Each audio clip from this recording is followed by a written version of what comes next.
The story begins with a story about the main character named Sam, who is a professional in computer games and completes any game at the maximum level.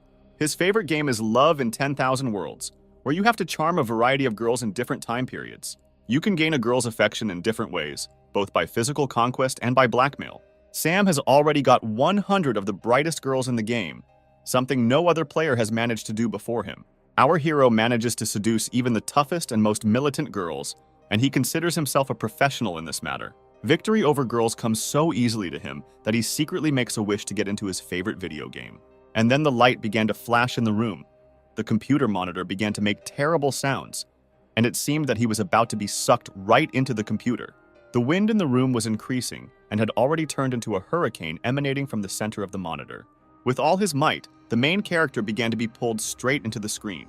And despite the fact that the guy was much wider than the screen, surprisingly, he did not feel any painful sensations. There was a loud bang and there was silence in the room, as if a few seconds ago the person had not been sucked into the computer screen. Sam was falling down. It seemed like he was going to throw up. All his organs were compressed, and he couldn't shake the feeling that he was going to break. The hero landed softly and immediately sat down. There was no more pain and fear. The place in which he was reminiscent of the character creation screen in his favorite game, Love in 10,000 Worlds. He saw a girl in a short white dress that barely covered her underwear. He recognized her as the fairy of 10,000 Worlds. Sam began to very emotionally ask the girl how he could get out of here and if he could withdraw his wish and go home right now. The girl answered the hero that he himself knew everything perfectly well. He just needed to do what he could do best in the online game. The girl also said that our hero's old game account no longer exists, and he will have to go through everything all over again, with a 0 skill level. The hero was very angry and promised that as soon as he got out of here, he would immediately sue the developers of this game. The girl replied that after signing the license agreement, his life was in the hands of the game developers. The hero asked if he was entitled to some kind of ability so that he could complete the game faster. Of course, the creator has prepared 5 abilities for you that correspond to the 5 attributes in the game. Talent helps you gain more abilities to become the strongest. Variability allows you to use shadow abilities and become invisible. Physical strength makes it possible to pump up the body. Intelligence contributes to the mastery of all types of spells, with the help of which you can destroy the world with one gesture. Sam asked how charisma could be useful. The fairy replied that charisma makes him more attractive. He thought that this was not a very good joke, and did not want to choose charisma when there were other choices. The hero was about to press the intellect, when suddenly something pushed him from behind, and he did not see where he pressed. Sam opened his eyes and was horrified. He accidentally chose the most, in his opinion, useless skill. He began to swear loudly and shout that he was set up and he was not going to choose this skill. The fairy said that nothing can be changed and you just need to start the game. The girl disappeared. A bright whirlwind began to spin under the hero's feet, which began to drag him into the beginning of the game. The action moves to the first game location, created on the basis of the city of Yunzhou, which is very picturesque and atmospheric. Before us in all her glory appears the sorceress of the snow shadow named Ciri, a student of the great master who kills evil spirits and protects the tranquility of the city. The sorceress walked through the shopping area and looked for jewelry. Suddenly, a bright beam appeared in the sky, which hit directly one of the towers where the baths were located. The sorceress saw how a beam pierced the roof of the tower, and something large, the size of a person, flew along this beam. The main character opened his eyes and did not immediately understand where he was. His head was spinning. His arms and legs did not want to obey. The hero heard women's screams around him, looked around and realized that he was in the women's side of the hot springs. Looking at the gentleman who suddenly appeared, the girls began to behave very relaxed, calling him to swim together without clothes. The hero was not prepared for such a rapid development of events, and with all his might, he began to run away from the place where the girls were about to attack him in order to drag him to take a bath with them. The palace guards also chased the hero, since the appearance of men in the women's bathhouse is strictly prohibited by the law of this kingdom. The hero ran away, and they shouted after him that he was a pervert and would certainly be punished. Although the girls called the hero a pervert, they did it with admiration and adoration in their voices. They found him very attractive. The guards continued to search for the unknown pervert. Sam was very angry about a situation that had happened, which he had no control over. The guards noticed the hero, but he decided to open the skill log and saw that he only had an evil smile of protection in his attributes. Sam was angry at what a useless skill he had received. There is nothing to do, you will have to use this skill and come what may. He began to use this skill clumsily. The first time it was not entirely successful. After one of the guards saw the smile of the defense, he became even more convinced that the main character was a pervert. Sam was simply furious. He realized that he needed to try again, because the grimace he distorted was not evil. He began to try again the skill of an evil smile of defense. And then the incredible happened. The guard stopped, was confused, and a moment later he was beaming and saying to himself that he had fallen in love with a man for the first time.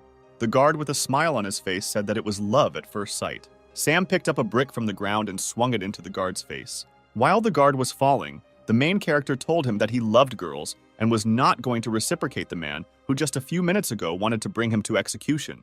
Our charismatic hero was put on the wanted list after attacking a guard. Now he was threatened by even more guards. They opened fire to kill and launched several dozen arrows at the criminal. The hero tried to dodge. It was difficult. One arrow grazed his shoulder and he saw blood splashing across the ground. Sam realizes that he cannot defeat the guards using any skills, and there is only one way out. Run as far as you can, as far as possible. But then Sam accidentally stumbles upon a brothel. He tries to run inside as quickly as possible, and literally bumps into the girl, but there was no impact. Something softened the collision. The girl was very surprised at such a rapid and unexpected meeting. The hero, without having time to catch his breath, asked the girl if she could help him. The girl, without listening to the end of the visitor's request, said that for the sake of such a handsome man, she was ready to do anything. She turned around and shouted to someone, "Girls, welcome the guests!" The hero saw 4 girls of incredible beauty come out into the hall, wearing outfits that made him want to get to know them better. By the time the guards ran into the house, the girls surrounded the hero and covered him with themselves. When asked where the criminal was, the main girl replied that there was no one else here. The commander of the guard detachment did not believe the girl and ordered to search the house to find the hiding criminal. However, the girl said that if he dares to invade her home, she will report this situation to their commander-in-chief, who is a frequent visitor to this establishment. The owner of the business appears and says that there is no need to embarrass the guards because they are doing their job. She allows the guards to search the house and says that they have nothing to hide because they are not doing anything prohibited. At this moment, Sam is under the hostess's long dress. 4 beauties took him away while the first eldest distracted the guards. The hero smells the hostess's body. It really turns him on. After half an hour of searching, the guards returned with a report. The hostess stood motionless in the same place. The head of the guard asked the owner for forgiveness for the inconvenience caused. The owner said that they could stay in their establishment since opening time was approaching, but the guards refused. Sam, who had been kneeling for more than half an hour, could barely hold on, and in order not to fall, he grabbed the smooth, tender leg of his mistress. This was very unexpected, and the hostess screamed. The head of the guard began to suspect something and looked closely at the robes of the owner of the salon. But fortunately, someone managed to inform the wife of the head of the guard that he had been in the brothel for more than half an hour. Her evil appearance frightened not only the squad leader. The guard's wife, with a deft, sharp movement of her hand, grabbed him by the ear and dragged him home. The hostess breathed a sigh of relief. Everything worked out as she had planned. Sam no longer had any strength left. His muscles became numb. He could not stand in such an uncomfortable position. He began to fall, holding onto the legs of the owner of the salon, and they fell together. When they fell, the hero's neck got stuck between the mistress's legs and she strangled him. Sam lost consciousness. The girls working in the salon were very scared. The owner saw that he was wounded and blood was flowing from his shoulder. The hero lay motionless. Droplets of sweat flowed from his forehead. Someone began to call a doctor. The hostess was not at a loss and tore her dress so that she could bandage the wound. After a while, we are transported to a room where the hero lies with a bandaged shoulder, and above him stand 3 charming girls in vulgar clothes, who looked after him while he was unconscious. The owner of the salon enters the room. She has medicinal herbs in her hands, and she is wearing the same dress. If she had torn the dress a little higher, you could see her underwear. The girls are discussing how to give the hero medicinal herbs. One of them suggests giving the medicine mouth to mouth. The girls argue about who is most suitable for this role. The owner of the brothel comes into play and says that she herself is able to provide assistance to the victim. The girls leave the room in disappointment and leave the hostess alone with the wounded guy. The housewife drinks medicine from a spoon. Look at the guy with loving eyes, and with the help of a kiss, he transfers the medicine to the patient. The hero immediately woke up and quickly found himself on top of the girl, without opening his lips in a kiss. The hero dreams that he is in the forest, and 2 slugs attack him and fall on his face. He doesn't understand why he can't tear them away from his face. It turned out that he was imagining it, and he pressed his face into the mistress's chest. In his delirium, he began to shout loudly that he would kill these slugs. The scream was so loud that all the brothel workers heard it. The hostess was dismayed by this behavior of the stranger and thought that he really was a pervert. The hero received a slap on the wrist for his behavior. Since Sam came to his senses, he was invited to a tea party. He thanked the girls for their help and apologized for his behavior. The girls offered him several options for the development of events, or he would stay in the salon and work for them. Or they hand him over to the palace guards and say that in addition to past crimes, he committed new ones in their salon. The hero has no choice but to pretend that he agrees to their conditions. Sam asks what he will need to do to work off the debt for saving him. He thought that he would have to fulfill the amorous whims of the girls from the salon. However, he was forced to clean up the entire salon. Of course, he did not count on such difficult physical work. But everything turned out to be not so bad. Almost every girl in the salon was willing to help the hero. They promised to do the work for him in exchange for him spending the night with them. Each girl considered it her duty to be the first to win Sam's favor. The competition for the hero's heart was just beginning. The hero understood that if he charmed as many girls as possible, he would be able to gain more experience points and advance to the next level. Night fell. The hero was in the room provided to him. He was finally able to test his gaming experience and was pleasantly surprised that during this time, he was able to gain an additional 1,000 points, which he could exchange for new skills. Sam saw that it was possible to purchase the Book of 1,000 Wishes, which allows for a multiple increase in experience points if the hero has an intimate relationship with a girl. But there was one big problem. This skill costs 100,000 points. The fairy who accompanied Sam to the game decided to help him because she observed how many difficult trials he had to go through. She made an exception and gave him a 99% discount on skill acquisition for 10 minutes. The hero was incredibly happy about this bonus and decided to take advantage of it. When purchasing the skill, the hero rose into the air. He was enveloped in purple swirls, and he felt a strong blow of wind. Sam glowed both inside and out and felt an incredible surge of energy. The next morning, leaving the room, he began to stumble upon the insanely languid glances of the girls. They literally undressed him with their eyes. The hero heard the girls say that he had become even more attractive than he was yesterday. At this time, there was a visitor named Stone in the salon, who was angry that all the girls stopped paying attention to him and were watching the main character. Sam, feeling a clear superiority over the man, answered him with a grin that there was no one in the room more dazzling than this man. This tone made Stone even angrier and threatened him. The man grabbed the hilt of the sword and asked Sam if he knew who he was talking to.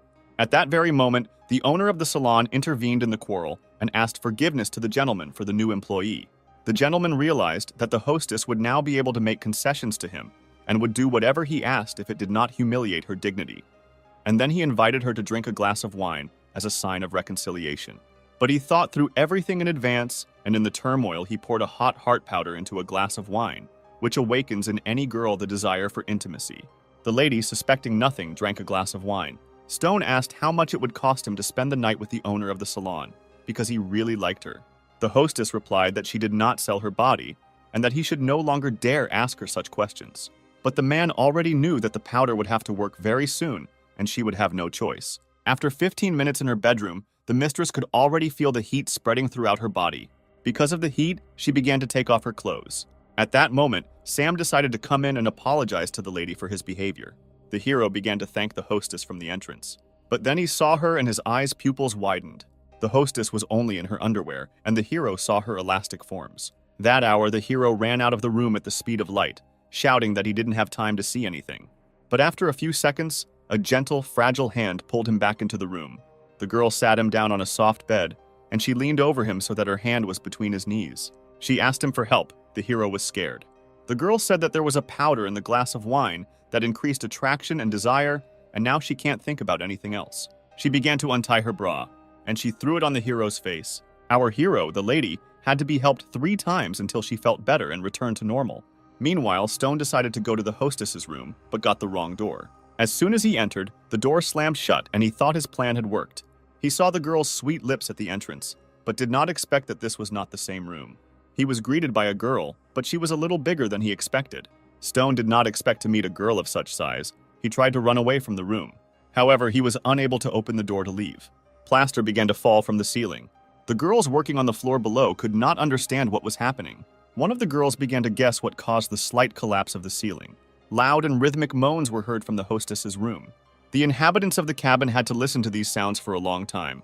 There was blood on the bed. Sam quickly got dressed and tried to run out of the room. he still couldn't come to his senses. He didn't believe that he had succeeded. The hostess said that he should not be nervous, because nothing terrible had happened. Sam told the owner that he didn't expect that the girl working at the brothel wasn't already with a man. The girl, out of emotion, threw a pillow at the hero and began to swear at him. The hero ran away and the girl looked after him. She didn't understand her feelings. Just a few minutes ago, she had experienced incredible emotions, and now she felt empty and used. Sam went out onto the balcony of the floor and was surprised at how real everything was, and that it no longer looked like a game. He saw Stone running away and asked what happened to him. The man looked very bad and whispered to himself that he would never forget such a shame. The salon girls shied away from him. They thought he was sick. The hero shouted to the exhausted Stone that his plan had not worked. While the gentleman was running with all his might through the salon towards the exit, Sam thought that thanks to the man he had moved as quickly as possible to the next level. This was a great opportunity to practice techniques. Now our hero was at the next level, where he had a technique. It's called Charm Living Beings, and judging by the picture, it's activated by snapping your fingers. It seems clear, but needs to be checked. And here is the first test subject. Come here, cat. The Charm of Living Beings. As expected, it worked perfectly. I will use it. Sam already began to think through new plans for charm in his head. He went to the shopping area to buy a gift for the girl he would need to get. She was in the square, the same student of the great master Siri, an incredibly beautiful girl in white, whom he saw as soon as he came into this world. The girl asked the seller about the cost of various jewelry, and he promised her a discount for beauty. Siri thought the discount was a very good option. She pointed to the hairpin she wanted to buy. The hero appears and asks the seller how much such a hairpin costs. The seller said that this was a very valuable piece of jewelry because it was made of ice stone and the finest jade, so rare for this area. Very skillful and expensive work. Is she really real? Our hero asked. How dare you say that I am deceiving people? I would really like to believe you, but it seems to me that I am right. The hairpin burst in the hero's hands. The girl was interested, and the hero said that she needed to take a more responsible approach to choosing jewelry in stores. How dare you try to deceive me? I will not tolerate such treatment. The owner of the jewelry store was very angry with the guy for breaking the goods and exposing him as a deceiver in front of the great master student. The store owner called 2 security guards to deal with the hero and teach him good manners. The sorceress of the snow shadow decided to deal with the big men herself and was already prepared for battle. But the hero stopped her. He needed to show himself. He said that he was capable of dealing with these unfriendly guys himself. A third guy approached. He introduced himself as his older brother and said that this battle would not be as easy as he thought. We are professional fighters who graduated from a martial arts academy. They began to show different fighting stances. This was supposed to scare the hero, so they thought. They looked powerful, but not very scary. The sorceress told the hero that despite the fact that they looked like 3 pumped-up clowns, they should still be feared. Don't worry about me, I can handle it. Stay away and don't interfere. How courageous and handsome he is, Siri thought. Enough bragging. It's time to move on to the fight. Catch my fist of death. The hero dodged and hit him right in the stomach with the Essence Seductive Strike skill. The older brother's breath caught, his pupils dilated, his pulse quickened. The fighter lay on the ground and said to himself how pleasant and easy it was for him, and his brothers were in misunderstanding. What kind of spell did you cast on him, evil sorcerer? The brothers asked. If you continue the battle, the same thing will happen to you, the hero answered. But they didn't believe him, and after a few seconds, they were in the same euphoria of love as their older brother. They could no longer continue the battle. The spell of love turned out to be stronger than muscle. A moment later, people in the shopping area tried not to get close to the muscular guys. Siri noted that she had never seen such a strange but effective fighting technique before. The hero said something incomprehensible and changed the topic. He asked what the name of the beautiful girl was. The sorceress identified herself as a student of the great master. Sam said that it was an honor for him to meet her. Siri said that soon students would be selected to prepare for participation in the tournament for the title of the best wizard, and he could take part in it. Suddenly, a gentleman from an intimate services salon intervened in the conversation and addressed Siri. He called her sister and said that he had been looking for her for a long time. They most likely had a strained relationship because Siri responded that she shouldn't have to report where she was. Sam decided to take advantage of the fact that the relationship between the sorceress and her brother was not the best and added fuel to the fire by asking him how long ago he had last been in a brothel. Siri, hearing that her brother was visiting brothels, was a little surprised, or rather, she was furious. Stone called the hero a vile dog and asked his sister not to believe a single word he said. Sam replied that at first they had fun together in a brothel with the girls, and now he calls him a dog. Stone realized that he could not win the verbal battle and could only make excuses to his sister. He promised to take revenge on Sam, but the hero grinned and said that he would certainly wait until the hour of reckoning came. They went in different directions. The blonde sorceress was also not visible, and the hero went to the salon. Today is his day off. Night fell. The full moon brightly illuminated the Street of Roses, where the intimate services salon was located. The owner of the salon stood at the mirror in her room. She was wearing a new bright red dress. Its slit, which reached the waist, indicated that she had no underwear. She looked at herself in the mirror and could not understand what was happening to her. For several days, her thoughts were only about the hero. Sam met the hostess and decided to make amends. As a gift, he presented her with a gold hairpin, stolen at the market from a deceiving seller. The girl couldn't believe her eyes and ears. Our hero expressed his understanding that this gift was very useless, but he wanted to please her and make amends. "I like your gift," the girl said with warmth in her voice, warmth spreading like a wave throughout her body. "To be honest, I'm very glad that I was able to please you," the hero said. While Sam was talking, the girl deliberately dropped the handkerchief. "Oh, don't worry, I will certainly help you lift your scarf." The hero bent down at the mistress's feet to pick up the fallen red scarf. Before he had time to sit down, the girl stretched out her slender long legs to the hero's chin. He could smell her skin. It could not leave him indifferent. The hero looked up and saw that the girl had no underwear at all. The smell of her body excited the guy's consciousness. He could no longer control himself. But the hero continued his game and said that if she wants to spend the night with him, then it will cost her dearly. The girl said that she was able to pay any amount for time with such a gorgeous man. The hero abruptly pressed the girl to him, held her waist with his right hand, grabbed her neck with his left, and kissed her deeply. The girl melted in the hero's arms. She felt her heart want to jump out of her chest. Sweat appeared on her forehead. Her lips were very wet. The hero took off the girl's dress and laid her on her back. Nothing else held the hero back. There was no longer a businesslike and stern tone in the girl's languid moans. She was in the power of the guy, and she liked it. The next day came. The hero woke up and didn't see anyone nearby. There was a note on the table next to the bed. In the note, the girl said goodbye to the hero and asked him to remember her because she would never forget this best time in her life. The notification system reported that the character's game card has been received and added to the achievements section. The hero was happy about the unlocked achievement, but he felt somehow sad. He decided to leave the salon and continue on his way. The caretaker found out that the hero wanted to leave the salon and expressed her regret. The hero thanked the girl for her hospitality and help. The girl said that she could not forbid him to leave the salon, but she would not let him go so easily.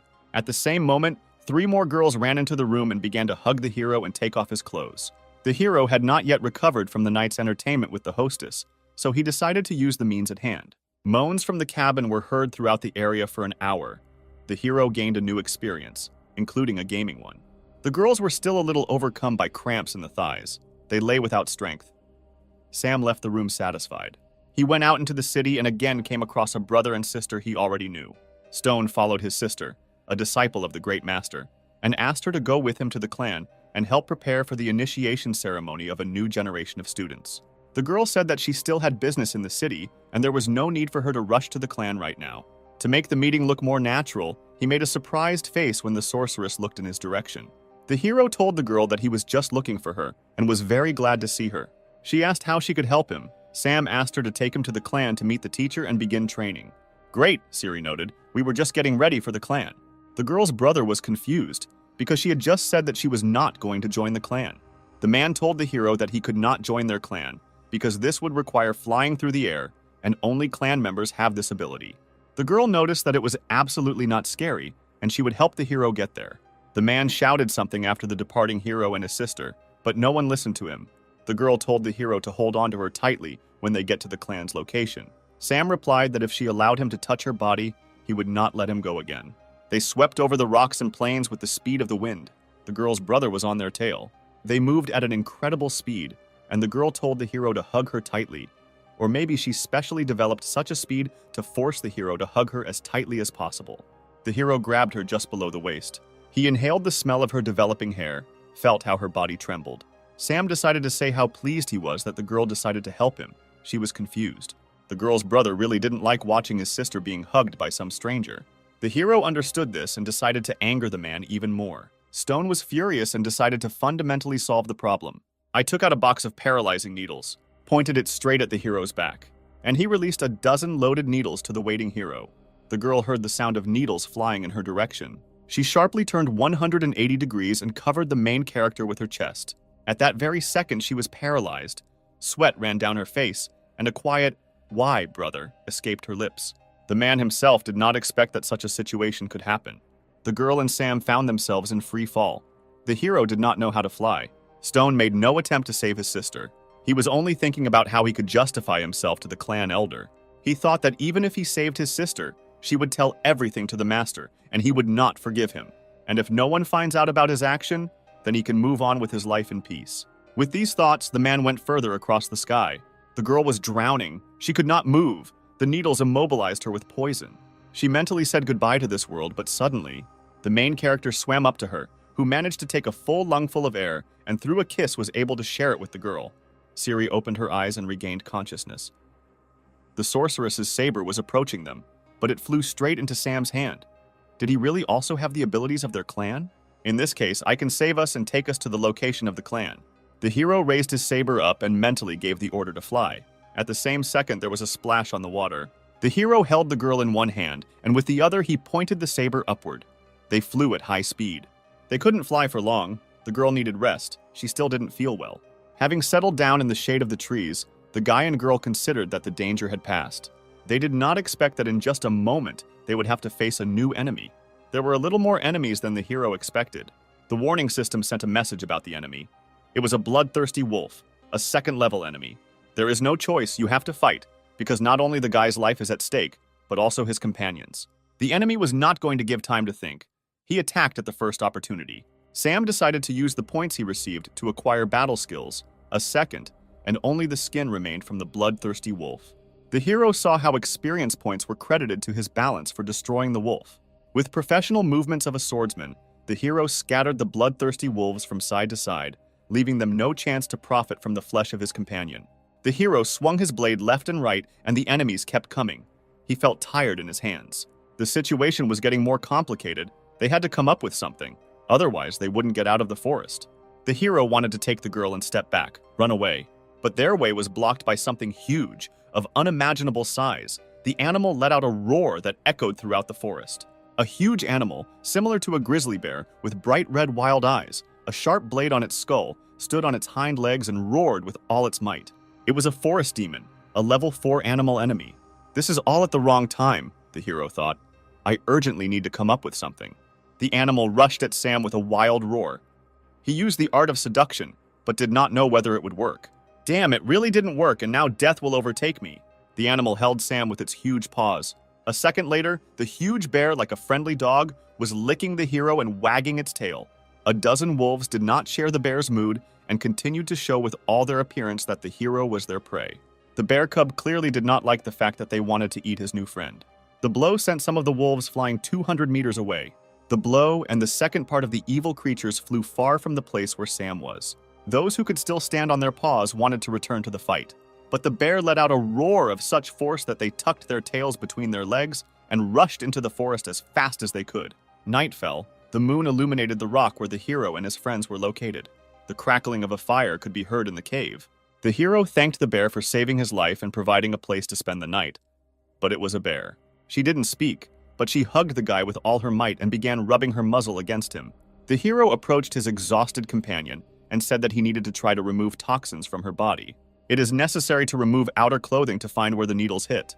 The site of the injury was found. The player hit the girl right in the shoulder. The hero began to suck out the poison from the wound. The girl felt a pleasant sensation. The poison is very strong, the guy said, spitting. You cannot stop. Otherwise, the poison will continue to spread throughout the body and lead to death. The hero sucked out the poison, but saw how the girl was delirious. She was making moans and saying incomprehensible phrases. Continue. Don't stop. I feel so good. Morning came. The sun's rays illuminated the cave in which Ciri slept. She woke up. She was cold. She was weak. She looked around and saw that she had no clothes on, and there were drops of blood nearby. She thought that while she was unconscious, Sam had taken advantage of her. Meanwhile, the hero returned to the cave, with wild berries in his hands. The girl attacked him with a blade. The tray with berries fell to the ground. The girl said that she would kill him because he took advantage of her helpless state. The hero began to make excuses and say that he did not touch her, but only tried to save her life. The girl pointed the blade at the guy's throat, but the blade resisted.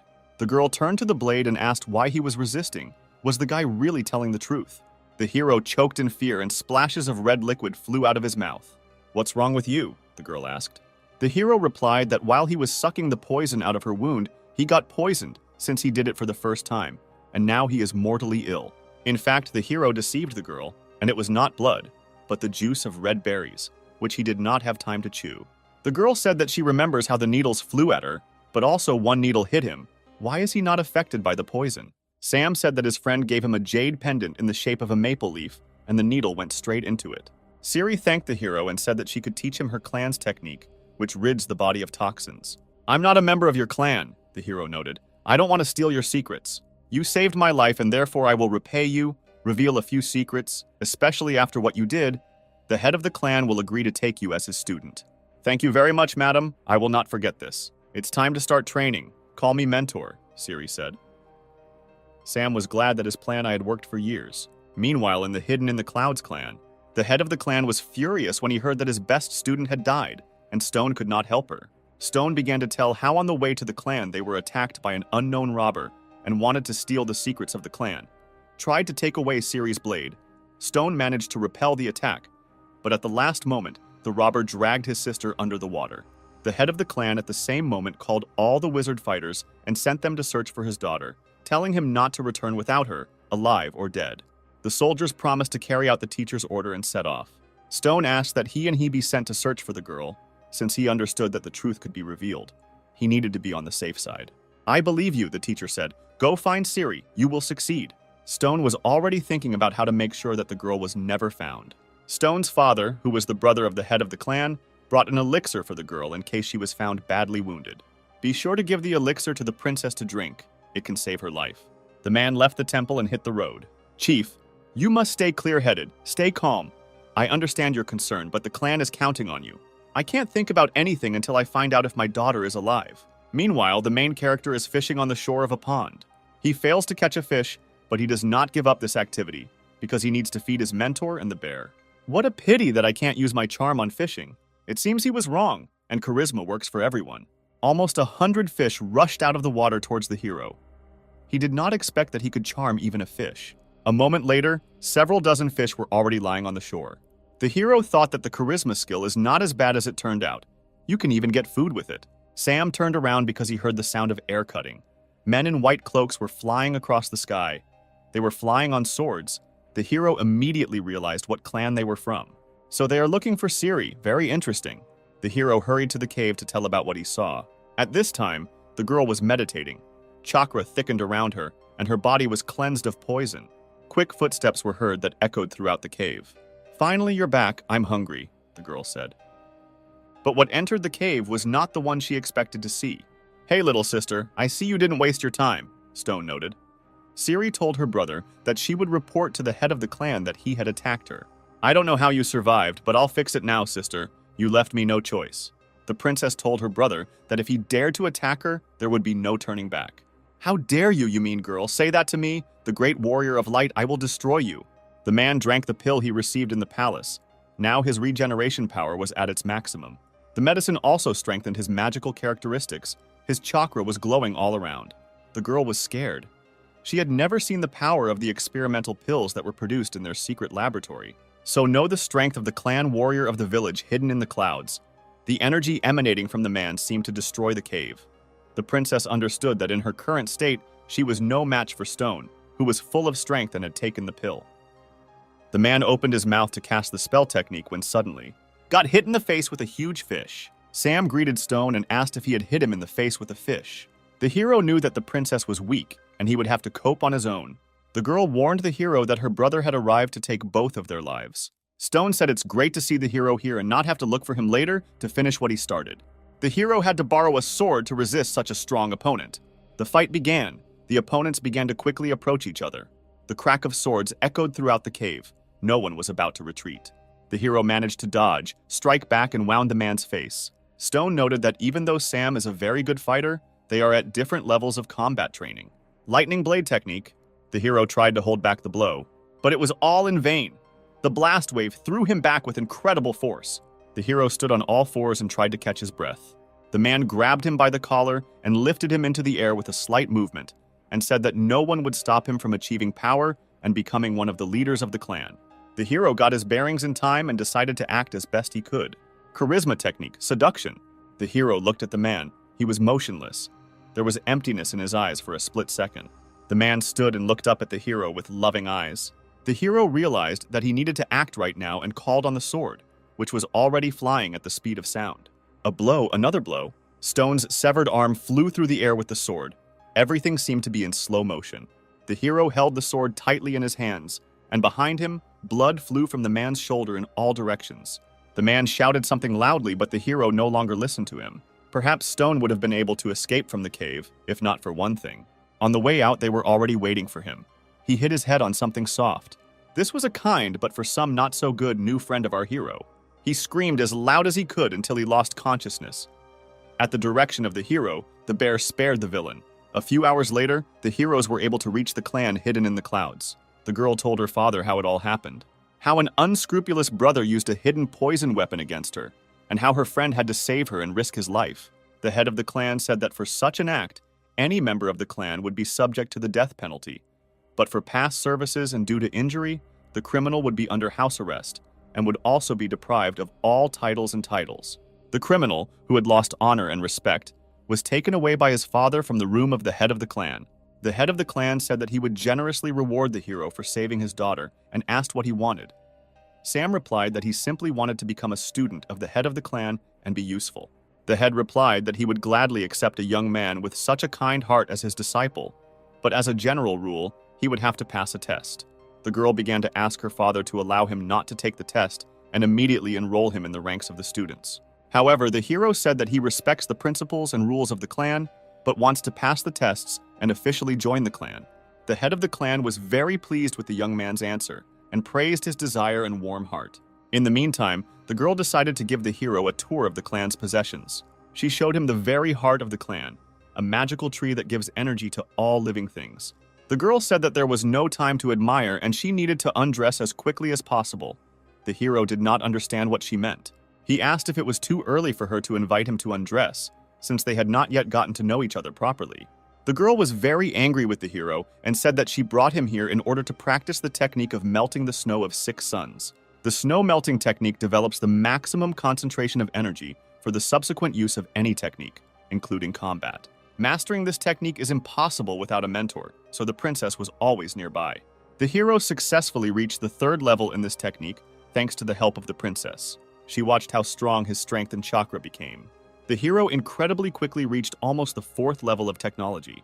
However, this was the first training, and the body could not take such strong loads. The girl did not understand why the sacred place did not extinguish the fire inside the hero. Is there really no choice and I have to help him release this burning energy? The girl couldn't believe that she would have to do this for the first time, and the hero was getting worse. The pain of conscience did not leave the princess. She could not make up her mind, but she also could not leave the hero to die. She gradually began to move her legs in stockings towards the hero's belt. Closer and closer, ashamed, scary, awkward. She had never done this before. She began to massage part of the hero's body with her feet, and he began to make strange moans. She was ashamed to hear the groans of a man who could not control himself. Several hours passed. The hero came to his senses and did not understand what had happened. Even though the sorceress was glad that the hero had come to his senses, she felt dirty and disgraced. She said that she had to save him, free his body from the accumulated burning energy. Thank you very much for saving me, but why are you so upset and your face is red like you just ran? Sam felt a new strong energy spreading through his body. His power and strength were on a new level. Suddenly, he felt danger behind him and turned around. I saw an unknown entity flying in their direction. The unknown first attacked the hero and sent a palm full of energy into his body. Their palms joined, and the unknown person cast some kind of spell. There was a cold blue explosion from which they scattered in different directions. For a split second, the hero was sure of the enemy's weakness, but he was wrong. The palm, which had recently repelled the enemy's blow, became covered with ice, and the ice continued to encircle the entire hand. Another moment and the hero turned into an ice statue. The princess wanted to free the hero, but a stranger stood in her way. He was already rushing towards her at speed in an attempt to strike. The girl could not withstand a blow of such force. She had not yet recovered from helping the hero. The blow was so strong that the girl was thrown 20 meters. However, the princess was able to stay on her feet because at the last moment, she recognized the attack technique of the enemy, who used the technique of her clan. Despite the cold outside, a fire was raging inside the hero. He knew that the ice technique was unable to hold back a wizard who had mastered the 4th level of the solar technique. The ice quickly turned into water and evaporated, Sam gathering all his free chakra to strike back. He was absolutely not interested in the motive of the enemy, because of which he decided to kill them. Solar Gate Technique Level 4. The hero moved as fast as never before and was able to reach the opponent's chest with the first blow. The clothes tore and he saw large, firm female breasts. The hero was slightly surprised by this development of events. The girl went on the run. Her level was lower than the new level of the hero. The princess asked the hero not to pursue the enemy, but to help her patch up her wounds. She said that the enemy used her clan's equipment, and it turns out that their own people wanted to destroy them. "Are there really traitors in the clan?" the hero asked. "Let's not talk about that. Take a better look at my wound. It hurts in my chest area," answered the princess. "Then you need to take off your clothes. Otherwise we won't see your wound, princess." The hero began to help her take off her outerwear. The girl was very embarrassed. She was in pain, but she wanted to continue. The hero touched the princess's chest. She received damage from the ice technique and was very cold. It is necessary to rub the affected area using the hot palm technique. The hero said that not only the chest was damaged, but also the area below the waist, and moved the girl to a horizontal position. An hour later, the hero got off the princess and said that now her body would never freeze. The princess said that her wounds were healed after half an hour, and she does not understand why the hero did not stop there and used her for another half hour. Sam said it was to prevent possible side effects. Siri replied that she understood that the hero simply took advantage of her condition, and although he saved her, she would not thank him. The hero asked if they could continue preventative measures tomorrow. The girl wanted to use the most powerful technique on the hero, but he said in time that he was joking. "How can we identify the girl who attacked us?" the princess asked. Sam replied that during the battle he wounded her, and a wound should form on her chest, and Siri needed to start watching the girls from their clan more closely. Meanwhile, in the forest not far from the location of the clan hidden in the clouds, the girl who attacked the heroes arrived at the meeting place with the person who ordered the murder. "Our plans were disrupted. I could not defeat the newcomer," said the killer from the clan. "So, we have been fooled again. This new guy is not so simple," noted the younger brother of the head of the clan and also the chief alchemist, who developed the pills that increase regeneration. He gave the girl his medicine so that no one could identify her in the clan based on the wound she received in battle. The girl was glad that she would not have to leave the clan for fear of being caught in treason, because the scar could give her away. Several days passed. The day came to take the exam for the opportunity to study with the Great Master. Sam noticed how busy the main square was today. He liked the atmosphere. Siri wished him luck and told him that there was only one way for him to pass the test. Otherwise, she would kill him with her own hands. The princess's older sister Maggie intervened in the conversation, expressing interest in Sam, and said that her sister had been talking about him lately. The princess was embarrassed because she did not want the guy to know that she was secretly in love with him. The hero noted that the princess has a very beautiful sister, and he is very glad to meet their whole family.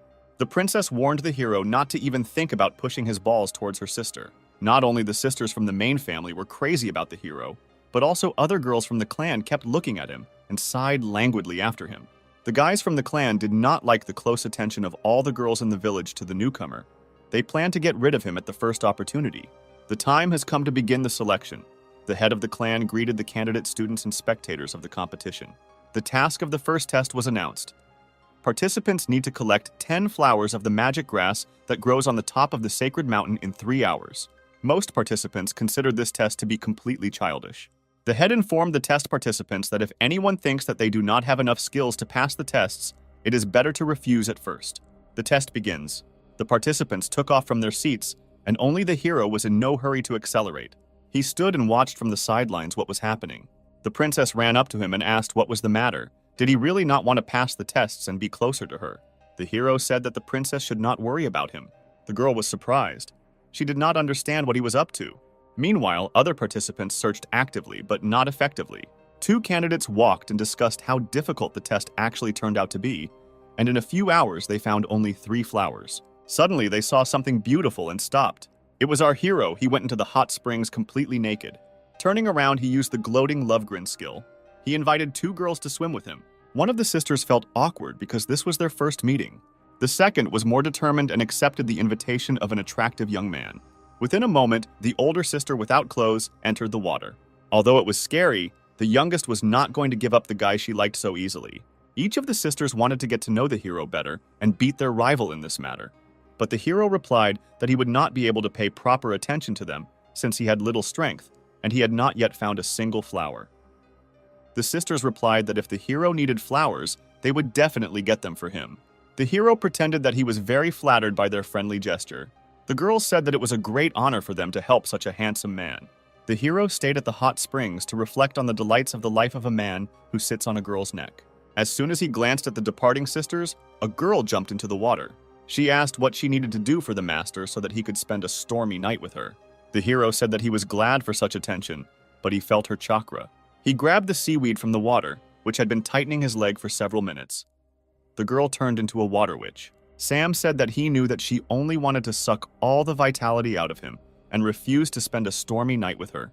The evil spirits gathered green chakra around itself and directed it towards the hero. Green algae surrounded Sam on all sides. A moment later, he was already bound by dozens of strong seaweed. The green monster said that because the gentleman is handsome, she will not kill him, but will simply take all his energy.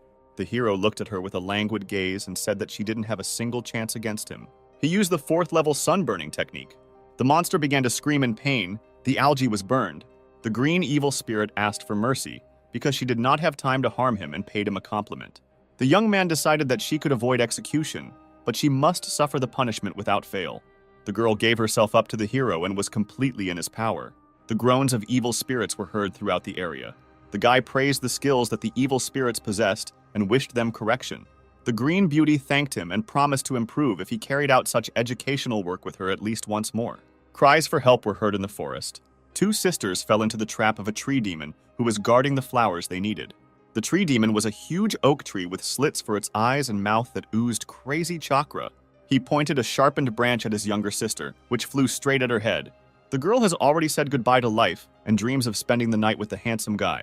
A moment before the girl's death, using the dragon constellation technique, the hero cut a thick oak branch in one motion. The tree swung its branches from side to side in a rage, destroying everything it touched. The hero said that he would not allow anyone to harm his future sisters. There were many more girls captured by the evil spirit than the hero immediately noticed, but each of them was immensely glad to see him. All attention was focused on the handsome young man who was about to destroy the evil spirit of the forest. The battle began. A dozen branches sharp as spears flew at the hero. With one blow of his blade, the hero smashed into pieces all the branches aimed at him. However, the wood chips also turned out to be dangerous. The hero began to take the enemy more seriously and monitor his every move. The girls were upset, but mostly because a scratch appeared on the young man's beautiful, perfect face. They could no longer watch how their handsome man was being disfigured, and in a few seconds, they freed themselves from the demonic embrace. The forest watchman was at a loss. The hero watched as the girls used various techniques to deal with the demon. He saw that not far from the battle site, there were the very plants thanks to which he could complete the task. A few minutes later, the demon lay on the ground without moving and looked like an ordinary felled tree. The girls told the dying tree that it was a mistake to hurt the most handsome guy. But the young man was no longer there, and he did not know how the outcome of the fight ended. He continued walking but could only find 6 plants. The sound of air cutting was heard. Again, someone wanted to kill the hero. His quick reaction allowed him to dodge without getting hurt.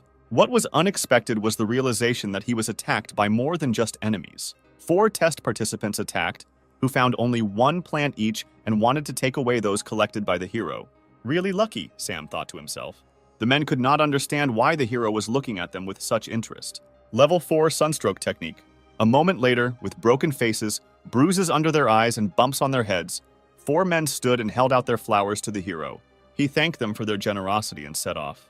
The time allotted for the test was almost over. The area was filled with participants. The head of the clan said that the winner of the first stage could immediately become his student. The hero thanked everyone for the opportunity to participate in this test. The princess was very glad to see him returning not empty-handed.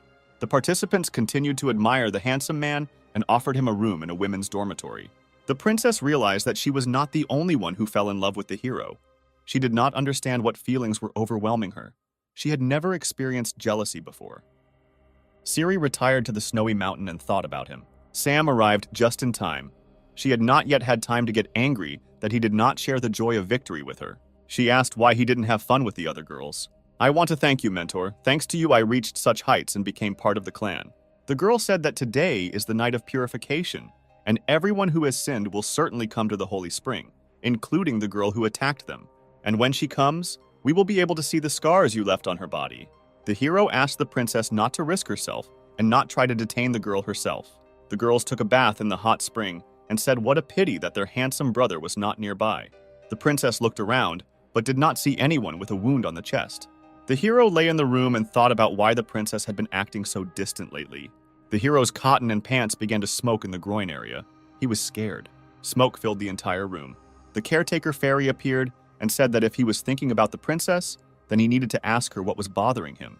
"What are you doing here?" asked the hero. The fairy replied that as an observer she can be anywhere, but she cannot influence the plot of the game, and no one can see her except Sam.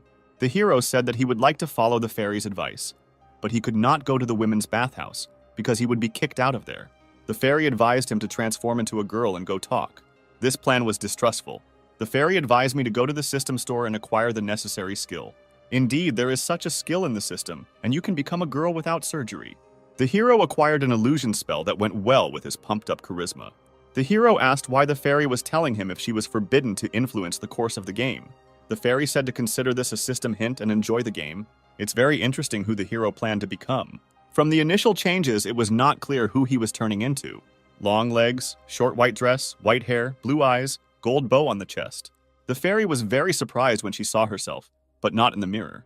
The hero said that he made himself according to the template that was in front of his eyes. But still, I changed something. I made my breasts bigger. He looked, and from her dissatisfied expression, he realized that everything had gone well. Of course, what girl would like it if we talk about her small breasts? At this time, the princess conducted surveillance at the hot springs, but did not see anyone with a scar. The hero in a female form came to the pond and called the princess. She did not understand what was happening and what the unfamiliar girl wanted from her. Sam revealed his secret and asked to keep the princess's mouth shut. Siri couldn't understand what was happening or how he managed to do it. The hero explained that he did this as a cover and wants to help her catch the criminal. The princess was worried that the hero would see her naked.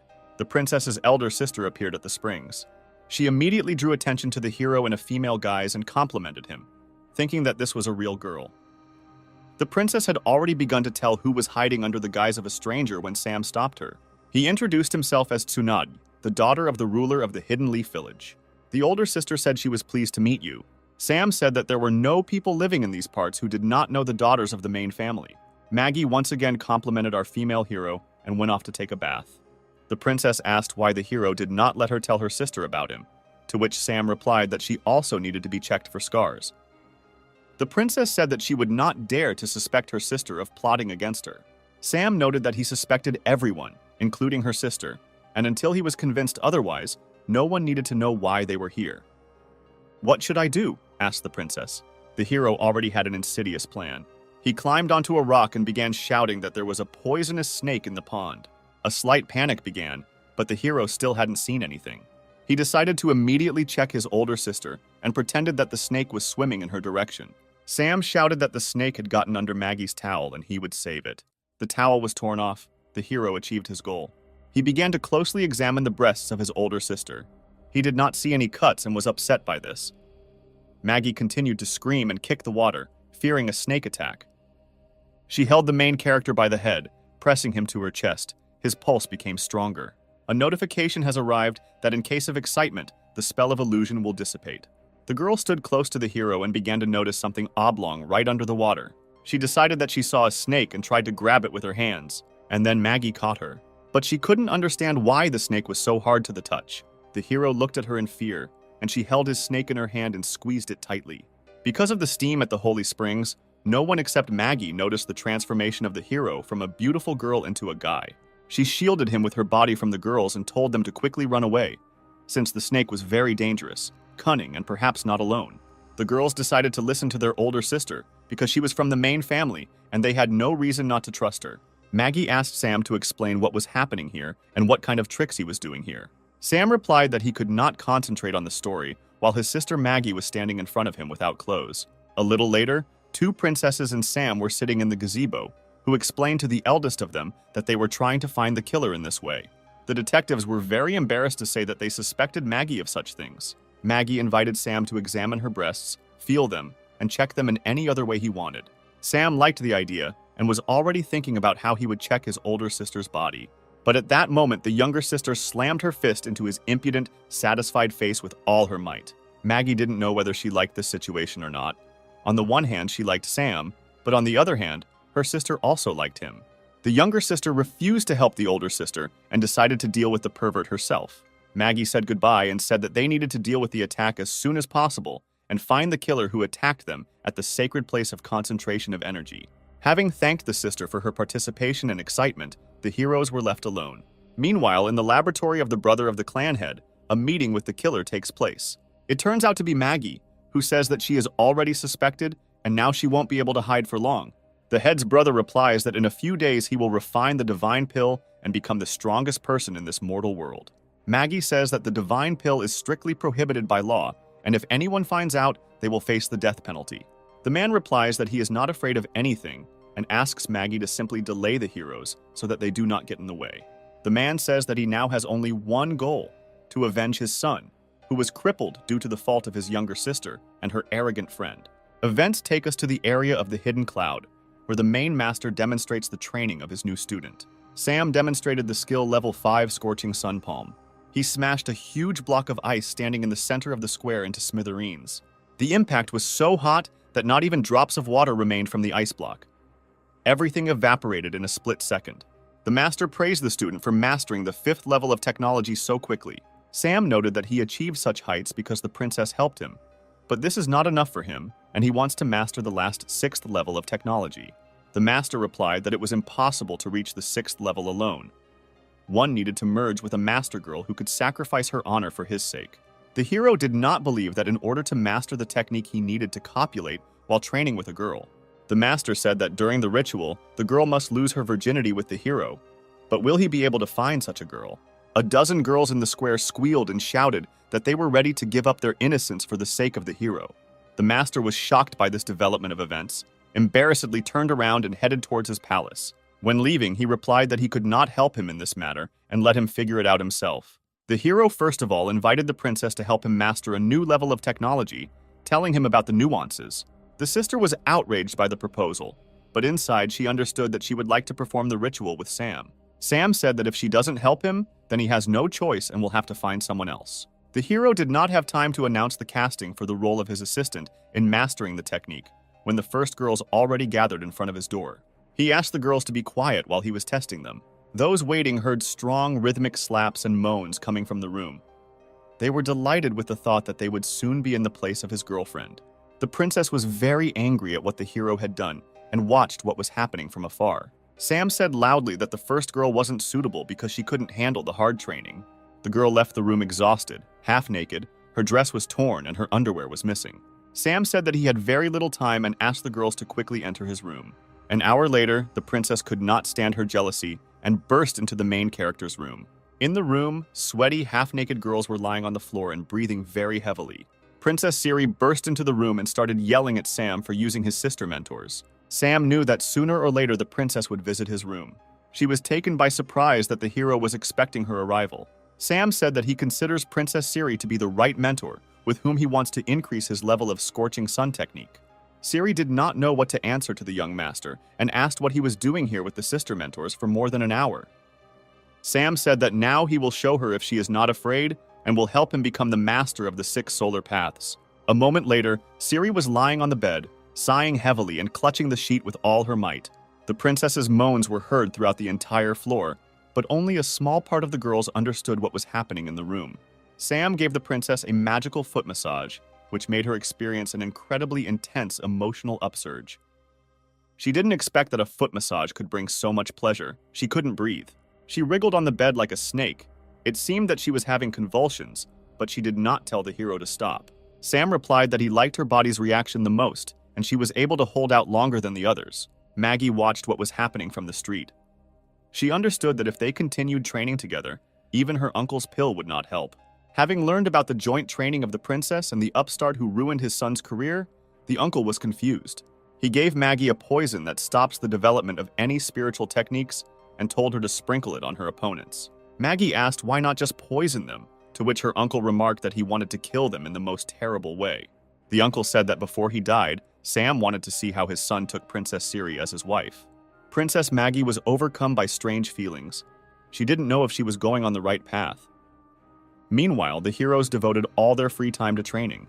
The princess stopped and said that Sam should have already mastered the 6th level technique. She raised her head, looked at him, and couldn't believe her eyes. The hero's hair became white and gave off a silvery appearance. There was a knock at the door. The older sister wanted to enter their room. Sam was very wary. He still didn't know who the killer was, and Maggie remained suspicious. The younger sister left the room and asked the older sister why she had come. The eldest replied that she knew how tired they were during training and brought them chicken soup to replenish their strength. Seeing Sam's white and silver hair, Maggie opened her mouth and couldn't believe her eyes. Sister Siri thanked Maggie for her concern and the chicken soup, which had a very pleasant smell. Maggie said that the soup should be eaten as quickly as possible before it gets cold. Sam said that they couldn't eat the soup because they didn't know if it was poisonous. Maggie pretended to be very upset that Sam still didn't trust her. The hero took out sunglasses, pretended to be a tough guy, and said that he knew who attacked them, and it was Sister Maggie. The sister began to make excuses and say that they had checked her for a scar that she did not have. The younger sister began to stand up for Maggie and say that she had known her all her life, and she could not betray her. It is unknown how you managed to get rid of the wound, but you still miscalculated when you talked to us. In that conversation, I only talked about the wound, but didn't say a word about where the attack took place. And then Maggie remembered how, when leaving, she said that they needed to deal with the attack as quickly as possible and find the killer who attacked them at a sacred place where energy was concentrated. It was just my guess. You can't judge me just based on this phrase. Sam quickly got his bearings and invited Maggie to eat a bowl of her own soup to prove her innocence. Sister Maggie realized that she was taken by surprise and needed to drink the soup because it only contained powder that dissipated power and not poison. She drank a cup of soup with shaking hands, hoping that she had not been deceived.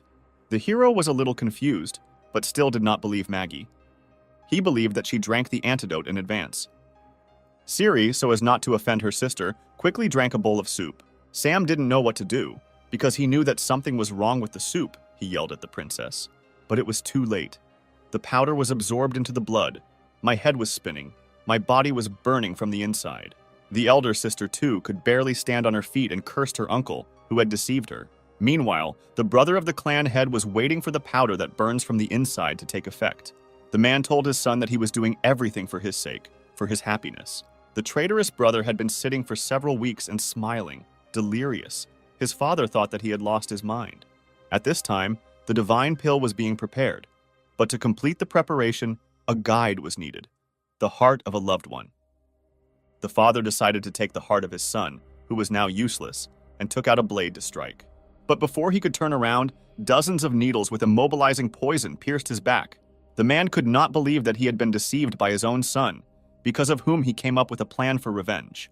The son admitted that he had been waiting for this moment for a very long time, constantly pretending to be sick and crazy in order to learn more about the pill. The father, lying on the floor, asked to spare him, but the son was only interested in the divine pill. The son was mad and did not hear anything.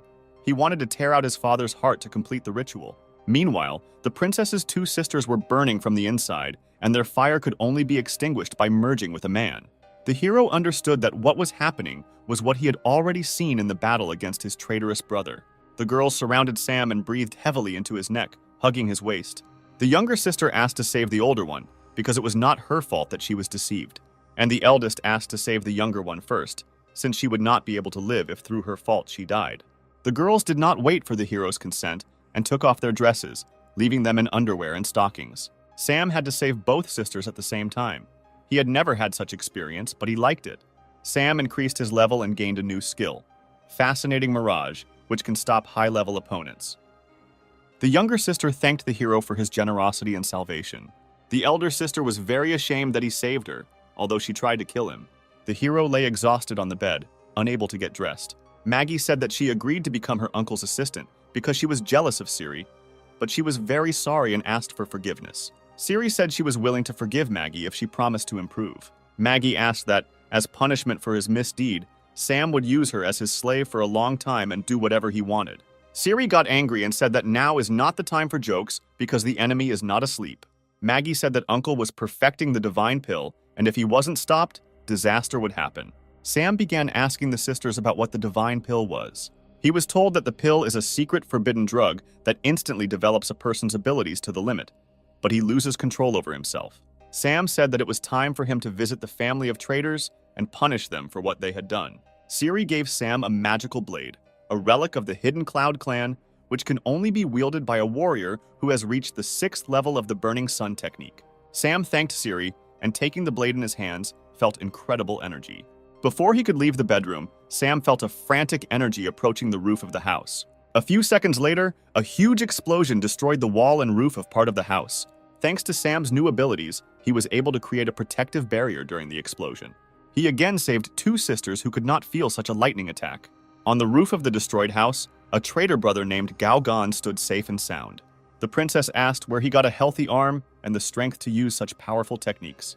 The traitor brother said that his father, whom he sacrificed, perfected the divine pill, and now Gao Gan is invincible. Sam rushed towards Gao Gan as fast as he could to deal him a crushing blow. But Gan stopped the blow of a blade, moving with incredible speed with one hand. He said that now he is at an incredible level of power and cannot be stopped by an ordinary blade. The hero asked what about the blade called Snow Killer, which has the power of divine flames. And at that moment, the blade caught fire with incredible power, and the hero dealt a devastating blow to the traitor on his sore hand. Gao Gan's hand was smoking as if it had just been taken out of an oven. Sam considered that there were a few blows left before defeating the enemy and prepared to attack. Gao, laughing an evil laugh, showed the hero his whole hand and said that he was immortal. At that moment, several magical blades flew into the self-confident villain's chest. The blades were sent by older sister Maggie, who gathered her mentor sisters around her and hurried to help Sam. It was clear that Maggie's blades had reached their destination, but there was not a single scratch on Gao Gan's body. The hero asked the sisters not to interfere in the battle against the immortal enemy. But Maggie, feeling guilty, could not stay away and decided that she would do everything possible to detain the enemy. Together with other sisters, she began to collect chakra to use one of the clan's secret techniques. The enemy knew that he was immortal, but was still afraid of experiencing such a high-level technique. The sisters gathered energy and used the demonic rain of blades technique. The damage was so powerful that it would have destroyed hundreds and thousands of units of ordinary enemies. Dozens of blades passed right through Gao Gan. Red liquid oozed from his body, but he continued to stand. The sisters celebrated the victory. It was impossible to think that anyone would remain alive after such a powerful technique. But the enemy raised his head, a trickle of blood flowed from his mouth, but a mocking smile was visible on his face. With a powerful stream of energy, the enemy shot blades that pierced his body in the opposite direction. The girls had to defend themselves. No one expected such a turn of events. Maggie tried to rush to her sister's defense, but didn't have time. The immortal brother grabbed her by the throat and did not give her the opportunity to help her sisters. The enemy told Maggie that she had a chance to come over to his side and serve faithfully. But the girl refused her evil brother and called him a coward who could never compare with the main character. Then Gao Dan said that she had left him no choice and would have to kill her, and after that kill her vaunted Sam. At that same second, Sam used a magic blade to separate the traitor's hand from his body and free Maggie. Ciri was waiting below, and she helped her sister land without injury. The enemy was quickly able to grow a new arm and decided to destroy the hero first. Sam tried to joke with his opponent and tell him that success with women is about attractiveness and charisma, not strength. Sam combined the power of the magic blade and the snow-melting technique of the 6 suns and delivered a direct blow to the opponent's chest. Gao Gan was sure that an ordinary blow could not harm him, so he did not even try to defend himself. It was clear on the hero's face that his plan was a success, and the arrogant enemy would soon regret their meeting. Gao Gan did not understand why his wounds did not heal, and on the contrary, became larger. The hero explained that thanks to the magic blade and reaching the 6th level of the technique, he was able to place the energy of the sun into the enemy's body. After this, to ignite solar energy, the hero struck another dozen blows with his blade at the enemy. The sun began to burn inside the traitor, his body began to glow with fire, and he began to fall to the ground like a meteorite, emitting strong screams. The princesses ran to the hero, fearing for his life because he had spent so much energy. Sam, as usual, didn't show it, because he didn't want to look like a weakling in the eyes of his sisters. But then the hero saw unimaginable fear on the face of one of the girls. Behind Sam, almost out of the ashes, a figure engulfed in flames rose. It was Gao Gan, the flame burning him, and the immortal body became one. The hero, without hesitation or plan, rushed to attack the enemy, who was blazing in the fire. The enemy produced a fiery wave of incredible power with one movement of his hand. According to the hero, he was fought by no less than a demigod who could destroy half the world with a snap of his finger. Sam felt like every part of his body was being tortured and his internal organs were exploding. The enemy was furious. He asked Princess Siri why she continued to protect the weakling. Sam came up with a plan. He decided to play on his enemy's jealousy of Princess Siri, and he used the newly learned technique of a bewitching mirage. Gaogan continued to shout that ordinary techniques would not work on him. In the mirage, the hero created a picture in which he and Princess Siri are going to study new techniques together in the same bed. In order to further anger the enemy, Sam added his older sister Maggie to the illusion. The evil brother was simply furious at such impudence. He did not understand that this was still just an illusion. In an artificially created deception, Sam and the girls discussed Gaogan's inferiority. He couldn't stand it and became even more angry. In an illusion, the princess offered the hero privacy right in front of his worthless traitor brother. The enemy, who had completely lost his mind, decided that if he didn't have eyes, he wouldn't see what was happening between Siri and Sam. Gaodan tore out his eyes, but the illusion still did not stop, and he saw what he feared most in the world. The princess asked why the traitor tore out his eyes and did not restore them. Sam replied that he created an illusion that the enemy did not want to see. The princess asked what it was, but the hero could not answer anything intelligibly. Gaogan continued to have an unpleasant dream and muttered something about Siri licking some places. The princess guessed what kind of dream the traitor in love with her was seeing and gave the main character a beating. 3 days have passed and we are shown a prison on the territory of a clan hidden in the clouds. The chained traitor sees the same vision, despite his lack of eyes. The head of the clan speaks of the unforgivable and terrible betrayal of the clan, the memory of which will be the lifelong imprisonment of Gaogan. The master turns to the main character and says that he is going to transfer the reign to him, as well as his beloved daughter Siri. The princess looks confused, but is very happy with her father's words. Sam thanks the master but says that he will not be able to accept the rule of the clan and marry the princess. The girl asks Sam why he doesn't want to stay with them. The hero replies that he has unfinished business and needs to hit the road. Sam headed into the room to collect his things, but was stopped by the master. He pounced to give him a fatherly beating, since he had become attached to him with his soul, because he always wanted to have a son.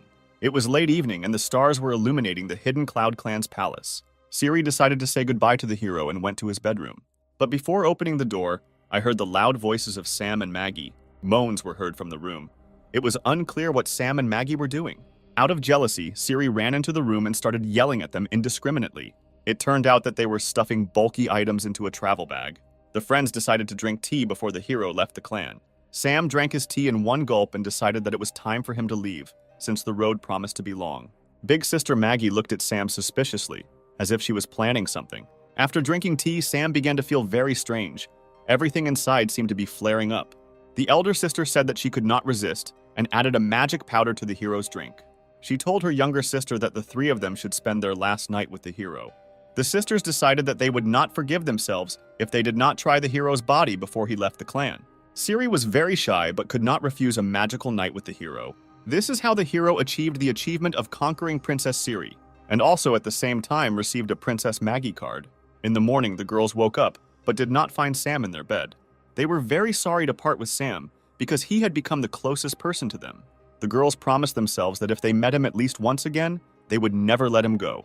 Meanwhile, the hero was on the playing field and watched the girls from the side. He was a little sad. The game fairy told him not to be upset, because this is not the last breakup in his game profile. The hero did not admit that he had become attached to the girls, and was sad to realize that this round was over. The fairy said that he had earned a lot of points and could try out new features of the system. She told the hero that the place where he is can be arranged to suit his wishes. Sam replied that he would not waste precious experience points on furnishing a room that he rarely visited. The fairy said that the place could be equipped with forges to improve equipment, a botanical garden for growing useful plants and other useful things. The hero decided to first install a forge, also an alchemy workshop to create magic pills that enhance abilities. Now the playing space began to look much better. The hero felt a surge of energy. The fairy liked the way Sam arranged his home space and kissed him. The confused hero asked the fairy how the buildings he had built would function. The caretaker fairy promised him to sort everything out and hire workers. Worker dolls immediately appeared, calling Sam the owner and promising to look after the household. Sam asked when they could start playing the next level in the game. The fairy said that the game would start at any time if he wished, but asked if he would like to study the achievements first. The hero took out the 3 4th-level bonus cards he had received and thought that it would be great if his girls were nearby now. The cards in his hand crackled and began to emit a very bright light, which momentarily blinded the hero. Characters familiar to us appeared on the playing field.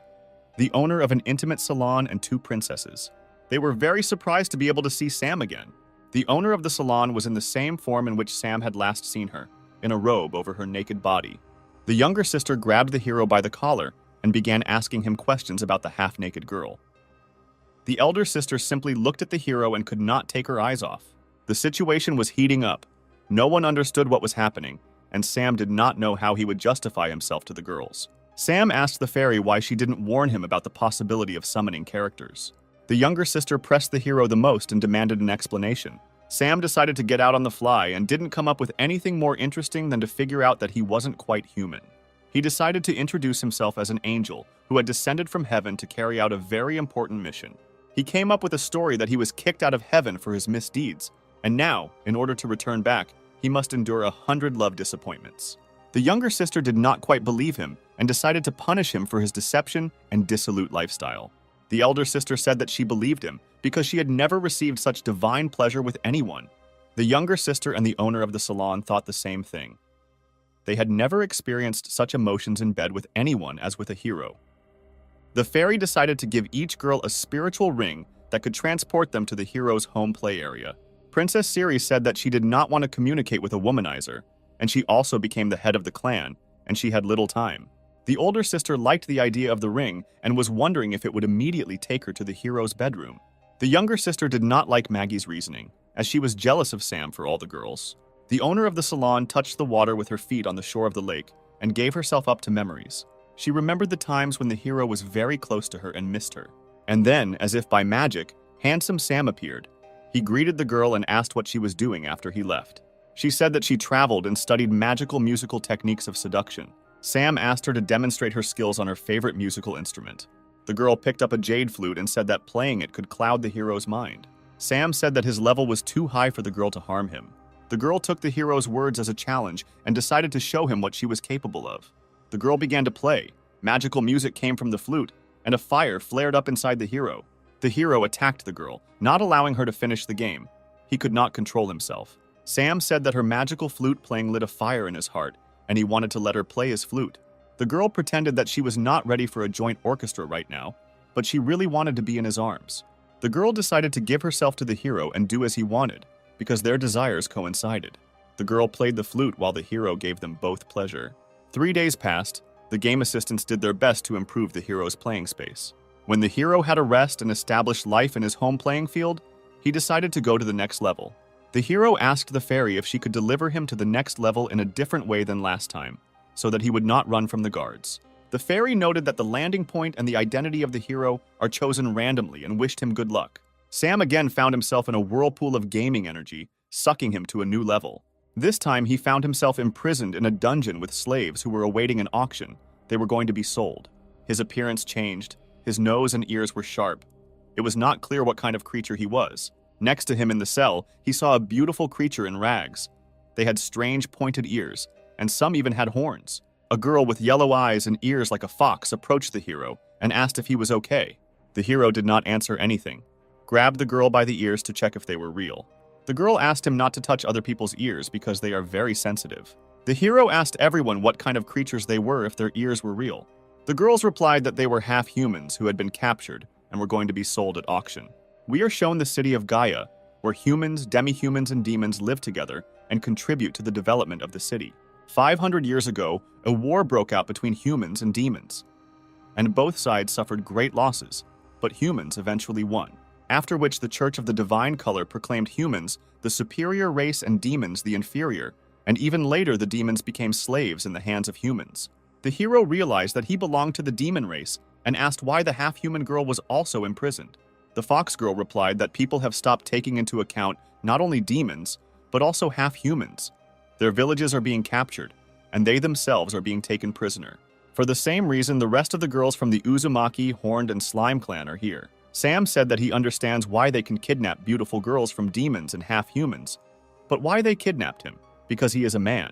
The girl explained that men are considered even more valuable for kidnapping. After all, men can be bought by the richest ladies in the city and used for their perverted fantasies. The hero thought that this was a very good plan. To get out of captivity, you just need to please the rich lady. The girl from the Uzumaki clan said that she had not heard of any of the male slaves ending well, because there is no guarantee that it won't be bought by a rich man pervert. The hero was upset, and did not understand how he could get out of captivity and complete this level successfully.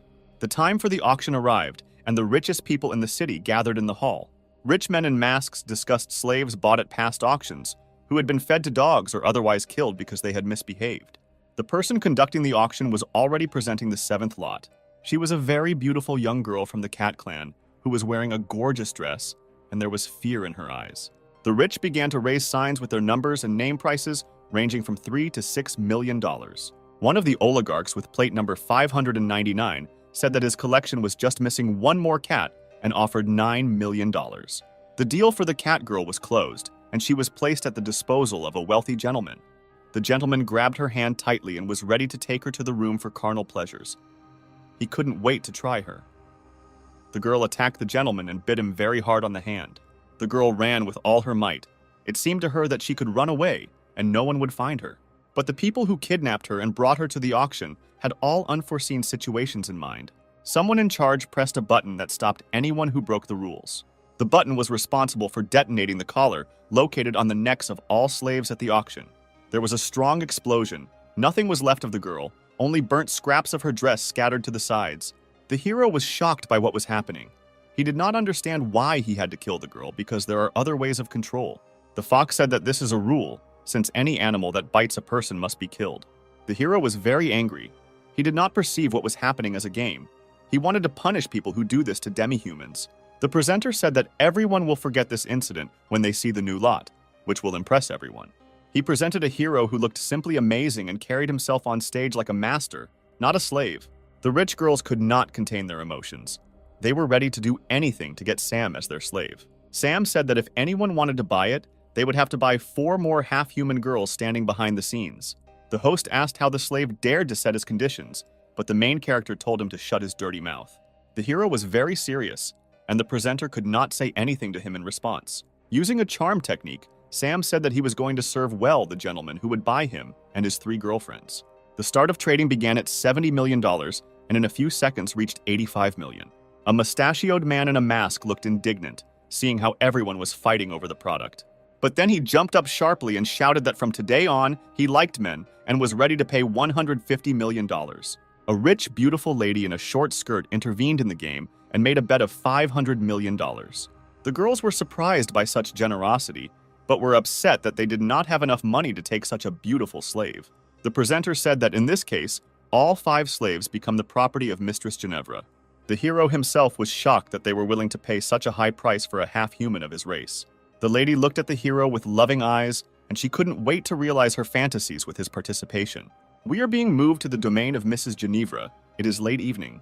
The mistress's maid asked the hero to take off his old clothes, take a shower, and dress in decent clothes. The hero began to ask the maid about Madame Ginevra, about what she was like. The girl avoided answering and said that the hero would soon find out everything himself from the lips of the hostess herself. The hero decided to go change clothes to look as good as possible in front of the hostess. In the closet, he saw many costumes for role-playing games and thought that he would be interested in seeing the skills of the mistress. Ginevra walked into the room in a beautiful outfit. The smell of her perfume could be heard a mile away. The hero chose a more or less decent men's outfit that emphasized his athletic torso. She entered the room. The hero saw that her level was 5 stars and she was a very strong character. He called her to him and said that he was ready to give her satisfaction for the entire amount that she paid for him. The girl liked Sam's self-confidence and wanted to test him as quickly as possible. The girl threw the hero onto the bed, bent over like a cat, and put her knee between his legs. She sat astride him and began to take off his shirt to see his athletic body. An instant, and he was shackled with magic handcuffs. Now he could not move. His arms and legs were tied to the bed, and the girl continued to sit on top. Now the girl offered to talk about business, and it should soon become clear why she paid such a sum for him. The girl showed the hero her fangs and ears, which were exactly like his. The hero was wondering what she was up to and why she needed him. It turned out that all the girls in her castle were the same demons as himself. Ginevra revealed that she is a subordinate of the Demon King, who was sealed 500 years ago. She bought his life so that he could help destroy the hammer and resurrect the king, who was sealed by the 7 sages of divine light. The girl has been trying to find a way to destroy this hammer for many years, but nothing has worked out for her. The hero said that he knows the legend of the hammer and also knows that any demon who touches the hammer will be dead. Ginevra said that she knows a way to remove the seal, but only Sam is capable of this. She said that all 7 sages of divine light are long dead, and there is only one heiress who holds the seal. This is Irina. If you get rid of Irina, the seal will be broken, and the heart of the Demon King will be freed. Due to the fact that the members of the Hammer of Light are holy people, if they fall in love with a demon and surrender to him, the seal will be broken. The hero said that he could not destroy an innocent girl in order to free the main demon. The lady said that she had anticipated his answer and learned that she did not need the whole hero. The hero, with fear in his eyes, began to ask what these words of hers meant. The girl said that to complete the mission, all she needed was a holy source, which she could cut off for him and so on to another. The girl swung the knife very hard and wanted to cut off what was so dear to Sam. Sam managed to shout some kind of spell to try to protect himself. From the blow to the hero's groin, the blade in Ginevra's hands bent, and she received a bruise on her arm. She didn't expect that getting his magic source would not be so easy. The hero lay calmly. He managed to use the magic stone spring technique. This gave strength to his entire body, and he easily got rid of the handcuffs. The girl realized that the hero is not an ordinary demon, but a wizard who can do more than meets the eye. Sam again decided to try the seduction technique, but he had to try, since the mistress is a 5th-level character. The girl asked him to earn 500 million in kind and give her heavenly pleasure. She fell onto the bed and relaxed to get the maximum pleasure from their meeting. Sam turned her over on her stomach and told her not to strain herself if she wanted to fly to heaven. His movements were so gentle and fast that the girl at times lost consciousness in ecstasy. But the hero did not stop there and demonstrated to the hostess all the new techniques for controlling his and her body. The girl called the hero very resilient, even for a demon, and praised him for his skills. Sam's passing girlfriends, whom he had taken with him, turned around at the mistress's moans. They were sad that they were not in Mistress Ginevra's place now because she moaned so sweetly. The stormy night passed and a calm, sunny morning arrived. Sam woke up Ginevra, wished her good morning, and asked how she was feeling. The girl said that despite the fact that he is the first man in her life, she is sure that since he does not give pleasure to anyone, the hero was surprised that for a woman like her, he was only the first partner. The girl asked how the hero did not recognize an inexperienced girl in her. Sam chalked up her skills to natural talent and incredible charisma. The girl confessed to Sam about her plans, in which her first man should be the king of demons. Sam reminded her that he was not going to help her return her king and kill and seduce an innocent girl. Ginevra took advantage of the virgin blood and used the magic of the pure blood chain. She said that if the chain breaks, they will both die, and she is ready to die for the sake of her master. Sam did not expect that he would fall under a spell of such power, and his life could be in danger. Ginevra, holding the magic chain in her hands, said that for the last time she asked the hero to help her return the master. The hero felt pain in his heart and realized that the jokes were over. The girl promised to remove the spell of blood chains and also reward the hero if he helps her. Sam said that he would definitely cope with all the tasks and defeat the Church of Divine Light. The girl gave the hero a route along which the heir to the Hammer of Light, Irina, could move. Sam asked not to offend his 4 friends while he was on a mission. 3 days later, the hero was already in the distant forests, where Irina's path passes. There was a roar and blows of the hammer, with which Irina scattered creatures from the underworld in different directions. The girl looked amazing, from her locks of hair to her shiny armor. Irina heard cries for help coming from nearby in the forest. She didn't know what was happening, but she hurried to help those in need. Cries for help were made by our hero, dressed in an eccentric white and red outfit. He was attacked by underground creatures with huge fangs and a bad smell from their mouths. But Sam was not going to engage in battle. He expected salvation, hoped that Irina would come to his cry. And his plan worked. Very quickly, the same warrior, the heir of the 7 saints, was approaching the scene. She struck the ground with such force that the ground disappeared from under the feet of the underground creatures. After the blow, none of them could get up. The hero did not check whether they were alive. The hero thanked the savior and introduced himself as a priest from a nearby village. The girl introduced herself as a holy knight from the Church of Divine Light named Irina. Sam replied that goblins had entered his village and kidnapped one of the residents, and since the village could not afford to hire a knight, he went to save her. Irina said that despite his courage, he was not strong enough to deal with the goblins. The hero replied that he believed in divine light, which in any case would bring justice, even at the cost of his life. The warrior did not understand why her heart began to beat faster. She looked at the hero with admiration. Irina invited the hero to go on a journey together, destroy the horde of goblins, and save the kidnapped girl. The hero realized that ingratiating himself with the warrior would not be difficult for him. Irina cast some kind of spell using a magic hammer. To the hero's question, she replied that this is a spell of divine light that helps to detect goblins. She pointed to the black aura and explained that there were goblins there that they needed to defeat. She was excited about the upcoming journey and said it was time to hit the road. Turning around, the girl saw a dark aura on the main character and asked what it meant. Sam was sure that it was all over and his plan had failed. But the girl said that he was probably imbued with demonic energy during the battle with the goblins. Sam really liked her version and began to say that Irina is very smart. The girl said that if he were a demon, she would not have spared him and destroyed him with one blow.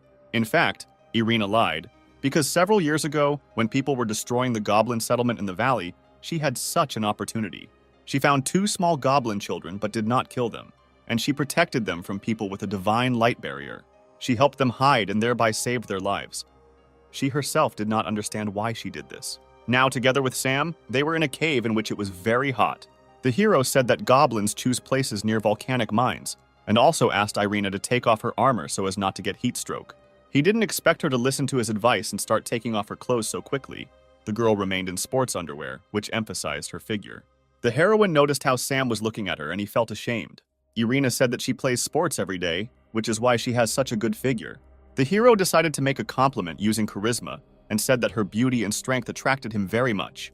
But Irina said that they needed to hurry and quickly walked deeper into the cave.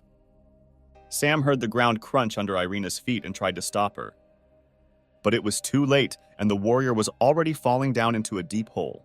Having landed, Irina examined herself and realized that she was not injured. But I noticed that I stepped with my hands and feet into something dirty and disgusting. The hero shouted that this was slimy acid and that he urgently needed to get out before the body dissolved in it. Irina was very frightened. The liquid burned her skin and dissolved her clothes. The warrior Irina's sports stockings also began to dissolve. The hero tried to give his hand to the girl in order to save her and pull her out of the pit of poison. He succeeded, but the girl still had poisonous mucus on her, corroding her delicate skin. Irina tried to cleanse her skin using the divine light technique, but it didn't work out for her, and she thought that now she wouldn't be able to wear such revealing outfits, since her skin would be ruined. The hero said that magic is powerless here, and we need to turn to folk methods. The hero was ashamed to admit what kind of method this was. Irina had no time for embarrassment, because a few more minutes and her skin would not remain its former beauty. Then the hero sat her down on the ground and took her long, gorgeous leg closer to him. The girl did not fully understand what he was going to do to help her. The hero was worried, but could not allow the girl to be harmed. The hero began to lick her foot, each toe separately. He moved higher and higher, and the girl squirmed in his strong arms. The hero continued to use his tongue. Irina could not restrain her emotions and control her body. The girl asked him to be gentle and said that she had never been with a man before. The hero received a new achievement that made his tongue so dexterous that it could be used to knit a sweater. An hour later, the heroes completed their rescue operation, and Sam gave his outerwear to Irina. Irina was pleased to smell Sam's clothes, but she still felt weak. They moved further into the cave, Sam helping her go. Meanwhile, a fragile girl with a beautiful figure was lying tied up on the floor of the cave. The goblins looked at her. Licking their lips, they dreamed of tasting fresh human meat. There was a strong blow of the mace on the ground, and the goblin was carried away by the blast wave. An angry woman appeared, screaming and asking the goblins why they had brought the girl if she ordered the abduction of strong men. One of the goblins pointed to a man in a cage, to which the woman stated that strong and fat are 2 different things, and with such men, she would not be able to create strong offspring. She was shown a half-human with a bull's face, and she replied that this was not the race she needed. They pointed to the man. She said he was too old and weak. The woman heard footsteps in the cave. This attracted her attention. The heroes showed up, and Irina told Sam that they were in the Goblin Queen's lair. The Goblin Queen saw Sam and was so amazed that she could not immediately formulate her thoughts. In the woman's eyes, Sam looked amazing. She had never met such guys before. Sam's charisma was already affecting the woman, and she couldn't take her eyes off him. Irina called the woman a monster and ordered the abducted people to be released. To the surprise of everyone, she quickly agreed, but decided to set conditions. She decided to exchange prisoners for the main character in order to take advantage of his ideal genetics. The heroes were a little surprised by this development of events and did not know what to do correctly. The Goblin Queen said that she wanted to taste fresh flesh, but not to kill and eat, but to create ideal offspring. Irina said that she would never give the hero into the clutches of this terrible woman. But the hero feignedly said that he was ready to sacrifice his body to save the hostages. The queen said that she had had enough of idle chatter, and it was time to talk in private. With a snap of her fingers, the ground began to tremble under Irina's feet, and then began to move away from under her feet. Irina left the meeting place and flew down. How far, no one knew. She still had a magic hammer with her, and with the help of it, she was able to land on her feet. She realized that she was in a magical labyrinth, and she urgently needed to get out to save Sam. Meanwhile, the Goblin Queen sat half naked on her luxurious bed. The bound hero stood on his knees in front of the queen and waited to see what would happen next. The girl said that Sam has nothing to be afraid of, because she does not feed on people. She said that the goblins brought the kidnapped people by mistake. She just asked them to find her a man with good genes to give birth to an outstanding goblin. The hero was flattered by her choice of man, and the queen said that after he helped her, she would let him and the local residents go home. The hero replied that he agreed to her conditions if she promised to fulfill what she said. The girl said that she would untie Sam and warned that her character and habits in bed might seem wild to him. Sam, in an instant, broke the ropes that bound him, thereby making it clear that he was not afraid of her wild behavior. He said that she would still beg him for mercy because he was confident in his abilities. With one touch, he tore the queen's clothes. Now nothing separated them. Sam asked if he could use her toy to increase pleasure. The girl replied that this toy could not harm her, and he could try it. She turned her back to him and leaned her elbows on the headboard. Sam took the spiked bat in his right hand and began rhythmically touching its queen. The queen moaned, not from pain, but from pleasure. Very soon, he took out his spikeless bat and was already wielding it inside. Despite the fact that the queen was very strong and resilient, she no longer even had the strength to say enough was enough. Meanwhile, Irina wandered through the labyrinth and tried to find a way out. The girl decided that if she couldn't find a way out, she would definitely do it herself. The girl began to pass through walls thanks to a magic hammer. She swung it left and right, and now she had confidence that very soon she would get out. In the queen's bedroom, it was all over. The woman could not speak. She only nodded.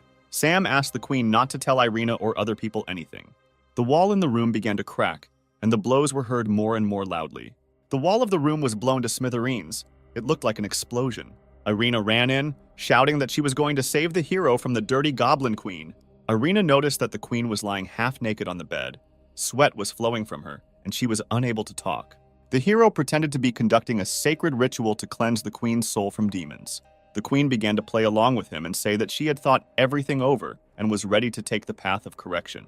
The girl asked how Sam managed to correct the real evil living in this woman. The hero said that he gave her a lecture about the path of divine light, and she rethought her life. Irina asked how anyone could trust her after she kidnapped people from the village. The queen said that she had not harmed them, had already sent them home and asked for forgiveness. The warrior said that she would forgive her the first time, but if this happens again, there will be no more chance.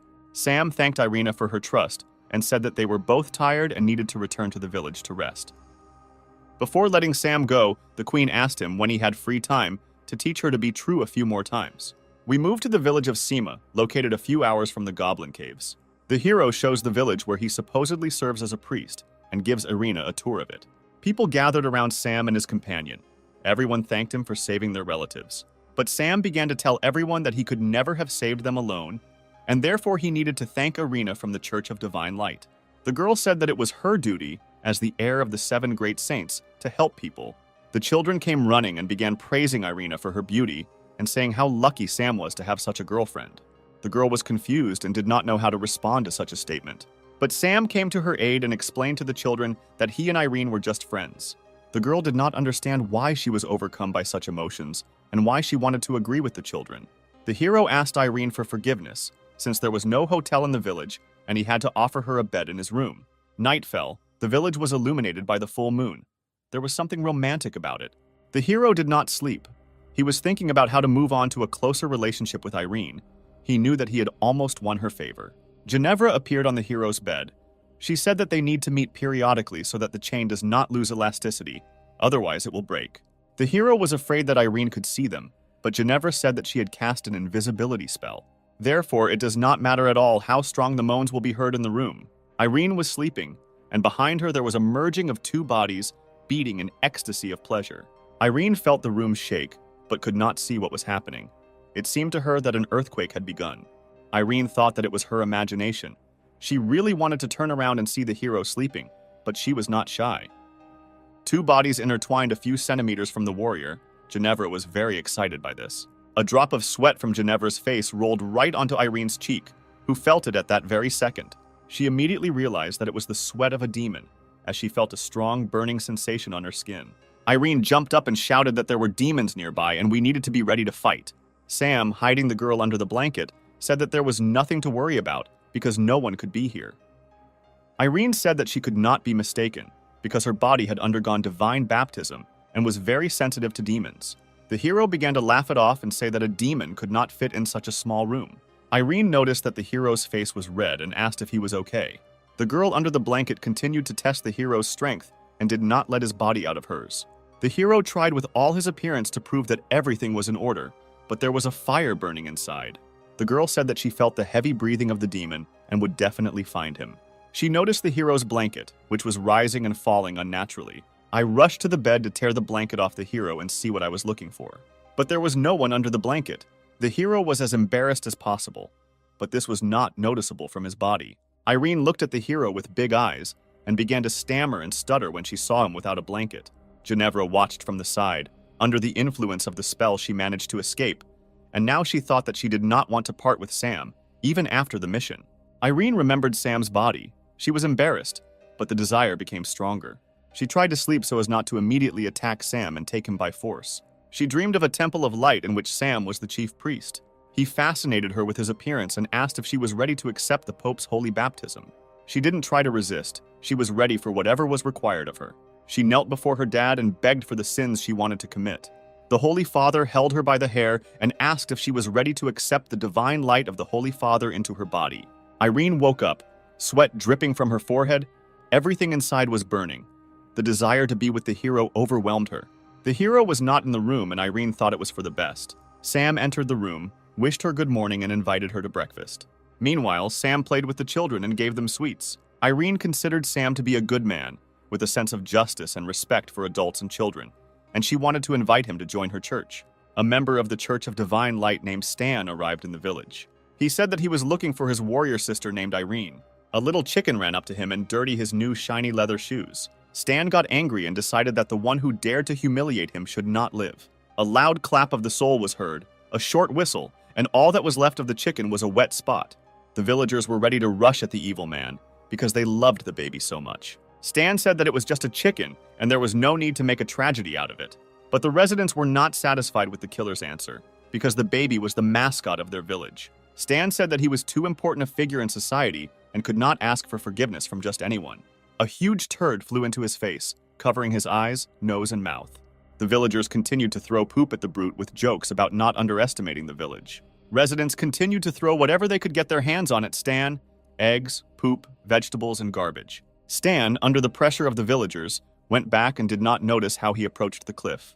He stumbled and fell down, unable to do anything to avoid falling. A surprise awaited him below. He fell into a pit of waste that emitted a foul odor. He was very angry and promised to punish all the villagers who had defamed him. Irene found herself near the garbage pit and asked Stan what he was doing here. He replied that he was worried about her and missed her very much. She asked him not to approach as his smell was a mixture of dead animals and rotting vegetables. Stan told how the people of their village attacked him and threw him into a waste pit. The villagers asked, since when could members of the Church of Divine Light oppress ordinary people and kill animals? The hero said that the killed chicken had been a symbol and amulet of the village for several years, and if Stan did not apologize, the residents would not calm down.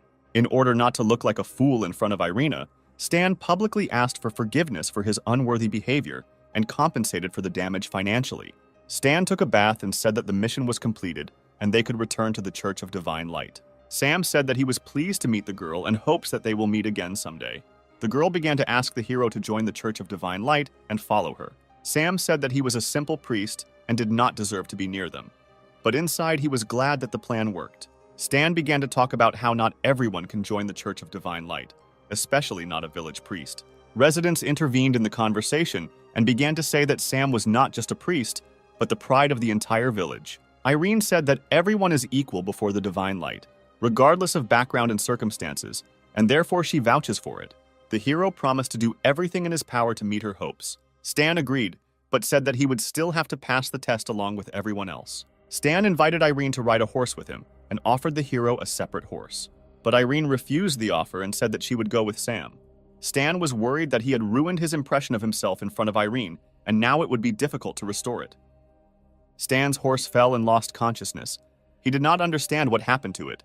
The hero said that it was because of the stench from the garbage pit, which would not be washed off for several days. Irina suggested that Stan meet at their destination, near the Church of Divine Light. The hero was very happy to travel alone with Irene, because this way they could become closer to each other much earlier. Stan was very angry with the hero and promised that he would not leave it just like that. Irene would still be his girlfriend. The heroes rode on a white horse. It was just the two of them, and nature was all around. Irene asked if it was necessary to ride more slowly, since this was the hero's first ride on horseback. The hero thought that he had already seen this scene before and decided to check it out. He hugged the girl tightly around the waist and used the burning feelings technique. A fire flared up inside the girl. She felt the blood rush to different parts of her body. Suddenly, she screamed and realized that it was just a dream, so terrible and sweet at the same time. The girl said that they had almost arrived at their destination and the holy city was already visible. The city was beautiful. The buildings looked neat and powerful. Irene said that the city is the richest place on the continent and houses the residents of the Church of Divine Light.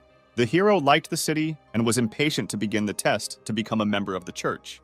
The hero wanted to rent a hotel room, but Irene offered him a room in her house.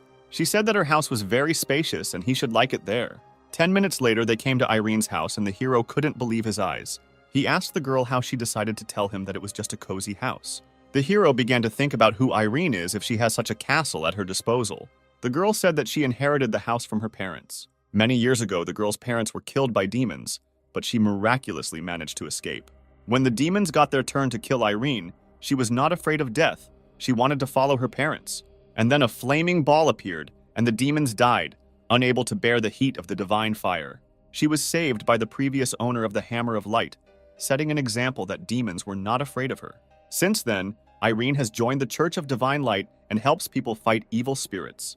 The hero pretended to smile, but was afraid that she might find out about his real essence. At the entrance, they were met by the butler Sebastian, who was delighted to have a guest in the house. He said that he was glad to meet Mrs. Irene's boyfriend.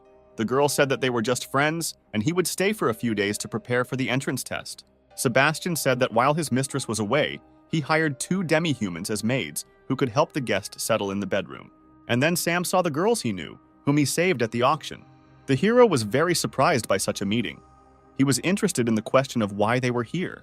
Hannah and Bella said there was nothing to worry about, and they would escort the guest to a place where he could comfortably settle down. The girls led him to one of the rooms of the castle. They said that he could enter. It was a bedroom for guests. Sam entered the room and said that he was waiting for an explanation from his friends. He was interested in how they ended up here, and most importantly, for what purpose. The friends said that they were sent by their mistress Ginevra to assist the hero in carrying out her insidious plan. Sam thought that he still knew very little about Ginevra's capabilities, but in any case, it wouldn't hurt to help him. Hannah and Bella were glad that the hero took their stay in the castle on the positive side. They promised to do whatever it took. Meanwhile, Sam decided to relax in the bathroom. It was nice for him to take off his priest's clothes and take a break from everything. But Sam's calm was broken. Someone entered the bathroom. The first thing he saw was slender legs and a towel put on a naked body. It was Hannah and Bella, who were already without clothes, only wet towels covering their bodies. They wanted to take a bath with Sam. The hero did not immediately understand why they had come and began to ask them what they needed. Hannah said that she and her friends are very grateful to him because he helped them gain freedom and escape death. Now it's their turn to repay him. The girls entered the water. Hannah offered to rub the hero's back, and Bella approached Sam from the front. She dove under the water and Sam felt her hand grab him between his legs. The girl suddenly emerged from the water. Sam was worried about whether she had time to unclench her hand under the water. Bella said that he doesn't have to worry. She will do everything so that he likes it and doesn't regret saving them from death. Sam noticed how transparent Bella had become and asked Hannah what was going on.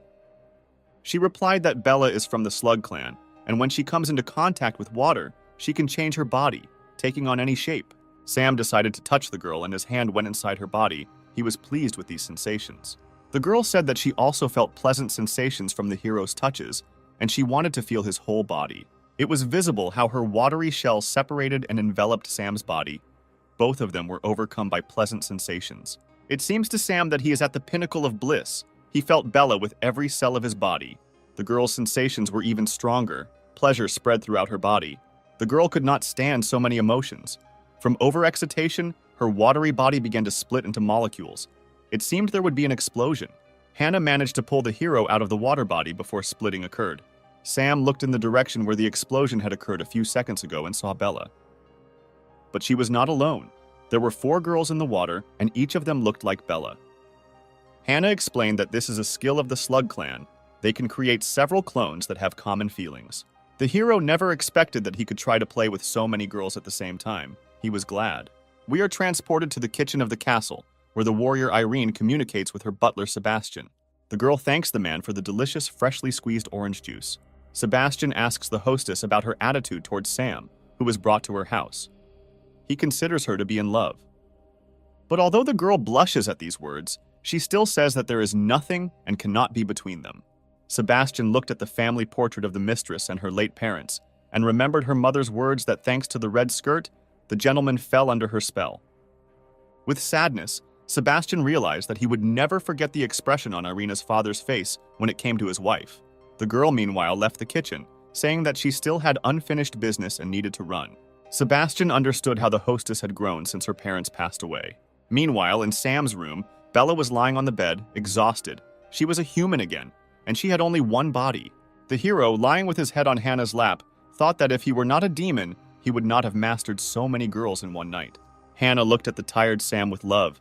She really enjoyed the night she spent with him. It was magical. The hero lay there. He didn't want to get up. After such a stormy night, he needed rest. The hero received a 4-star character card and the ability to transform into a fox. The second game card also gave him game points and the ability to transform into a slime. The calm was disturbed by loud and strong knocks on the hero's bedroom door. It was Irina, and she wanted to talk to Sam.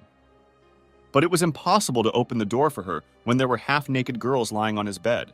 But the door was not locked, and the girl said that if he was awake, she would come in. Irina sharply opened the door to the room. The hero's heart squeezed harder, and the girls on the bed instantly used their camouflage abilities. Sam was sitting in the bed under the blanket, with a slug on his head covering the tips of his ears, and a small fox lying on his lap. The hero stroked it like an ordinary cat. Irina asked why there was a slug and a fox in his room, and why he was acting so strangely. The hero came up with a stupid excuse and said that they came from the forest. He fed them, and they didn't want to leave. Irina believed in his stories, said that he had a good heart, and her choice in his favor turned out to be very correct. She wants to help him pass the test of divine light, and therefore will pass on information about special training. Sam thought that this would be very useful, and said out loud that he didn't know if she was doing the right thing. The girl said that during the test, a staff of light would be used against him, which creates illusions, turning people's main weaknesses against them. These weaknesses are lust, gluttony, greed, envy, anger. People with these vices will not pass the test. Sam put his hand on his heart and said that his actions and thoughts are pure, and everything he does is for the sake of justice, and therefore he will pass the test. The girl said that she believed in him, because besides lust, she saw no other sins in him.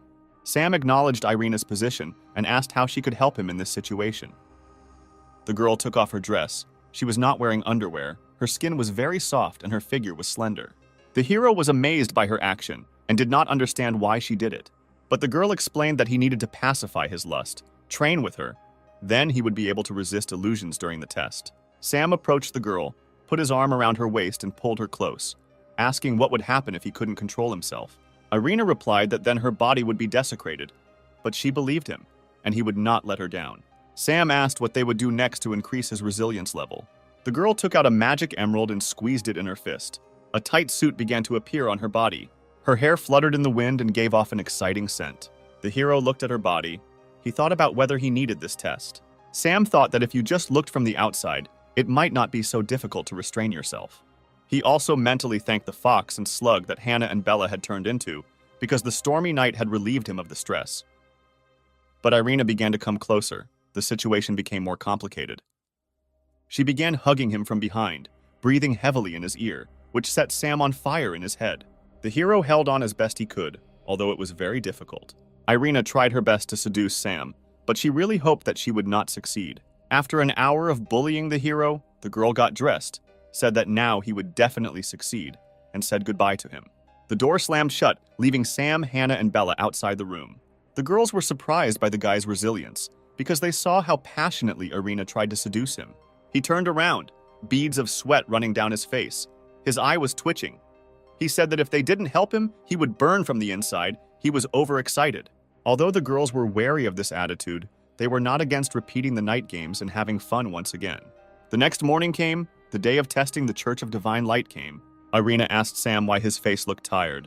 Sam replied that he was nervous before the test and was fine. The girl led the hero to the church, where the test was to take place. Already in the church, Sam saw a man in the robes of a nun. In his hands, there was a staff. This person was a delightful girl named Franca. She introduced herself as one of the 7 sages of divine light and the staff of light. Sam introduced himself as the priest of a small village. Stan appeared in the church, who began to call the hero a redneck and also say that he did not have enough strength to pass the test. Franca said that a person whose thoughts are impure will fail the test and will suffer fatal injuries. Sam spoke about his confidence and that he would not let Irina down, who believed in him so much. The girl beamed after hearing Sam's words. She began to see the hero more attractive. "In that case, go to the testing room. We can begin," said the serious Franca. According to the hero, Franca looked very cute, and he thought that passing the test would not be difficult. Irina told him not to be deceived by Franca's appearance, because each of the 7 sages of divine light has very strong abilities. Franca is a staff of light and is known for her love of torture. No one can withstand her torment. Sam walked up to the door leading to the testing room and said he was ready to begin. Franca said that he could come in and the test would begin, which would put everything in its place. The girl took off the blindfold and told me to look into her eyes. They were very unusual. Sam tried to compliment her eyes, but she cut him off. The girl talked about how she was wounded in a battle with demons and lost her sight, but divine light gave her the power to see through people. She found herself in Sam's inner world and decided to take a look around to see what he was like. Franca was very surprised when she was greeted. She was greeted by 5 model-looking guys, all of whom looked like Sam, but dressed in business suits rather than priestly robes. Inside Sam's world, the girl had different eyes and saw everything. She was interested in studying the strange inner world of the hero. Sam, in a business suit, invited Frank to sit down and talk to get to know him better. The girl accepted the hero's proposal. She liked such communication. Sam poured alcohol and invited her to drink a glass of red wine. The girl did not know how it would end, and persuaded herself to stick to what the divine light had bequeathed. Franca said that as the staff of light and one of the 7 sages, she should not drink alcohol. Sam said that they are in his world, and this all happens only in her head, so nothing prevents her from breaking the rules. Franca thought that Sam was right. She wanted to believe him. She began to drink glass after glass, forgetting about why she was in Sam's world. 2 hours passed, the alcohol in the bottles disappeared very quickly. Despite the large amount of alcohol that was drunk, the girl asked for more.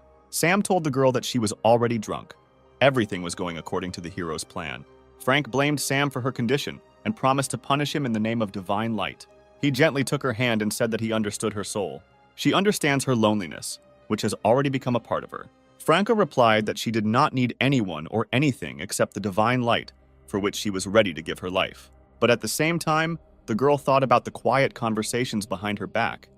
They feel sorry for her, because she cannot even see the divine light she serves. So she hurts others to numb her own.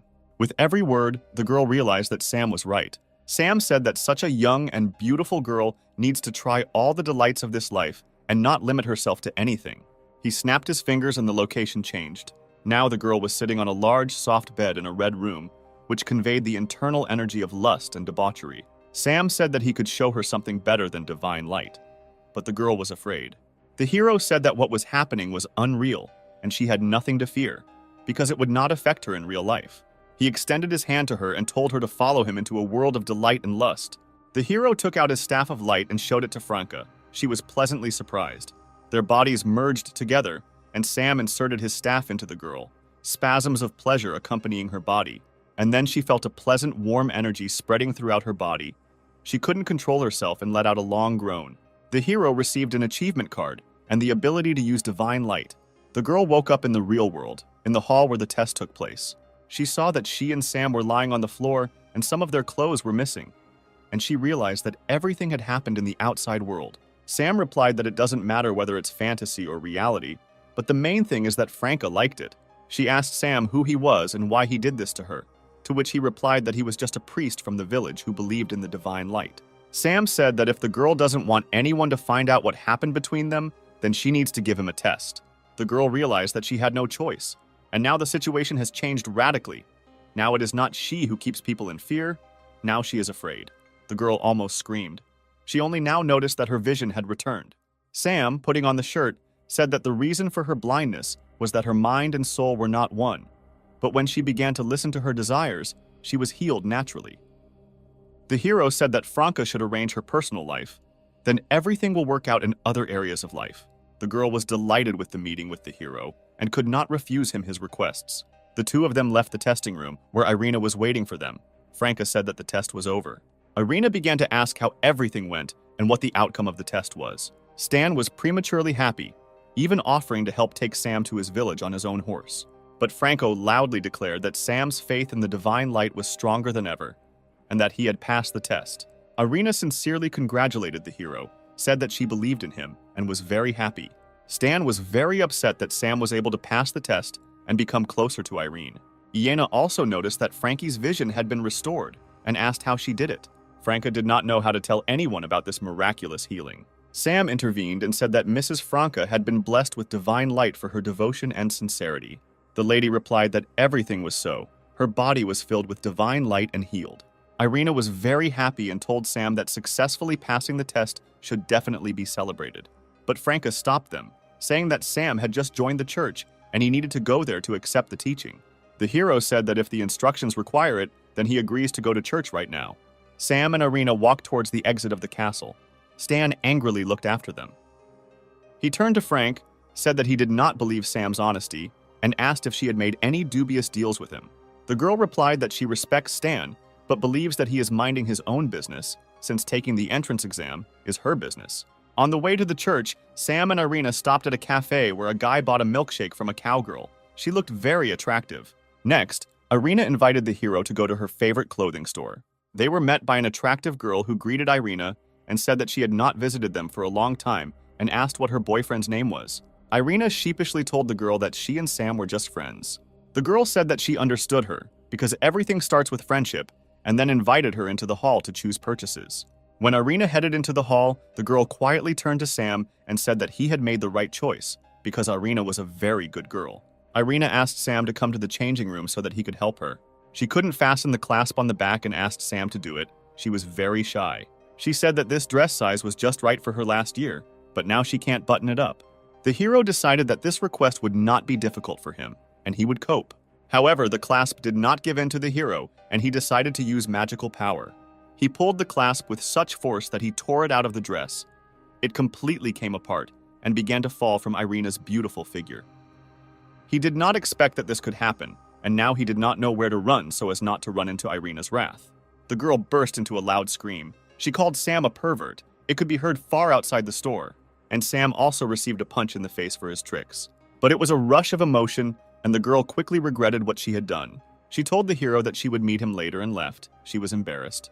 The hero once again thought that he needed to be more careful, because if Irina found out about his essence, she would definitely kill him. We are transported 3 days forward to the place where Mrs. Franca lives. The girl lets out a muffled groan, her strength running out. Sam says that with every prayer they share, his faith grows stronger. She can't say anything to the girl, she just nods her head. The hero has tired her. The hero notices that the girl is worried about something and asks him about it. The girl says that Stan is planning something bad, and the hero needs to beware of him, because he is a very powerful sage of the Divine Church of Light. Sam said that he had nothing to fear, because Mistress Irina was next to him, and Stan would not dare to harm him. The hero went to the castle across the street. It was late at night. He heard someone sneaking behind him and said out loud that the pursuer had better leave. He turned to look at the man who was following him. Behind him stood 5 men with weapons. They were aggressive. A fight could not be avoided. Based on their outfits, Sam determined that they were mercenaries, and they were following the instructions of the customer. And it was true. One of them, with a bald head, said that their task was to blow off his head. The hero decided not to give them a chance and to attack first. He used his magic. He called upon Princess Siri for help, throwing away her achievement card. Siri shows up and immediately reprimands Sam for throwing her card so hard. But after a few seconds, her mood returns to normal, and she asks how she can help him. Sam says that mercenaries who received a task from an unknown person want to kill him. The thugs do not take the princess seriously and invite each other to have fun with her before killing her because she looks very attractive. The girl asked the hero if he wanted these stupid, impolite pigs to die. The hero said that she had the opportunity to have fun and train on weaklings. The bald gang leader told them to shut up and surrender or face a harsh death. The battle began. The long-haired bandit sent a fireball at the heroes. Princess Siri easily deflected his blow, cutting the ball in half. She was attacked by 2 other mercenaries, but she easily fended off each of them. Sam admired Sister Siri's fighting technique. She had noticeably become a better fighter. When suddenly another gang member crept up from behind and stabbed Sam in the chest with a long blade. He figured that if Sam died, the summoning technique would dissipate and Siri would disappear. However, after the blow, Sam's shadow clone dissolved, leaving the enemy stunned. The hero said that he knew about attacks from behind more than anyone else, and therefore thought out escape routes in advance. But the blonde did not give up. He said that the village priest could not defeat him and his gang, and was already flying at him with a knife in his hand. Sam weighed the pros and cons and realized that the enemy was counting on his magical power, and he decided to act hand-to-hand. With his right hand, he drove into the enemy's jaw. The blow was so strong that the asphalt under the body of the fallen man broke in 5 places. Many bones were probably broken as the enemy could not move. Sam was clearly pleased with his knockout blow and felt that he was in good physical shape. Princess Siri also had everything ready. No one except the 2 heroes nearby could stand on their feet. The girl said that he should find out who was behind the attack so as not to wait for a second time. Sam replied that he could guess who the customer might be and would look into this matter. The hero thanked Princess Siri and said that it was time for her to return to her world. The girl asked if he really considered her just a tool that he could use at any moment, without giving anything in return. Sam felt embarrassed and asked what he could do for her so that she would not consider him a bad friend. The girl said that if they spent the night together, he would not owe her anything and would be able to call her again if she needed help. We are transported to the hotel, where the manager asks the heroes if they have a preference for the love room. Sam said he wanted to try the most unusual room they had in the hotel. Princess Siri was embarrassed and surprised by such a hotel, which has unusual love rooms. Sam told the princess to put aside her worries and trust him, even though he himself didn't know which room they were going to. In the room, they saw various oblong-shaped objects. The girl said that it was the first time she had seen such strange objects and was not sure that she wanted to use them. The object began to move and vibrate. Siri fell into a stupor and could not say a word. Sam said there was nothing to worry about, and they would figure out how to use it as the evening went on. The girl lay down on the bed. She did not understand why she felt shame. We are abruptly transported to the Church of Divine Light, where Irina, Sam, and Stan are standing. The hero yawns because he spent the whole night exploring various oblong-shaped objects with his girlfriend. Irina asks the hero why he didn't get enough sleep. Sam says he studied new techniques all night and didn't have time to sleep. Stan warns that when the Archbishop of the church comes, Sam needs to behave decently and not as usual. Sam said he was much better behaved than Stan Stinky, who liked to kill little animals. Stan gets angry and promises to impale the hero when they leave the church. The Archbishop appears on the stage, greets the arrivals, and addresses the newcomer. Sam greets the boss and feels the fashionable aura emanating from him. The Archbishop immediately gets down to business and says that the activity of demons has increased recently, and he has 3 tasks for them. Stan needs to destroy the demons who are killing merchants outside the city. He accepts the task. Irina's task is to track down the demons that live in the city and destroy them. The girl accepts the task. The hero is sent to the Red Moon nightclub. Without finishing the task, he immediately accepts it. Then he realizes that he has already heard about this club and asks again about the task. The Archbishop says that he has information about the sale of demon slaves in this club, and his task is to prevent transactions from happening and demons from entering their city. Irina asked why Sam had such a difficult task. The main one replied that the Church of Divine Light does not need useless people, and if she believes in him, then he will cope. Sam confidently stated that he would cope with the task and would not let Irina down. The girl was pleased to hear the hero's words, and she decided that she needed to help him in his mission. Irina took out a bag full of money and gave it to the hero. The girl said that he needed a lot of money, since he would not be able to withdraw it through the security. He would have to ransom the slaves. Sam realized that the Church of Divine Light is not as simple as it seems from the outside. The hero thanked Irina, but refused the money, saying that he had a plan according to which he would not have to spend her money on slaves. The girl asked what his plan was, but Sam said that she would see everything herself when the time came. Night had fallen in the city. The moon illuminated the main street. A man leading a horse shouted at someone on the road to get away. A girl with a very familiar hair color was lying on the ground, showing her hopeless situation with all her appearance. The horse driver told the girl to get out of the way and not disturb his important gentleman. An obviously rich gentleman, covered in gold chains, looked out of the carriage and asked what was happening. The girl apologized, saying she had no choice, and she began to make eyes at the gentleman, using the magic of charisma. The man immediately fell in love with the attractive person. The carriage was moving towards the Red Moon nightclub. The carriage shook all the way, either from the bad road or from something else.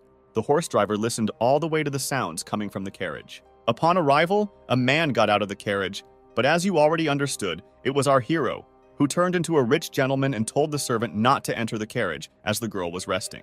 Sam was glad that his plan worked, and now he, in the guise of a rich man, will be able to participate in the auction. Meanwhile, the gentleman himself was resting in the carriage. At the reception, the girl recognized Mr. Stone because he was a regular customer of their establishment and loved to spend time with their slaves. Sam, in the guise of Stone, said that he needed what he always needed, and now he was already lying in the room and waiting for the girls who were about to arrive. Two half-naked girls entered the room and said that they missed Mr. Stone. While he was not listening, they said that it was very easy to make money on him because entertainment with him lasted only a few minutes. The hero thought to himself that today they would not be able to get their honestly earned money so easily. An hour later, Sam called the manager and said he needed help. He said that the girls she sent to him did not cope with their mission and passed out earlier than he needed, and asked if there was fresh goods. The manager replied that the client's desire is law for them, and they will be able to help him with his problem. She invited him to the dungeon, where new slaves were sitting behind bars. She showed him 3 tied-up girls who had very short dresses. She said that these demons are a very rare race and asked which one he wanted to choose. Sam said that it was not serious to offer such a rich gentleman only 1 girl, and he would take 3. The girl asked how he was going to pay, in cash or by check. Sam said that he would pay with a check for any amount because money is not a problem for their family. The girl asked Sam, in the guise of Mr. Stone, if he could buy her if he had so much money. The hero said that he could buy it next time, but now he asked to pack these 3 girls. The girl said that she would go get their clothes, and in the meantime, he could get to know them. Sam walked up to the cage and told the girls he wouldn't hurt them. The girls were afraid of the hero because everyone who wanted to buy a slave said that they would not cause harm. Then Sam took off his mask for a while and told them that he was a demon like them and had come to save them. The girls were very happy about the amazing rescue and thanked the hero. Sam said there was nothing to worry about and they would be free soon. The manager returned with the clothes, but Sam completely forgot to return to the guise of Stone. There was silence. Sam used charisma magic and ordered the woman to submit. The manager obeyed and sat down on her knees in front of the new owner. Sam turned into Stone, told the girls to change clothes and follow him, and act natural. When Sam was leading the girls, other club guests were jealous of the amount of money he could afford to buy 3 slaves at once. Sam pretended to be a tough gentleman and rudely answered and asked why they were looking at him like that. They left the club. The hero's plan was a success, and now they needed to go to a safe place. But then the real Mr. Stone appeared and began shouting that the imposter needed to be stopped, and the slaves returned. Sam realized that he had been discovered and there was no need to hide anymore. The hero and the girls began to run away, with the nightclub security chasing after them. Irina walked by and asked what Sam was doing here. The hero shouted that he needed help and would explain everything later. The girl reacted very quickly and rushed to the hero's defense. She used magic and created a barrier of divine light through which the pursuers could not pass. 30 minutes later, Sam and the demon girls were already at Irina's castle. The girls were exhausted and scared. They were afraid that they would be killed because they knew what the castle was. Irina asked Sam why he brought demons to her house, because the archbishop told him to destroy them. Sam said that he was not going to kill them and wanted to give them freedom. Sam said that it is wrong to kill creatures just because they are not of the same race as you, because among people there are also evil people who kill others. Irina said that they could no longer be in the castle, to which Sam replied that he would teleport them to a place where they would not have contact with people. And indeed, Sam used the device to transport the girls to another area. The girls were moved to a safe place, to the hot springs, to a place where our old friends, Princess Maggie and the former owner of the Intimate Services Salon, will take care of them. The princess looked at the girls. They were confused. The girls did not know what awaited them, but the situation was favorable. Sister Maggie said that she would teach them how to survive and that they should not be afraid of her. She began training the girls one at a time, with the goal of increasing their stamina to further satisfy Brother Sam. We are transported to the house of Franco's sister, where the hero arrived. The girl says that he is in danger because he failed the first task and did not destroy the demons, as the archbishop bequeathed. The hero says that that's why he came to her, to ask for help, and also to connect him with the archbishop for a conversation. The girl says that he is lucky and he can atone for his guilt, since today the only daughter of a rich businessman was kidnapped, and if he saves her, he will be forgiven. Sam was very happy about this situation and asked Franca to tell him more about what happened. The girl put her stockinged foot on the hero's shoulder and told him not to worry, because she could help him. Franco said she was trading information about the businessman's daughter for a sensual and gentle foot massage. Sam said that the mistress will be pleased, because giving girls pleasure is the meaning of his spiritual path. Loud female moans began to be heard from the room. The parishioners heard that they were coming from Mrs. Franco's bedroom. People said that Mrs. Franco was punishing infidels for the safety of all believers. The girl held her mouth with her hand, barely holding back a scream, waves of pleasure convulsively spreading throughout her body. Sam decided to play a joke and said that in the eyes of people she is still the same saint as she was before meeting him. Franco replied that nothing has changed since then. He just opened her eyes and now she sees the path of divine light even better. The hero said that it was time to discuss information about the stolen daughter of a businessman. The girl said that with the help, we cut to the Razor Gang building, where Sam is already trying to come up with a plan to break in. The hero decides to use a plan that always works. Cotton, a smokescreen, and we understand that Sam is turning into an attractive girl. He, in the guise of a girl, approaches the entrance to the building, and he directly asks the guards how he can find the Razor Gang. It is worth noting that Sam chose a very elegant appearance in order to save the girl as quickly as possible. The security confusedly asks the beauty why she needed the Razor Gang. Sam decided to come up with the most elegant lie and said that the leader of the gang invited him, and if he didn't show up on time, they might get hurt, so they needed to let him through. But the guard turned out to be not so simple. He knows that his owner does not bring girls home, but goes to have fun outside his borders. Sam has to use the skill of seduction to prevent the situation from getting out of control. The men thoughtlessly decide to listen to the hero and let him in. Sam, in the guise of a girl, thanks the guards and goes into the house. Sam walks through the house and notices how huge it is and what extensive renovations it has. Sam notices two large men guarding the door to the room and decides to go through that door. Sam greets the men and calls them handsome and asks them if they would like to spend their time with health benefits. Men also easily fell for the hero's charisma in the guise of a beautiful girl.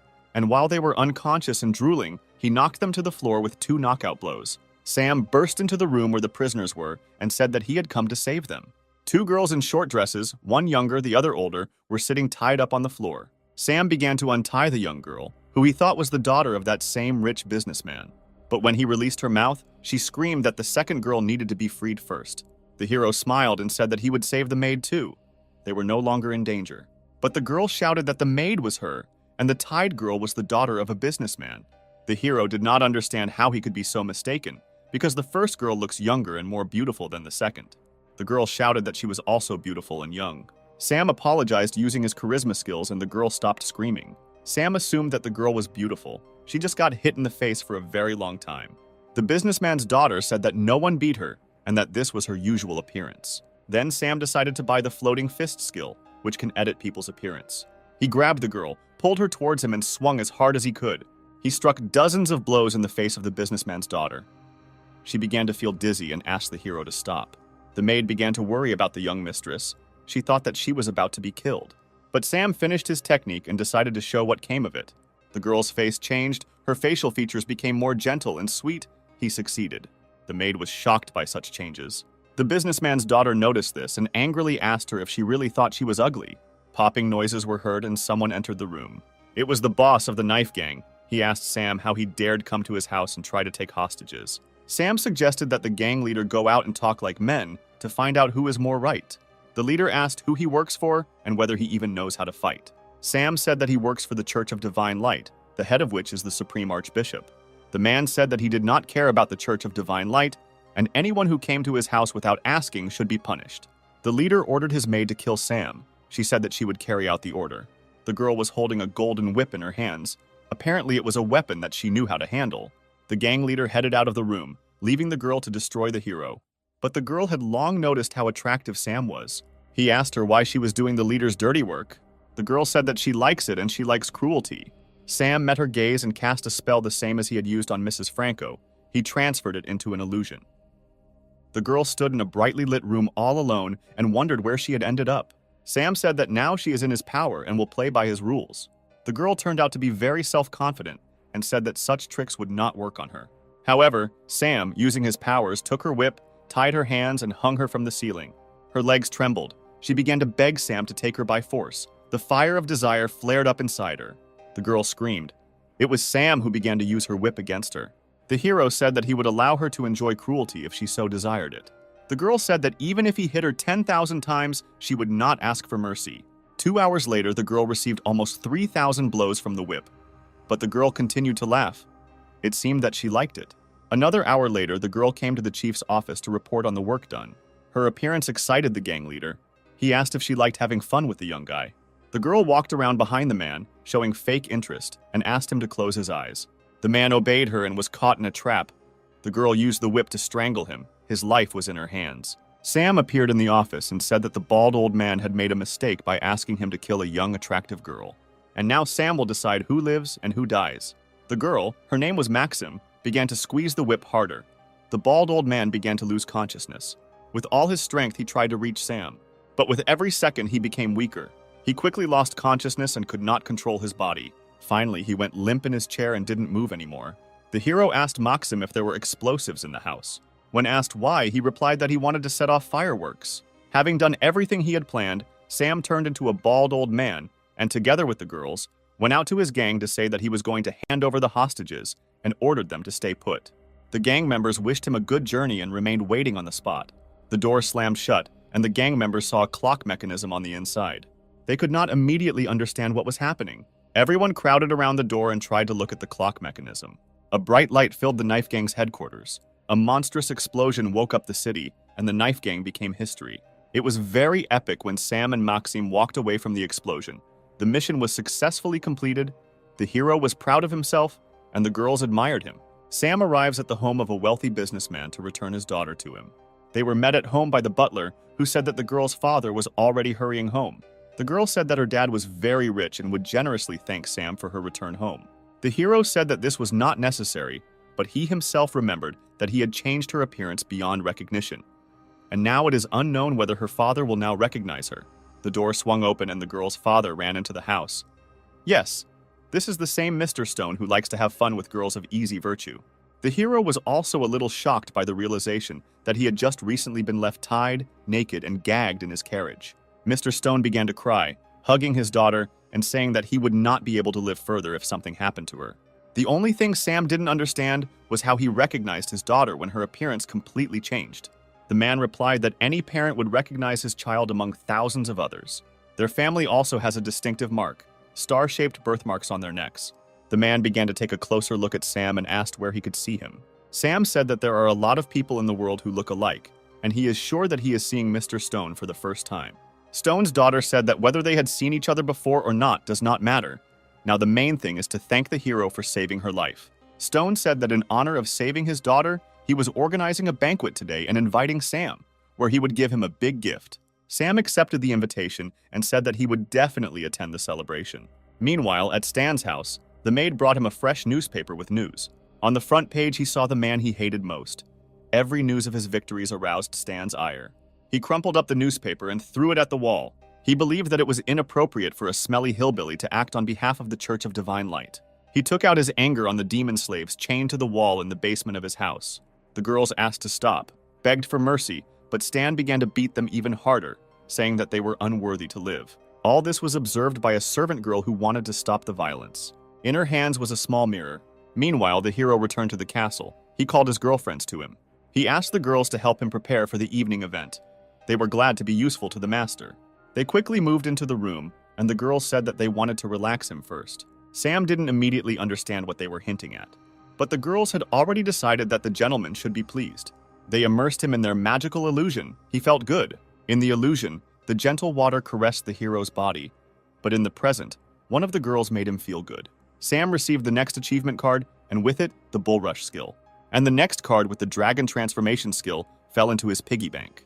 A girl from the Dragon Clan said that the hero needs to contact Mrs. Ginevra in the evening via a magic mirror, and be careful so that no one sees it. The hero asked where this magic mirror was. The girl said that she was in a hurry when she was getting ready here and forgot it in the toilet. Sam didn't know how to react to this, but there was nothing he could do. He had to go to the toilet. In the toilet, he opened the lid of the toilet and saw a golden mirror glued to the inside. Mrs. Ginevra appeared in it and greeted Sam, her appearance stern. The girl was clearly angry. She called him a poorly educated demon who doesn't even know about magical objects, like a magic mirror. The hero still found it funny, because Ginevra didn't know from which part of the room she was talking to him now. The girl said that a few days ago, the scout troop was attacked by the Divine Light Sword, and the entire army was destroyed, except for the 3 demon girls. They were captured and taken to the Divine Light prison. She said that this was done by Stan, who keeps them in his dungeon and mocks the prisoners, and is also preparing a conspiracy against the hero. She found out this, since her spy was able to get into his house. Sam told Geneva to be very careful because this guy has a good nose for demons. The connection was interrupted. This could have happened if someone entered the room where Sam was negotiating. The butler entered the toilet. He was very surprised that Sam was sitting over the toilet. He asked what he was doing. Sam said that he felt sick and felt sick, so he sat down near the toilet. The butler sympathized with him. The time has come to celebrate the miraculous rescue of the daughter of a wealthy businessman. The hero was dressed in a very beautiful and expensive suit, which made him feel not very comfortable. Irina reassured him, saying that he did not need to worry around her because everything would go fine. She was wearing a gorgeous dress with a deep slit on her right leg, and she looked amazing. Stan appeared in a business suit, complimented Irina, and bowed. Without showing any emotion, she thanked him and said that he looked good too. Stan said that he did not like such pretentious events, but as a famous person, he could not help but accept the invitation. All the inhabitants of the house looked in their direction and said that they had never seen such a handsome guy. Stan took the compliments personally and said that they shouldn't fall in love with him because his heart belongs to the divine light. But the girls had already surrounded Sam because these compliments were addressed only to him and no one was looking at Stan. Stan could not look at the hero without anger and said to himself that soon everything would end and he would take everything that belonged to him. Sam finally fought off the groupies and was able to get to the toilet.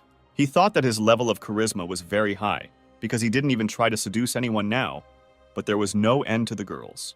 Ginevra entered the toilet and told the hero that he was in danger. The hero asked what danger she was telling him about because he didn't know what she was talking about.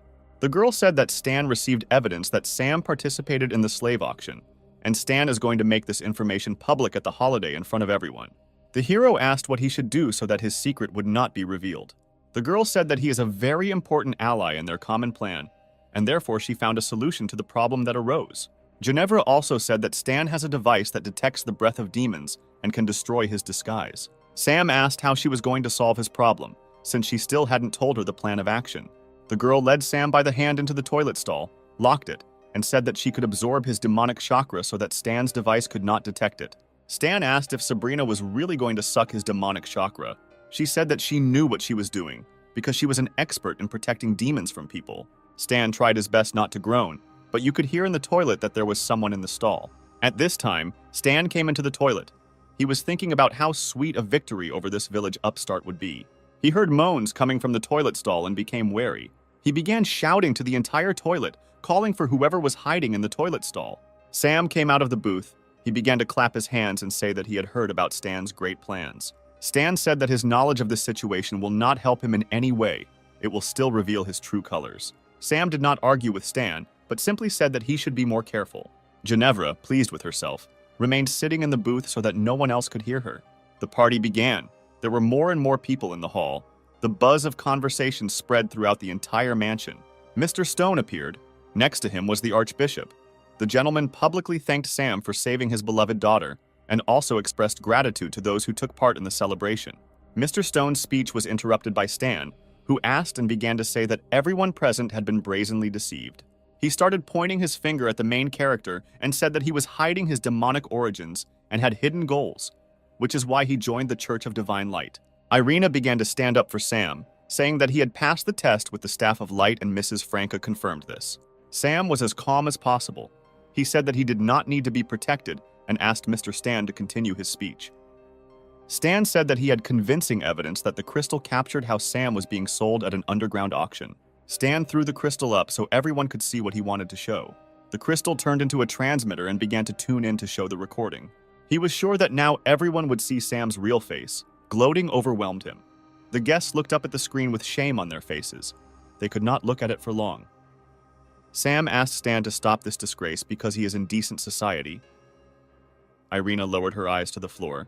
She could not look at this shame. On the screen, there was a recording of Stan in women's stockings and underwear being beaten with a whip by a demon girl. Stan was furious. He yelled at Sam and said that he was the one who switched the crystal to make him look like a fool. Sam interrupted him, saying that Stan himself suggested showing everyone this recording, and also stated that the sacred sword of light was not worthy to be in the hands of someone who was being whipped by demons, and asked to hand the sword into his hands. Stan's rage knew no bounds. He was ready to pounce on the hero and kill him right on the spot. The Supreme Archbishop told everyone to shut up, because they were on the same side, the side of the divine light. He also said that despite the fact that they cannot verify the authenticity of the recording, so as not to discredit the Church of Light, Sam and Stan must pass the test and prove who is more worthy to wield the sword.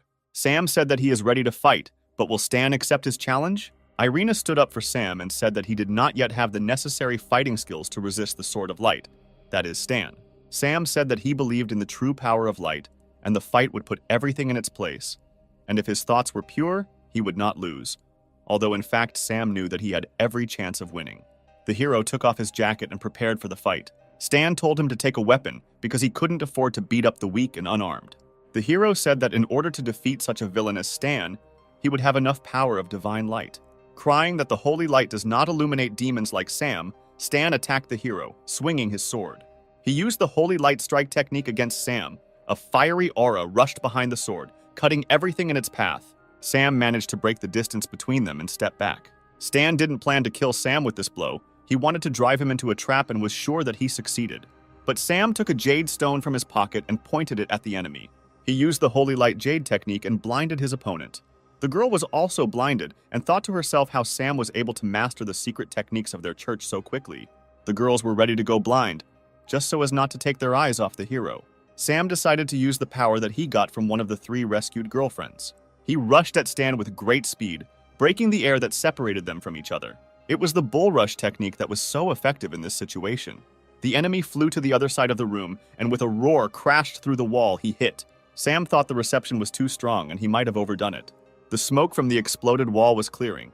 Everyone was waiting to see if Stan would be able to get up after such a blow. Yes, he was able to get up, and not only was he not injured, but he was no longer wearing that business suit. Stan wore the armor of the Holy Church of Light, which greatly increased his strength. Sam also felt the incredible power emanating from the holy armor. Stan said that each divine light artifact has unique abilities, and in this armor it is invulnerable. Stan used God Realm mode and charged at his opponent with the speed of holy light. Sam realized that he would not be able to stop such a fast strike and decided to use the skill of another of his friends, throwing slugs at the enemy. But while he was trying to use magic, he was wounded in his left arm by a holy blade. He began to retreat, not understanding why his magic did not work, because he could not throw the mucus at Stan. Stan said that demonic magic does not work against magical artifacts. He once again attacked Sam using his sword of divine light. Irina screamed at Sam to try to defend himself, otherwise he would die. Sam summoned his sword and used the 6 Gates Ice Slash attack, which he learned from Princess Ciri. Stan was surprised, because no one had yet been able to repel this blow from his sacred sword. They entered into a sword fight. Stan believed that he had no equal in fencing among those living today. Sam knew this himself, and he needed to come up with a different battle plan, otherwise he would die. He decided to try to piss Stan off and say that he is so brave only because he has the most powerful weapon in his hands. But without a sword, he is just a vile coward. Stan asked the hero if he really believed that he couldn't handle it without a weapon, and threw the sword aside.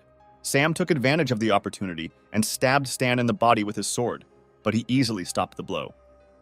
The hero certainly could not have expected this. A new plan was needed. Stan said that even without his sword, he was able to deal with the stinking demon. Sam's brain kept generating ideas. He couldn't come to the right conclusion. Before Sam's thoughts could settle in his head, he was punched in the face by his opponent. And now he was flying into the far wall of the large hall, breaking the wall behind him. Stan said that such a dirty animal would never defeat a great master of divine light. Sam could barely stand on his feet. His face was broken. He now relied only on his charisma, so he winked at the girls in the hall. The girls began to shout at the top of their voices that Sam was their hero, and Stan was a villain, who without his divine things was simply a non-entity. Stan continued to not understand why all the girls were not on his side even now. The girls shouted that superiority and strength over Sam did not make him a great man, because he was still a scoundrel. Stan was infuriated by all the statements addressed to him. They called him a useless and evil person who is not worthy of the Church of Divine Light. All this drove Stan crazy. He lost his mind and his sacred armor burst and shattered into fragments. He did not control his powers and did not understand how it happened that his armor crumbled. Sam's plan worked, because in order to control the artifacts of the Holy Light, you need to have unshakable self-confidence, and the girls killed this belief in him. Sam did not attack the unarmed Stan and asked him to stop this war. But Stan wasn't going to listen to the smelly hillbilly and grabbed his blade, and attacked him with the words, "Die, dirty pig." But the blade was knocked out of his hand by an arrow from another member of the Church of Divine Light. The girl's name was Lucia. She told Stan that if the Divine Light refused him, it did not mean that he could act so vilely and attack the person who proposed a truce. Stan called Lucia a dirty wench who has no right to tell him how he should behave. The sword that Lucia knocked out of Stan's hand flew towards Sam, began to glow with divine light, and the hero caught him, feeling hot energy spreading throughout his body.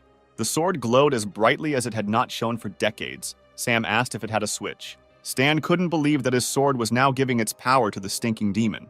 The archbishop stated that everything had been decided, and now Sam had been promoted to the 7 sages of the Holy Light, and Stan, who had lost his light, would be cast out of the church. Sam received a sword of light, which increased damage to evil creatures by 100%, as well as armor of light, which could be created at will.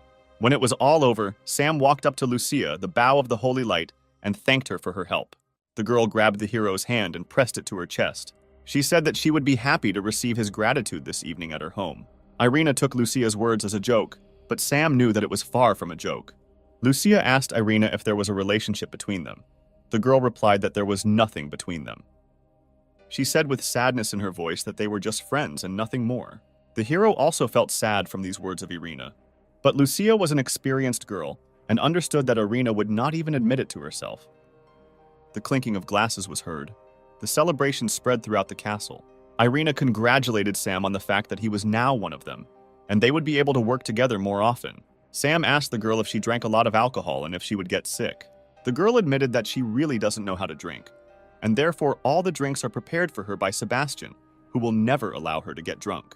Sebastian, meanwhile, was thinking that especially for such a holiday, he had made the wine much stronger than usual, so that all the guests would like it. He believed that even if the lady was drunk, Sam, being a real man, would not take advantage of her condition for his own purposes. Sebastian talked to Irina's late parents and said that he would be happy if she gave birth to a child next year. Irina herself began to notice that she was very drunk. Sam noticed this too and began to worry about her. He offered to take the girl to her bedroom and put her to bed, to which she replied that he could not appear there and that she still needed to take a shower. Sam brought the girl to the bath. She began to call Sam to take a shower with her. Sam didn't immediately know if he had heard what she was saying correctly. She fell silent and he began to worry, asking if everything was okay, but she continued to remain silent. Sam burst into the bath to see if she had passed out in the shower, and then her hand grabbed him by the collar and pulled him inside. She hugged him and kissed him deeply. He couldn't leave. A few seconds later, the girl was sitting in a hot bath, but she was very sad. She asked the hero why he refused her, because she showed enough initiative. Sam reminded her that she talked about the ban on desecrating her body. The girl said that since he was appointed one of the 7 saints, their union would not stain her body. Sam asked her with bitterness in his voice if she would like him if he were a demon. She said that even if he is a demon, he is now a holy demon, and she will follow him both to heaven and to purgatory. Sam said that he was very glad to hear such words from your address, and also wanted to spend this evening with her. The girl opened up to him and they united as one. The pleasure these two felt was beyond words. A 5-star character card has become available in the hero playing field. We are transported to Stan's mansion, at the entrance of which there is a guard of 2 priests. Sam screams and asks why they won't let him into their own house. One of the priests punches Stan in the face and tells him to talk kindly to them. They explain to him that all his property now belongs to the church again, and all his past merits now mean nothing. The members of the Church of Light are very angry with Stan because he has caused great damage to their faith. Stan leaves, leaving his mansion. He has nowhere to go. He wanders until nightfall, and then he meets 2 demons. The demons recognize Stan as a former swordsman of the Holy Church of Light. Stan asks them what they are up to. The demons want to repay his debt, to avenge the thousands of relatives he killed. Stan begins to run away, because he no longer has the powerful power that the artifacts gave him. But they surround him from the other side and say that it has been decided to take him into account. He tries to justify himself and begs for forgiveness from the demons. But they do not want to listen to his dirty words. The sounds of blows and screams of the victim are heard. Morning comes, we are transported to the castle of Mrs. Irina. She wakes up in her room. Her head hurts a little after yesterday. Meanwhile, Ginevra comes to Sam and says that she knows about the work he has done. Sam asked if the seal on the Demon King's heart had been removed.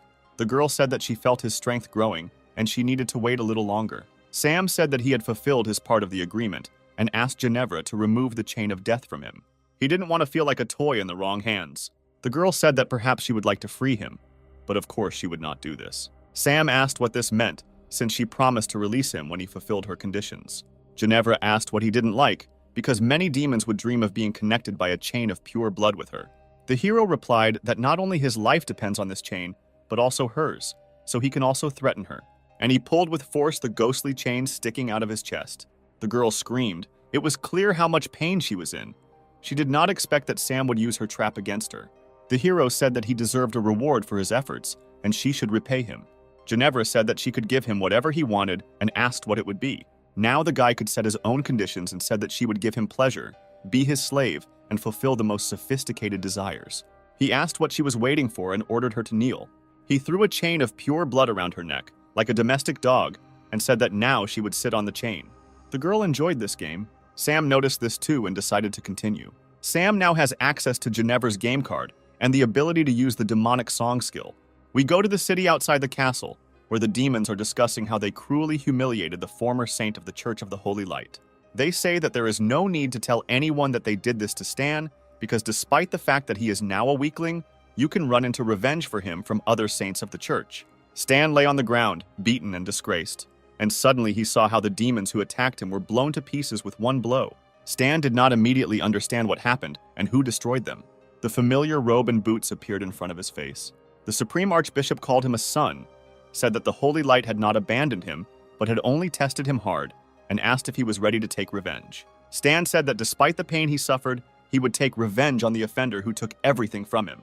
The head of the church had an unhealthy light in his eyes, and he invited Stan to follow him and accept his gift. The leader led him down a long, circular staircase deep into a secret basement. They left in a room unknown to Stan. The Archbishop said that they had arrived at the place. He showed Stan a huge sword emitting monstrous evil energy. Stan was in a state of shock. He recognized this sword. At the center of the dark sword's hilt was the sealed heart of the Demon King. The head of the church said that a year after the death of the Demon King, he began to study a spell that could unite the heart of the Demon King with his sword, and he succeeded. And now there is nothing in the world stronger than this sword. Stan asked how he can use the power of the Demon King when he is on the side of divine light. The head shouted at him, saying that it doesn't matter whether pure power or demonic power is as long as it can be used in the path of justice. Stan believed the Archbishop and went to the sword. He decided to use the power of the Demon King to destroy his main opponent, who disgraced him in front of everyone. Stan put his hand on the hilt of his sword. His whole body began to burn like fire. He felt the blood flowing through his veins. Dark energy filled the entire room. A storm arose. And then huge demonic wings began to appear from his back with splashes of blood. He felt wild pain. The Archbishop said that with such power, the Church of Divine Light could illuminate the whole world. He was mesmerized by the light that the Demon King's dark sword emitted. Stan's face and body took on demonic features. His faith changed, although he did not understand it yet. Morning came. Irina woke up in a good mood. Sam came into her room and wished her good morning. He himself looked very bad, and the girl asked what was wrong with him. The hero said that he was tormented by insomnia all night.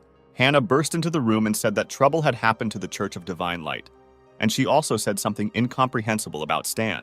Meanwhile, a dark figure was circling over the city, and fleeing passersby shouted that it was the Demon King who had returned. Many also saw the characteristic sword that this demon was holding in his hands. It was Stan, he told everyone to shut up. Blood was oozing from his wings in different directions. It landed on people's bodies, burned their skin, and did something irreparable. She turned the townspeople into bloodthirsty evil demons who were ready to kill everyone in their path. The little girl, who was not exposed to the blood, was crying and calling for her mother. One of the newborn demons, perhaps her mother, wanted to attack the child, but he was successfully cut into two parts by an ice sword, and the baby was saved. The hero used the ice sword technique and defended the townspeople. He was saddened by what he saw and was determined to save innocent people. Irina ran to Sam's aid with her hammer of light. She couldn't believe that Stan had arranged everything. First of all, Stan, in the guise of the King of Demons, turned to Sam, said that he wanted his quick death, and turning to Irina, he said that he knew that the demon had taken advantage of her. Sam asked if he really considers all demons to be dirt. Then why did he sell himself to their leader? Stan got angry hearing these words. In a demonic voice, he screamed at Sam to shut his dirty mouth. The shockwave was very strong, but since Sam was also a demon, he was able to resist.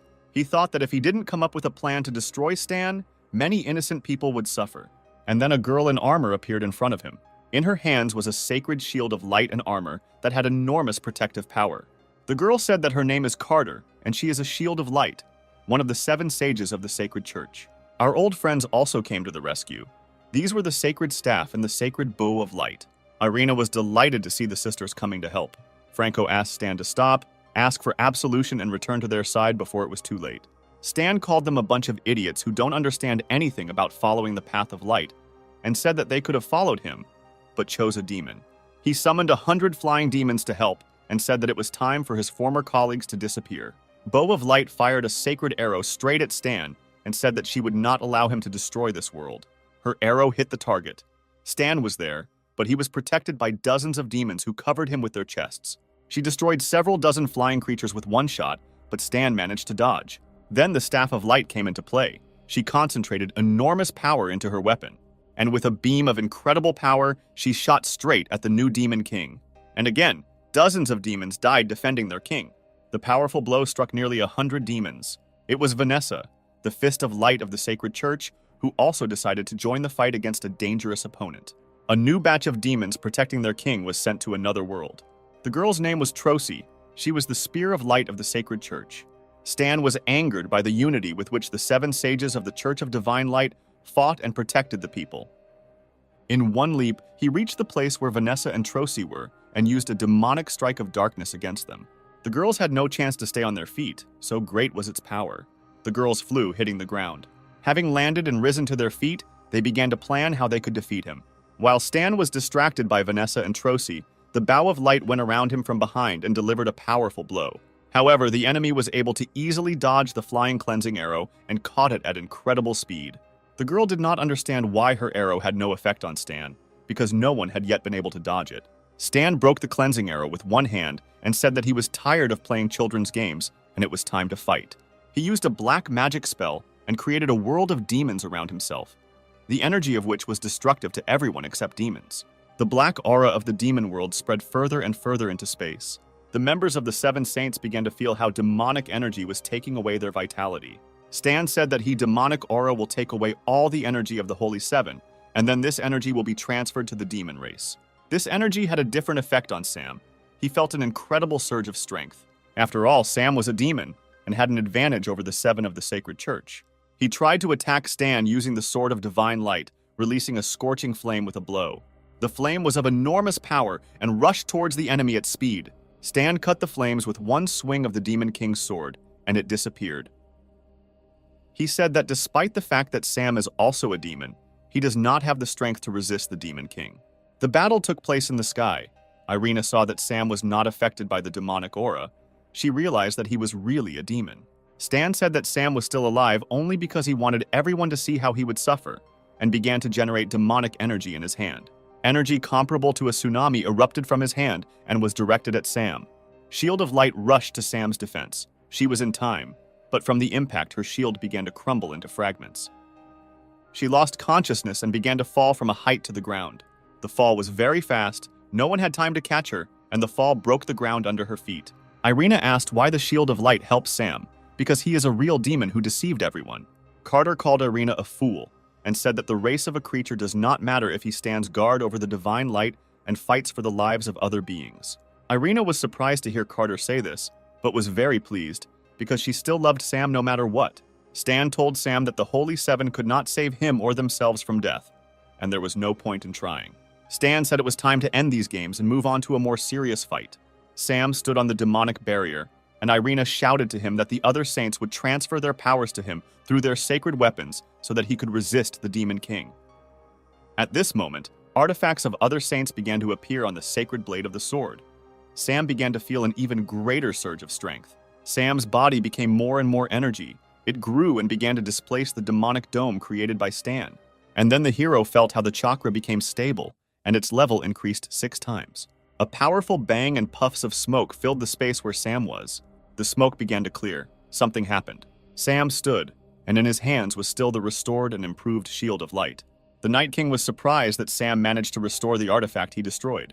Sam thought how cool the battle would be, because it contained everything he had ever heard about from ancient stories: 7 artifacts, 7 sages, a Demon King, a demonic barrier. The Demon King looked at the hero and did not understand whether he should be afraid of him, or if he was just the same dirty piece of crap as before. Sam said that he may not consider him his equal, but he should know that his strength has increased manifold. The hero took out a Spear of Light. It was also improved. The Demon King became increasingly worried, because he had never seen 2 sacred artifacts in the hands of one person at once. Sam used the tornado technique and Stan was spun in the insane energy of the power of the 7 sages. He could not defend himself and stopped spinning under the rush of energy. And then Sam, taking advantage of the moment, used a Fist of Light to strike his enemy. With the help of the third artifact, Sam was able to strike an enemy who had recently been out of reach. Stan recovered quickly from the blow and got to his feet. But he couldn't believe that the Demon King could be struck by some weakling from the village. He still didn't consider him a strong opponent. Stan decided to summon servants from hell because the power of the Demon King allowed him to do this. He ordered the demons to kill anyone and everyone who met them on the way and asked the hero if he could now protect the inhabitants of the city. Sam began to piss him off, asking why such a strong and powerful Demon King only does this and calls soldiers to his aid. Sam also managed to activate a barrier of light, which increases his skills and damage to demons by 100%. The barrier of light began to act on the demons in a murderous way.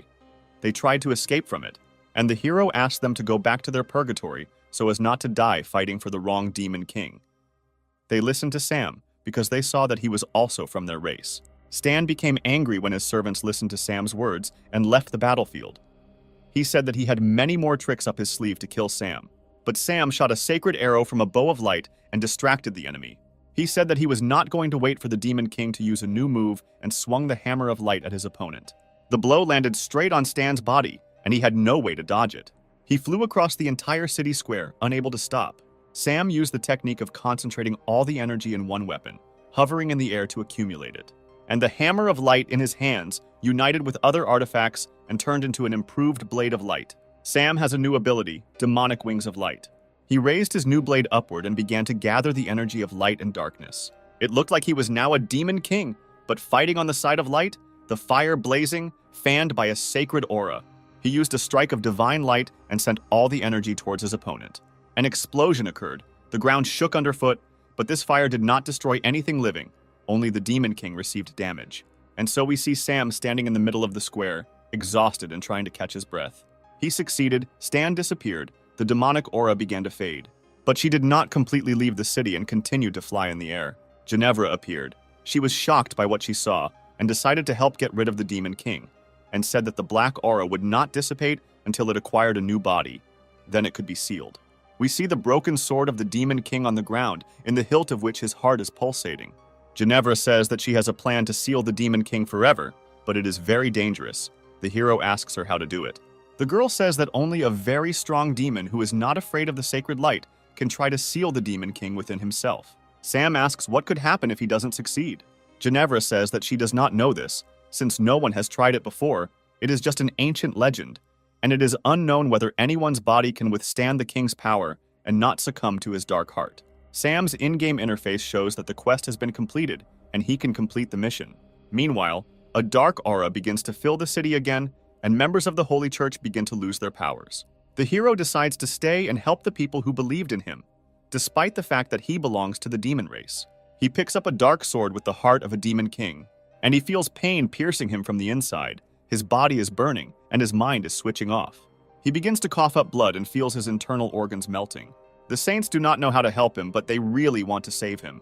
Ginevra says that he can be helped, but this requires as many people as possible. He says that they can absorb the power of the Demon King from Sam's body and destroy it in small portions inside their bodies. Ginevra used her demonic power and began to create a place to suck the energy out of Sam's body. She created a large room with a huge bed on which she laid Sam. He felt bad, he was shaking. Ginevra asked to be the first to come to Sam's aid in the fight against the Demon King. Irina wished her good luck and said that she would restore her strength and wait in line. Ginevra said that she would be able to contain the infection spreading throughout the hero's body for a long time because she has demonic power, so she is very resilient. Irina and Franco waited for Ginevra for a whole hour until she began to come out. The girl could barely drag her feet, said that she did not think that everything was so serious, and she could no longer stand on her feet and experience these constant cramps. Franco volunteered to help the hero next. Irina looked at her angrily and said that she would go with her. 2 hours later, the girls crawled out of the room where Sam was and began asking who else could go into the room and replace them. This is where our old friends come into play. 4 half-humans saved from death by Sam. They looked happy. It was finally their turn. 3 hours later, even these assistants gave up. Sweat was dripping from them, their legs were trembling, and their voices were hoarse from screaming. Ginevra and Irina did not know what to do, because the demonic energy had not yet been sucked out of the hero's body, and their powers had not yet been restored. The girls were ready to die for Sam. But suddenly the sound of heels and the voices of girls was heard. These were the beautiful demons whom Sam had released during the fight with Stan. Now they did not look like the inhabitants of hell, because the hero illuminated them with divine light, saved them, and thereby freed them. Ginevra asked the girls if they knew that helping the hero is very dangerous. The girl replied that the hero gave them a new life, and they were ready to sacrifice it for him, especially since quite a lot of them came. Ginevra thanked the girls and said they were just in time. The demon girls tried their best. They were young and full of strength and energy, and a large number of them could decide the outcome of the battle. Suddenly, the members of the Holy Seven felt an earthquake. Irina was the first to notice the Church of the Holy Light. A huge figure was moving towards them from the direction of the church. She looked like a 100-meter stone sculpture made according to sacred motives. This monster was controlled by the Archbishop. He admitted that his goal was to combine the holy light with the magical energy of the great demon realm to create the ultimate power. The stone sculpture moved towards the place where Sam was, destroying everything in its path. She pulled out a huge sword to destroy Sam and allow the Archbishop to absorb the power of the Demon King from his body. A huge, devastating blow was sent to the house where the hero was helped to free himself from the evil chakra. Debris of earth and buildings flew in different directions. Irina began to scream in panic, but Ginevra told her not to worry because she could feel the next level of energy coming from the house and knew it was going to be fun. We see a hand stopping a huge sword of a stone statue. Who would have thought? This is Sam in a new guise and a new demonic suit with horns. He holds the enemy's sword with one hand. A split second and he still breaks this sword with one hand, and it crumbles into small fragments. The Archbishop is furious. He does not understand how Sam managed to cope with such strong energy. He generates light chakra in the hands of the statue and is about to send it towards the enemy. Sam says that it is difficult for him to control this energy in his body for a long time, so he will finish everything very quickly. He creates a spinning sphere of celestial energy in his hands, and he shoots it straight into the giant's chest, where the Archbishop is. The result is a fireball of such power that even Itachi would envy it. The fire, created by combining the energy of light and darkness, leaves no chance for the Archbishop to win. The mission is completed, the enemy is defeated. Sam fell to his knees, his demonic god suit began to fade. He still found it difficult to control such power. A few seconds later, he was lying on the ground unconscious. Irina quickly ran up to him and tried to help him, but he did not come to his senses. And then she heard someone tell her not to worry and leave the matter of saving Sam to them. Sam's most important friends, two princesses, Siri and Maggie, and the former owner of the salon, Alice, appeared and asked how this guy got into trouble again. Irina clearly didn't trust them and asked how they got here and what they had to do with Sam. Maggie said that the three of them were able to help him, and Alice said that Irina did not know them at all and could not talk about whether they could really save the hero or not. Siri said that she would tell Irina some secrets about Sam, and she would understand everything herself. We are transported to the system space of the game. Sam wakes up and doesn't immediately realize where he is now. He got dressed and left the room in the hope that someone would explain to him what was happening. Before he could leave the room, he saw a huge table flying towards him. Out of surprise, he did not have time to dodge, and the table flew right into his face. This table flew into Sam from a blow from Irina, who was trained by Princess Siri, who did not even notice how the table hit the hero. They apologized to him, as they did not expect that their training could harm him. Sam's nose was bleeding. Irina asked Sam how he was feeling, whether he was able to conquer the power of the Demon King that settled inside him. Ginevra explained that Sam could not yet fully control the power of the Demon King. He was able to seal it, but not use it to its full potential. This needs more time. Sam asked Ginevra how she ended up here. She replied that all her life she wanted to follow the King of Devils, and it doesn't matter who he becomes. And now the King's power is forever sealed in the hero. Sam said that he understood why Ginevra was here, but why Irina was here too. Why she didn't stay to guard the sacred Church of Light. She replied that after what the Archbishop did, the church lost its authority, and also all the power of the Holy Seven was absorbed by the hero. And now there is no point in the girls being in the church. Also here were the rest of the girls from the members of the Holy Seven, who said that they did not regret losing their jobs, because they were able to find a new, worthy leader. Then Hannah, who suddenly appeared, rushed to hug the hero. She stated that the half-human girls whom he saved from slavery and death would also serve him faithfully and follow him to the ends of the earth. Sam became more and more surprised by the number of people who followed him. The rest of the rescued people also confirmed Hannah's words and said that he couldn't escape them. Sam said he wouldn't have any problems feeding a few more friends and finding a home for them. Princess Maggie told the hero that everything is not as simple as he thinks. Siri did not want to keep the intrigue and said that they were not the only ones who returned to the gaming space for Sam. Sam couldn't remember who else might have gone after him or who he had saved to make it happen. And then several hundred demon girls from hell appeared, whom Sam did not kill, but shed sacred light on them and freed their consciousness from the control of the Demon King. Ginevra said that these 200 girls helped free his body from the evil energy of the Demon King, and without them, he would have died. Sam said, although it is very difficult, he cannot leave the girls in a difficult situation. If they want to follow him, then he will help. Sam decided to use the game system to build a house that would accommodate the required number of people so that they could live in comfort. He spent several thousand game points to build a magnificent palace with a capacity of 500 people and complete infrastructure. He also understood that all his girls were fighters and they needed to train, and he built a training camp for them. He also built an alchemy room, a forge, premises for growing vegetables and fruits and other premises. The game fairy asked him to be more reasonable and not spend so many points if he is not sure of the need for a purchase. He also found a home for himself, which could increase his demonic energy and maintain the energy of light. It was a large mansion with everything necessary for life. Sam's main girlfriends decided to visit Sam's new house. Irina was the first to enter the house, and she was shocked by the sensations that this house gave, because it allowed ordinary people to feel the power of demons. Ginevra said that Princess Maggie has already mastered this energy and enjoys it. Maggie and Ginevra decided to check how much the hero had regained his strength. He had no options to refuse the test. The two new girlfriends felt very confident together, as if they had been friends for many years. Maggie even allowed herself to make fun of Ginevra and her weak points. Time passed, and Sam was being used to the fullest by his girlfriend. Princess Maggie said that she felt that in this magical house, her energy continued to grow and her stamina increased. Ginevra also liked the feeling the house gave. Due to the fact that the girl's stamina had increased, it was difficult for the hero to cope with them, since his body had not yet fully recovered. Irina and Ciri looked at all this and realized that this place had more demonic power than the power of light. This frightened them. They wanted to join but were wary of dark energy. Maggie asked Ciri why she had not yet used the power of this house to experience unprecedented pleasure. The fairy was not happy that the place of increasing energy was being used for carnal pleasures. Sam said he can't control his charisma, and that's why he's always the center of attention.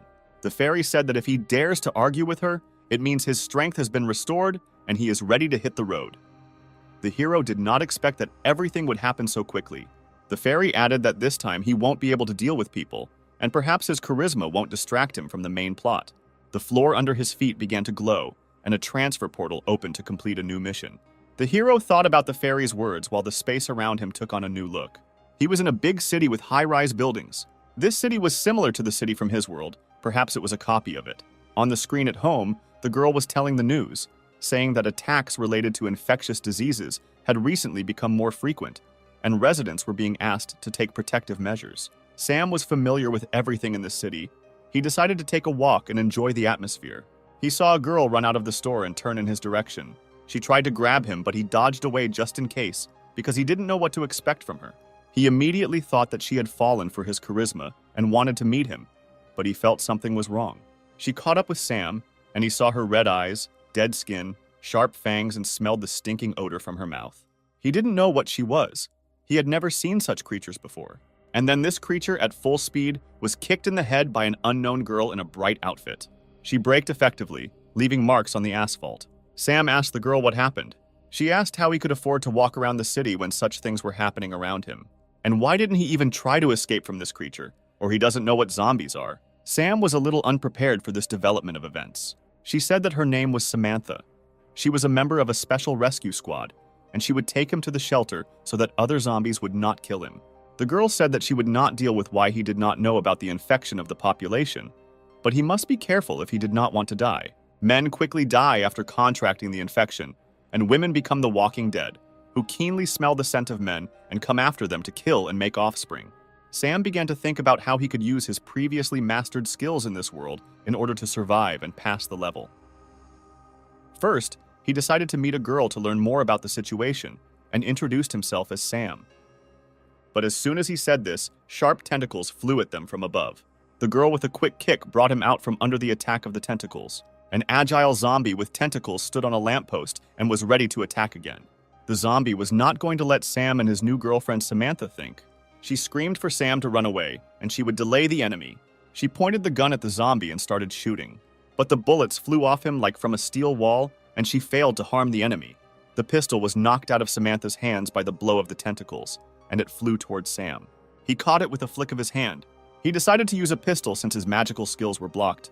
The girl shouted at him not to try to shoot at the zombies, because without training he would not be able to hit the target accurately, but would only anger the enemy.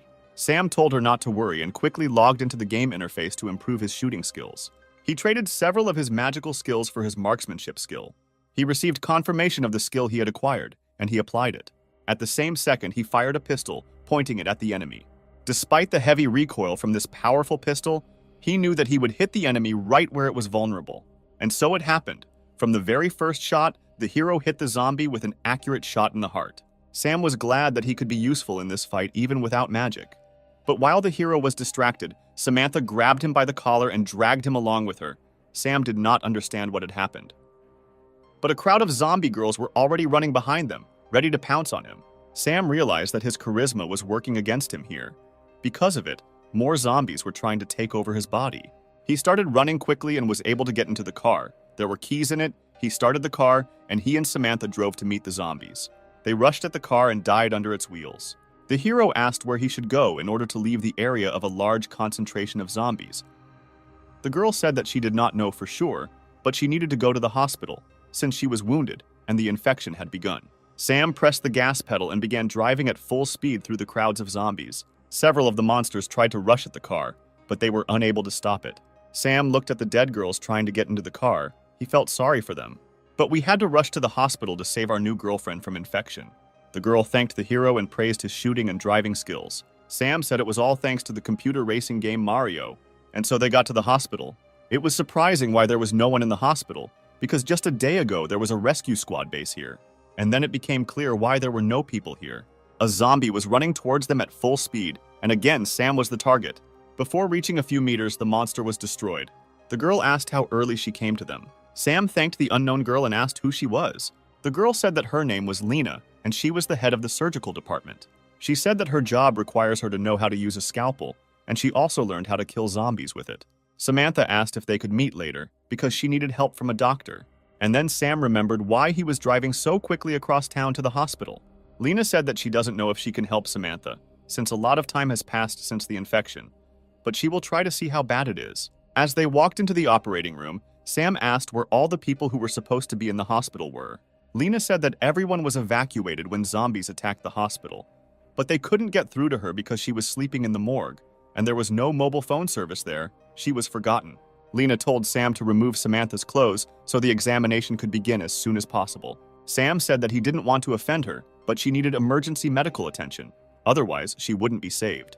The girl had no choice. She did not have the strength to undress herself, but had to hurry. The hero undressed the girl and laid her on the operating table. She was very beautiful. Sam could see the infection spreading through his arm. It would be a shame if this girl turned into a zombie.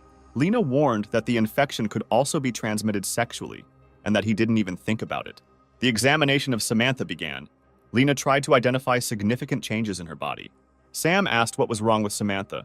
Lena replied that she should have taken an antiviral drug earlier, but now it is unknown whether something will help her or not. She said that we need to go to the place where antiviral drugs are stored and bring it here. On the way to get the medicine, Sam asked Lena why, after infection, girls turn into zombies and men die. Lena replied that no one knows the exact answer, but probably the virus selects women as reproducers, and men are just a tool that can be thrown away in the process. They walked along a long corridor, and the hero heard someone screaming for help on the street. He looked out the window and saw a guy running along the avenue, followed by a dozen zombie girls. Lena said that you shouldn't pay attention to this guy, because he doesn't have a single chance of survival. Female zombies surrounded the guy. Sam could not quickly move to him to help. He felt very sorry for the guy, but this is natural selection. Lena said that he needs to distance himself from what is happening around him. He will see many more deaths, and therefore there is no need to be nervous and blame himself, because it is impossible to save everyone. The girls, having killed the guy and taken advantage of him, dispersed in different directions with a calm look. For a while, they no longer needed to hunt. There was a smile on the dead guy's face. He did not die a terrible death. Lena said that the virus puts a man's body into a state of continuous arousal, after which it is used until there is not a drop of the required liquid left in it.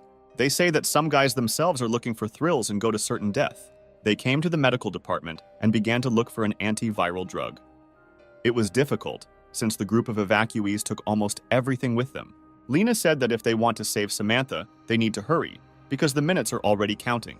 The girl will be attacked by a zombie in the form of a nurse. Sam manages to get between Lena and the zombie, but while protecting her, he is bitten by the creature. The zombie bites into the hero's hand and chews it with sharp teeth, bleeding. Lena uses her scalpel and kills the zombie with a blow to the head. The enemy is neutralized, but another problem appears. Lena asks the hero how he feels after being bitten by a zombie, whether excitement is already setting in his body. But Sam doesn't feel anything, only pain in his arm. Lena tells him to take a virus blocker, despite the fact that he does not feel changes in his body, since everyone has their own body, and perhaps it will manifest itself a little later. The hero said that he doesn't see the point in this. He feels good and is not going to die. He asked the girl to give the only medicine to Samantha so that she would have the opportunity to continue the fight against the creatures. They returned to save the sick girl. She was covered in sweat and her body temperature was rising. Lena gave Samantha an injection. All that was left was to wait. When Sam asked if the medicine would help her, Lena replied that they would be able to find out no earlier than in half an hour. Lena said that he should think about himself, because no man has ever survived a zombie bite. Sam said he had already come to terms with his death, but was glad to help another person survive. But he went to the game store and decided to exchange a few more skills for the antidote, because it was too expensive to buy. The girl asked him not to be shy if he wanted to ask her for his last dying wish. Sam said that he had no desires, but only regretted that he had to die in the company of such a beautiful girl, whom he never got to know better. The girl asked him if he really wanted this. Lena began to take off her robe, revealing only her underwear underneath. The hero was a little embarrassed, but inside he was sincerely happy. The girl said that he was bitten because he saved her from death, and now she must repay him if this is truly his last wish. Sam pretended to fulfill his last wish, but had already taken the antidote and knew that he was in no danger. Lena said that they need to be quieter so as not to attract more zombies, as they sensed the excitement in the men's voice. Sam liked to manipulate the doctor. She played by his rules. The girl said that as soon as he runs out of strength and male fluid in his body, he will die immediately. Sam said that he didn't mind dying on such a beautiful and charismatic girl. Their lips intertwined in a passionate kiss, their pulse increasing. Lena felt helpless in the strong hands of the hero. They switched places and now Lena was on top, and the hero lay and tried to restrain the spasms of pleasure.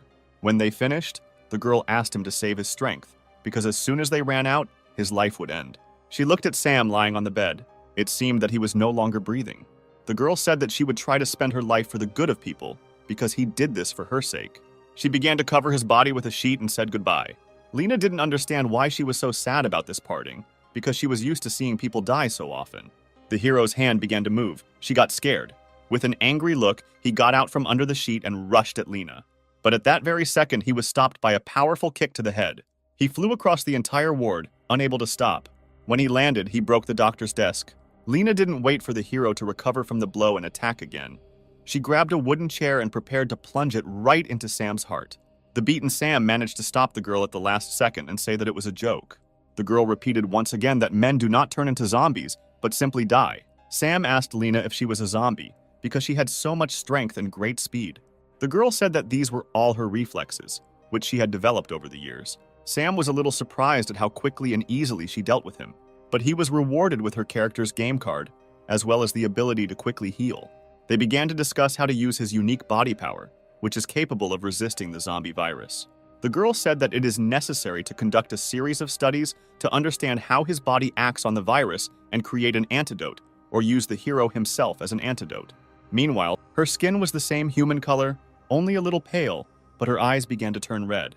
Sam did not immediately notice these eyes and began to greet the girl and rejoice that she had come to her senses. But suddenly he still paid attention to her. Her essence demanded a man. She rushed at the hero to grab him, but he dodged and pushed her straight into the wall of the room. Lena shouted to Sam that Samantha was under the influence of the virus and they urgently needed to leave. But Sam did not want to leave the girl in this state because he already knew that his body was immune to the virus and he could try to save her. Lena said that until a full medical examination, they can only guess whether he is immune or not. Sam said that now is the best time to check it out, since he is not going to leave Samantha. He threw his clothes at the girl sitting on the floor to attract her with the smell of his body. She paid attention. The hero began to attract her with his charisma and athletic physique. He called her to him. And then the girl attacked him. He lay on the floor and did not resist, and the girl lay on top of him. Sam was ready to have fun and let the girl do what she needed so much. But nothing happened. The girl froze on him like a stone sculpture and did not move. It was clear that she was lost in thought and did not know how to behave. Lena said that if a girl has never tried to unite with a man during her life, then even in the guise of a zombie, she will not know how to do it. Sam didn't know what to do to make sure everything went according to his plan. The girl hid in a corner and did not approach the hero, but he tried with all his might to call her to him. He began to explain to the zombie girl that this was the only way he could try to help and return her to her human form. He told her not to worry because he would guide her. Samantha trusted the hero and began to follow his instructions. Lena watched what was happening in embarrassment. She saw that she was conducting an experiment under her control. Sam also received Samantha's game card. He achieved his goal. After the rescue ritual, the girl slept for several hours. At some point, she jumped up sharply on the bed and screamed that she didn't want to turn into a zombie. Lena and Sam informed her that she had been saved, and now the threat of turning into a zombie had passed. Samantha asked how this could be true if she remembered how the infection spread throughout her body. Lena said that Sam helped her turn into a human, and for this, he sacrificed his body for her.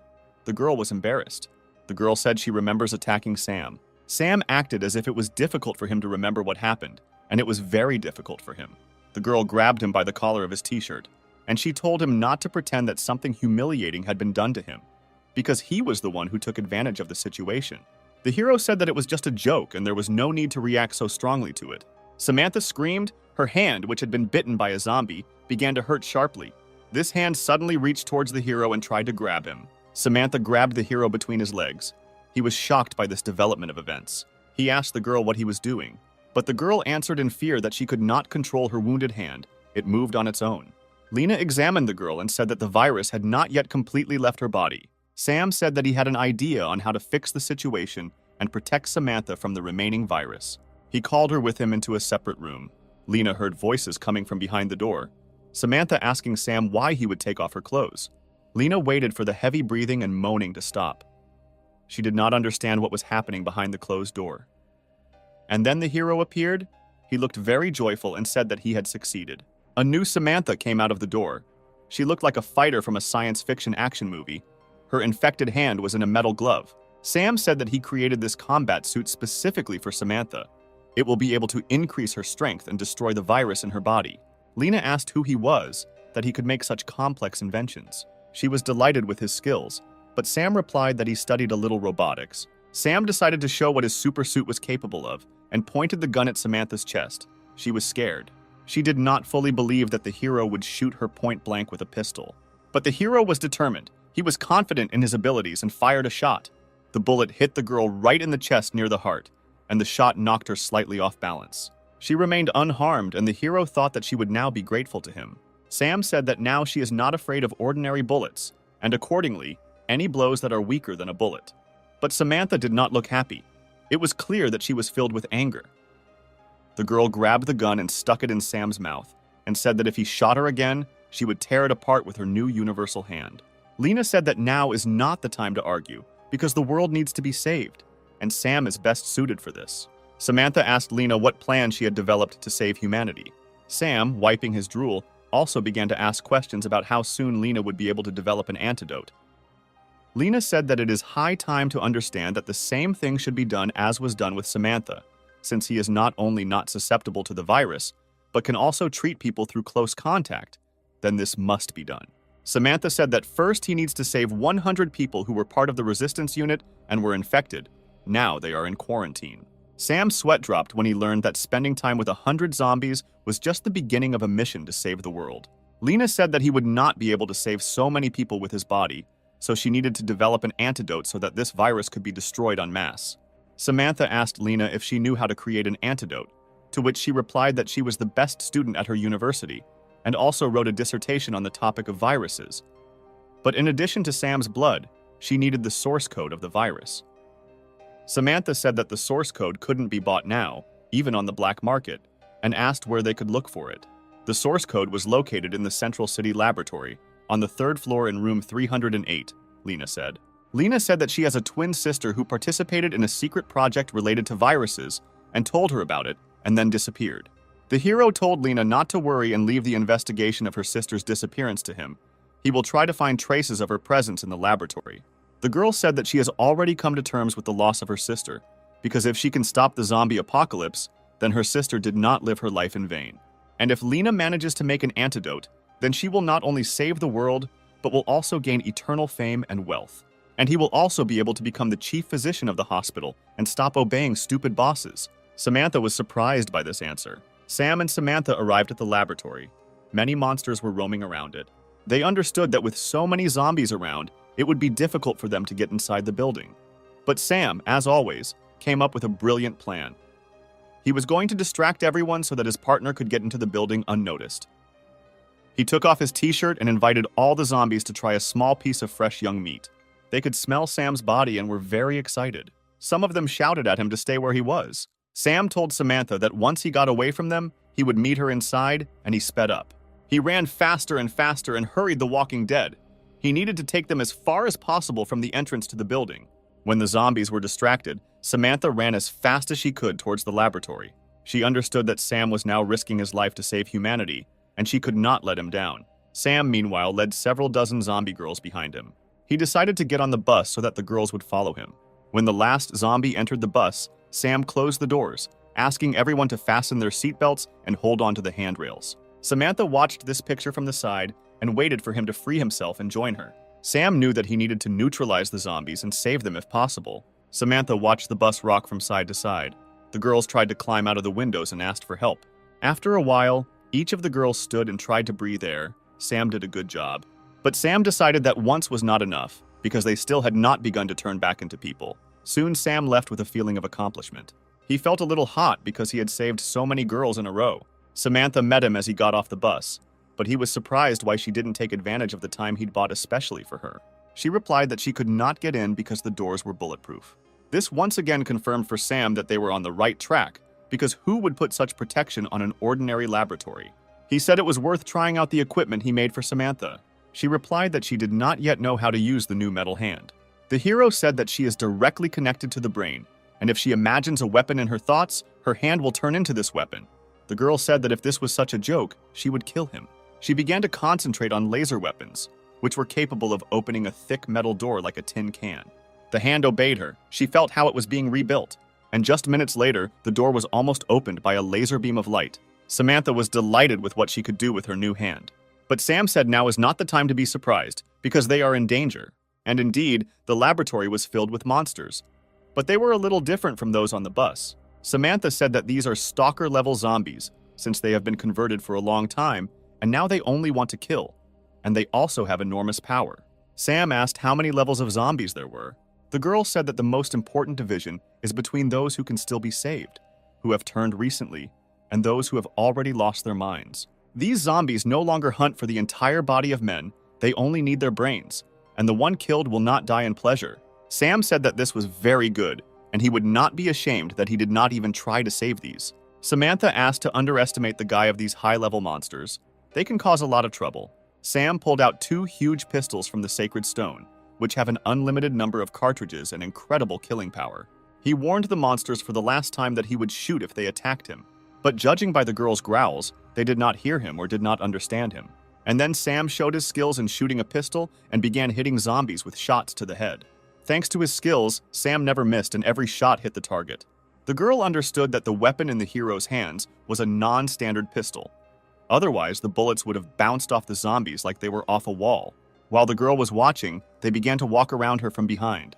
The zombie tried to use his long tongue to kill Samantha, but she already knew how to use her new arm and imagined a new weapon in her head. A sharp, double-sided, huge blade was preparing to meet the attacker. With a striking blow, Samantha overtook the enemy. Only once was enough. The attacker's body scattered in different directions, as did the blood that filled the entire space around. Samantha strikingly struck a winning pose. It was disgusting to feel dirty blood on my body. The hero said that the suit has a cleaning function and she can try it. The girl was again surprised by such technologies.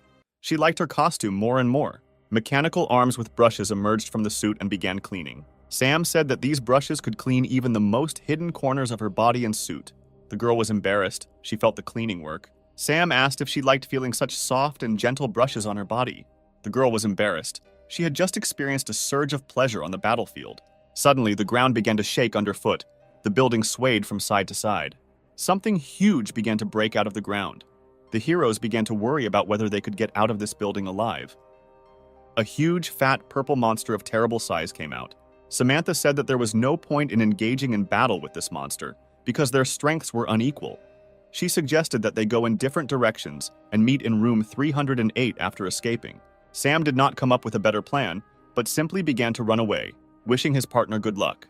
But since the monster was also a female zombie, she began to catch up with the hero because only men attracted her. She ran very fast and the word man was heard in her growl. A new rescue plan could not be born in Sam's head out of fear. He simply ran as fast as he could. The monster was getting closer and closer with every second. The chances of escaping were disappearing before our eyes. A huge force leap smashed the floor to pieces. Due to the resulting chaos, the monster could not see where Sam had disappeared. Sam ran into some room and hid. He was very tired and understood that if he had not hidden, he would have been crushed like a cake. His gaze fell on the huge incubators. Perhaps someone was being raised in them. He began to look more closely at the incubators, trying to see what kind of animals were growing there. He was amazed that small children were being raised in the incubator. He didn't understand how they survived, because the zombie apocalypse had begun quite a long time ago. He came closer, wondering if he had found a holy place. But the child opened his eyes and turned his head towards the hero. And now he had already broken the glass and jumped straight at Sam. It happened very quickly, and the hero did not have time to jump away. The little zombie bit his hand. Before Sam had time to come to his senses, he heard the crash of other incubators and the glass shattered. And new little zombies crawled towards him. They wanted to play. Sam didn't know what to do right. They are children, but zombies, whether to kill or save, and whether it is even possible to save them. Sam decided to call a friend because he didn't know how to deal with children, and he needed help. And then she appeared, a beautiful girl. Irina appeared in front of the hero, and was a little dumbfounded by such a sudden movement in space. She asked what help her beloved friend needed. Sam said that he would explain the whole situation to her later, but now he needs to deal with small children and laughed at the end. Irina said that she felt black energy from them, and they were no longer children, but terrible monsters. The girl began to use a spell to split black energy. The room was illuminated with light. The monsters began to dissolve in the sacred light, and children's crying was heard. Sam said that he was very glad to see her, thanked her for her help, and asked what she was wearing. The girl said that she was in the store and was choosing an outfit for herself, so that when he returned she would give him herself in this outfit. But suddenly she was called into this world. Sam said that he liked her gift and could accept it in advance, that is, right now. The girl asked if he had time now, because they were saving the world from evil. Suddenly, Sam's recently bitten hand suddenly began to hurt. Irina asked what was happening to him and how to help him. Sam said that he was probably infected with an infection that one of the little zombies gave him through a bite. Irina said that it was necessary to suck the poison out of his body to stop the spread of infection. Sam asked why suck out the poison if she knows many spells to neutralize the poison in the body. But the girl had already grabbed his hand and began to suck the poison out of the wound. Sam asked if it would harm her own body, since she could get infected too. The girl said that her body is immune to most poisons and toxins around the world. She looked into his eyes and suddenly her expression changed. Irina said that the wound on her hand was too small and that the poison needed to be sucked out from a more effective place. Sam didn't understand whether he and his charisma were to blame for what the girl had just proposed to do. Irina told the hero not to worry, she would be able to block the spread of the poison and save him. Sam was pleased to feel the poison leaving his body. The girl asked him to be careful next time and not expose himself to the bites of these creatures. Maggie and Siri stood and discussed the fact that Irina had disappeared and had been gone for a long time. They realized that Sam had called her and were jealous. Maggie asked Siri why he didn't call her, what happened the last time between them. The princess said that there was nothing wrong, she was just helping him solve a few problems. And then the younger sister burst into tears. She was upset that the hero did not call her, but Maggie said not to be upset, because she had never been called, unlike them. And then Irina appeared. Sweat flowed from her forehead, and she felt short of breath. Siri asked what they were doing with the hero. The girl could not answer, because she had poison from Sam's body in her mouth. The girls continued to ask questions, but Irina still could not answer. And so the girl swallowed the contents of her mouth, winced, and was able to answer. The poison stuck a little in my throat and I had to swallow a lot of liquid. Maggie approached Irina and smelled her breath. She licked her lips and remembered how she had already tasted this poison stored in the hero's body. The zombies continued to wander around the laboratory in search of the hero. He felt much better, his arm no longer bothered him, and the release of the poison really helped. The zombies ran towards the hero to grab him. They surrounded and prepared to eat the brain. But suddenly they were torn apart by an incredible force. Sam felt a surge of strength throughout his body, and most of all in his recently wounded arm. Sam thought that he shouldn't have thought about how to get rid of the poison earlier, especially since it was connected with his main game skill of charisma. Next, Sam saw a gaming artifact in the form of a stone on the floor. Apparently, it was very expensive and emitted a lot of magical energy, which is of little use to him in this game world. He decided to exchange the artifact for something more useful for this mission. Meanwhile, Samantha continued to run away from the hordes of zombies chasing her. She tried to fight, but they did not end. Every minute there were more and more of them, and she had to run. While running away, she tripped and fell. She no longer had time to recover and start running. The zombies were advancing. Like a friend, a grenade flew over the crowd of zombies. A monstrous explosion lit up the room, red liquid from the zombie bodies flying in all directions. As the smoke cleared, Samantha wondered who had saved her. She peered into the smoke, and a new batch of zombies was already approaching. A hero appeared. In his hands, he held a huge machine gun, and over his shoulder hung a belt of large caliber cartridges. He told the girls to bend down, and he began, without releasing the trigger, to release the entire clip towards the walking dead. Several hundred bullets were fired towards the zombies. The machine gun cooled down and the haze dissipated. The zombies had no chance to withstand so many shots. They lay dead on the floor. Sam placed another light stone in the piggy bank for the game inventory. Sam knew that these stones would still be useful to him, because they were so expensive in the game store. Samantha asked where he got the machine gun, since he did not carry it with him from the shelter. Sam said that he found it in the laboratory on the floor above. The girl noted that if there is such a weapon, then not everything is so simple with this building and the experiments that were carried out here. Sam said that the owners of this complex clearly knew that their experiment was not so safe, so they had a weapons warehouse. The girl asked if Sam wanted to say that the zombie apocalypse was not an accident, and it was all planned in advance. The hero replied that he could not say this for sure, but they were already near room 308, and now they would be able to find answers to their questions. So they approached the desired room and prepared to enter. Samantha said she would cover for him, but he still had to be careful. The door was not closed, and Sam pulled the handle. The door opened. When the door opened completely, the trap was triggered and the rope broke. A dozen sharp blades flew at the hero at great speed. Thanks to good reaction and physical preparation, the hero managed to dodge the flying knives. He thought that the defense had been passed and the path was clear, but he felt the cold muzzle of a pistol pressing against his temple and the trigger being pulled down. Sam asked not to shoot at him because he did not come here to steal something. A small copy of Lena, a girl with a double-barreled shotgun, lowered it and said that if he was not a zombie, she would not harm him. Sam said that he really wasn't a zombie and thanked her for her prudence. Samantha asked why the girl looked like Lena's younger sister if she said that she had a twin sister. The girl asked if they really knew her sister Lena. Sam heard from Lena that her sister was dead, and so he decided that it was a small zombie, like he saw in the incubator, only a little older.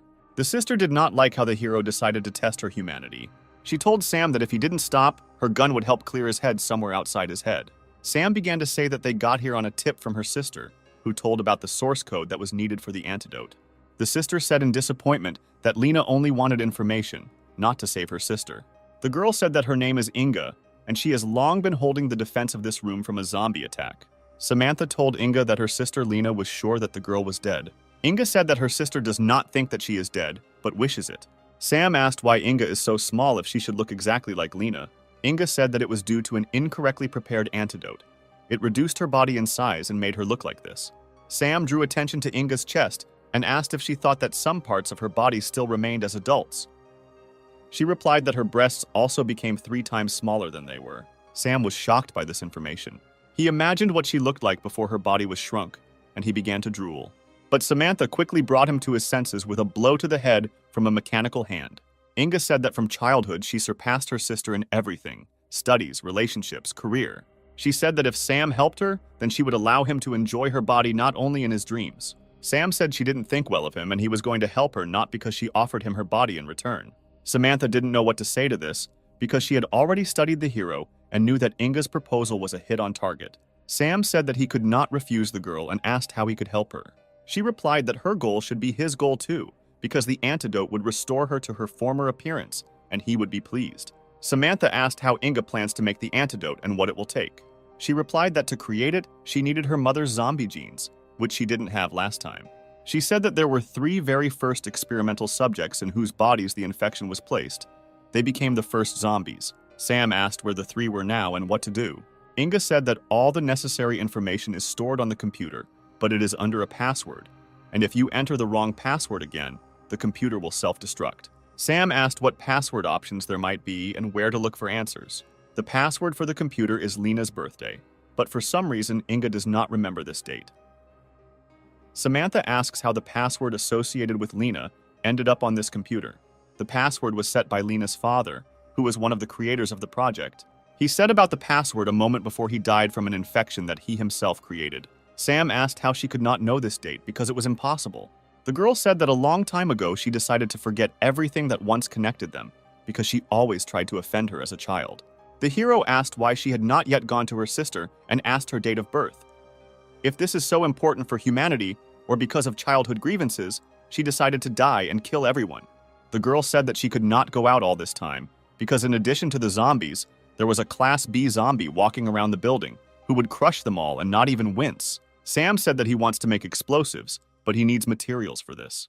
Inga said that there were explosives, but in order to destroy the zombies of rank B, they needed to be detonated at close range. Sam said that he was a man and could attract her as close as possible. A huge zombie was wandering around the building, carrying in his hand the corpse of a young, recently turned zombie. Sam began to call her to him. She heard a man's voice and became interested. He called upon her using the charisma skill so that she would lose her head, literally and figuratively, as quickly as possible. The huge monster rushed towards Sam, but he did not move. The zombie grabbed the hero tightly with both hands, but something went wrong. It turned out that it was a shadow clone created using magic. This clone held a huge explosive charge inside. There was an explosion, fire, and blood scattered in different directions, and another magical artifact from the collection of the most expensive ones fell out of the monster. Sam took it and was glad that his plan worked exactly as intended. The girls discussed the hero, saying that despite the fact that he is full of secrets, he can be trusted. He is a good person. The heroes got into the car and headed to Lena, who was waiting for them in her hospital. When they returned, they said that they had good news for her. Samantha asked Sam to be quiet, as she noticed that Lena was resting. Lena was indeed sleeping on the sofa in her office. She was not wearing a robe, and her skirt had ridden up so that her pink underwear was visible. Sam said that they need to wake her up quickly and ask her date of birth, because it is very important. Inga said that she can endure this until the morning, because she is also tired and is not going to look for an antidote today. Very strange sisters, Samantha thought. Meanwhile, Sam again felt pain in his arm. Sam said it was the virus getting the better of him again. Samantha asked what should be done to help him. Sam said that he knows one way that has already helped him, but for this he needs to find several recently turned zombies so that he can get closer to them. The girl said that he destroyed all the zombies in this building, and now they will not find zombies. Sam asked Samantha to help him, but she replied that her battle suit would not allow her to do so. Sam replied that this suit has everything covered for situations when she needs to go to the toilet, or for such an emergency as now, there is a button on the back of her neck to rebuild the suit. Samantha pulled her hand behind her neck and felt the button there and pressed it. And indeed, all her private parts were freed from the costume. She was embarrassed, because in her memory, this was the first time Sam saw her without clothes. Sam placed Samantha near the bed where Lena was sleeping, placed her upper body on the bed, and began to work on releasing the virus from her body. Lena was fast asleep and did not hear the heavy breathing of Samantha, who was covering her mouth with a blanket. Sam asked her to be patient so that loud noises would not wake Lena. Sam enjoyed the process. Samantha sighed heavily. She felt good and at the same time ashamed that she had become just a toy. He released the poison from his body directly into Samantha. She felt the zombie poison fill her body, and for a split second, she began to act like a monster. And she even bit Sam on the shoulder through his clothes. He said that he is not against such games and it even turns him on. The girl apologized. She did not understand how a strange force took over her consciousness. Sam said it was okay, but if she wanted to make amends, she could do it. Samantha said that she thought Dr. Lena was awake and could hear everything. Sam said that everything was fine, and she was sleeping like a baby because she was tired after all this time. He noticed her gorgeous form and thought that he wouldn't mind trying to leave his poison on two girls at the same time. In fact, Lena was not sleeping, but she was embarrassed to admit it and disturb these two. It was still dark early in the morning. Sam meditated, tuning his internal energy so that in an emergency, he could quickly use one or another technique. He didn't know what he had to do next, because the salvation of the world was at stake and his mind had to be sober. To begin with, he decided to go for a walk, to be alone with his thoughts. Suddenly, he saw a girl, thought it was Dr. Lena, and decided to go to her and ask what to do next. He came up from behind and hugged her. He decided to tease her. But I realized that something was wrong. The girl was bigger than Sam. He asked her when she got so big. She said that this is also the effect of the wrong antidote for the virus. Sam realized that it was not Lena, but Inga, whose body took on a small and then a large form. The girl said that this is normal, Her body is constantly changing in size, and nothing can be done about it until she creates an antidote to the virus. The girl said that if he told her the secret of his resistance to the virus, she would reward him. Sam said he doesn't know why, but his body is rejecting the virus. That is, after infection, it is enough for him to release the infection through another male opening in order to return to normal, Inga asked. The girl said that she was not against providing him with such help so that he would stay alive as long as possible. While they were talking, Lena came up from behind. She asked Inga how it happened that she was still alive. Inga asked whether her sister was more disappointed that the guy she liked was trying to establish contact with her sister or that her sister was still alive. Sam asked the girls to be more friendly because they are relatives. Two girls attacked him.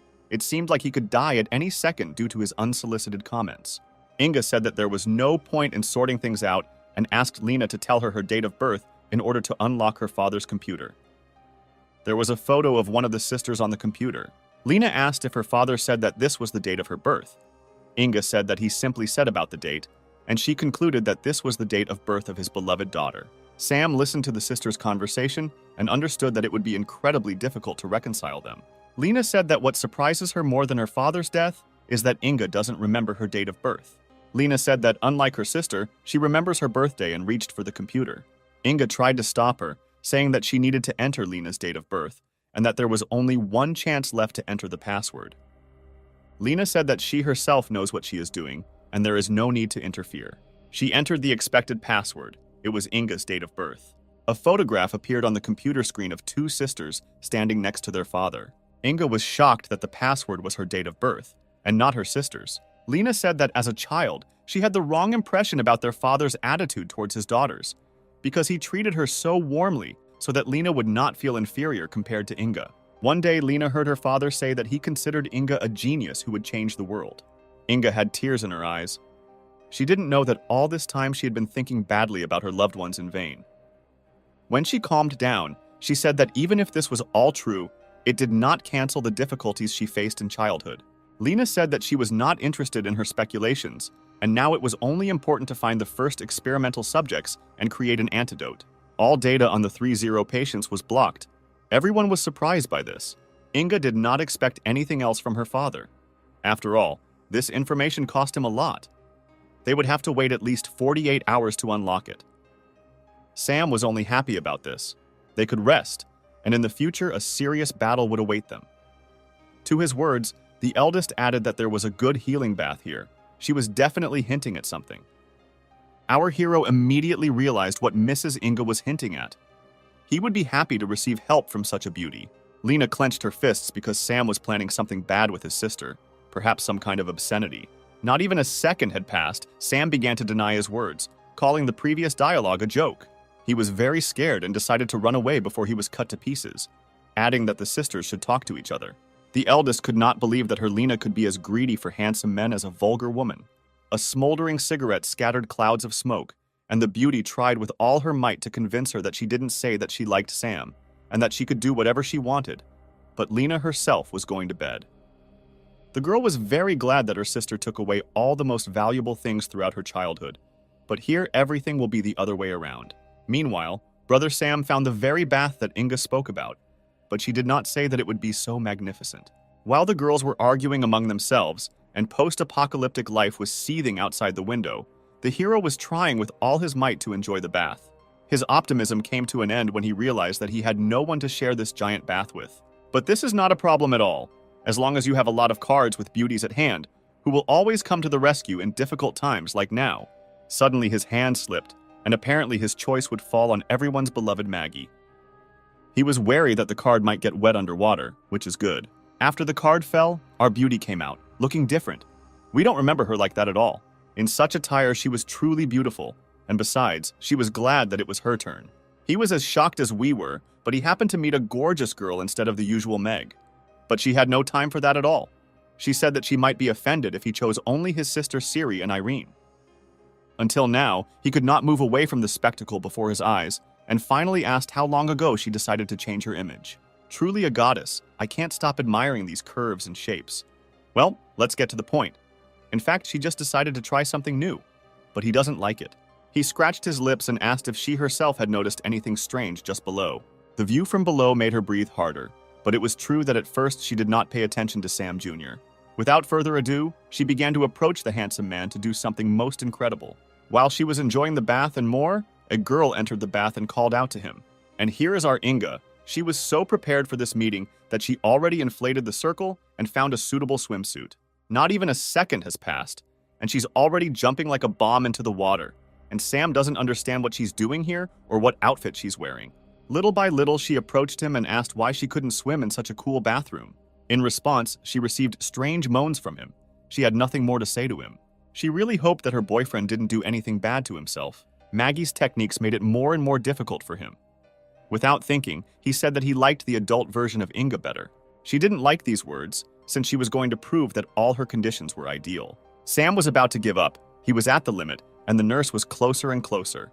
There was a giant explosion that shocked the big sister beyond belief. 2 days have already passed since that awkward situation.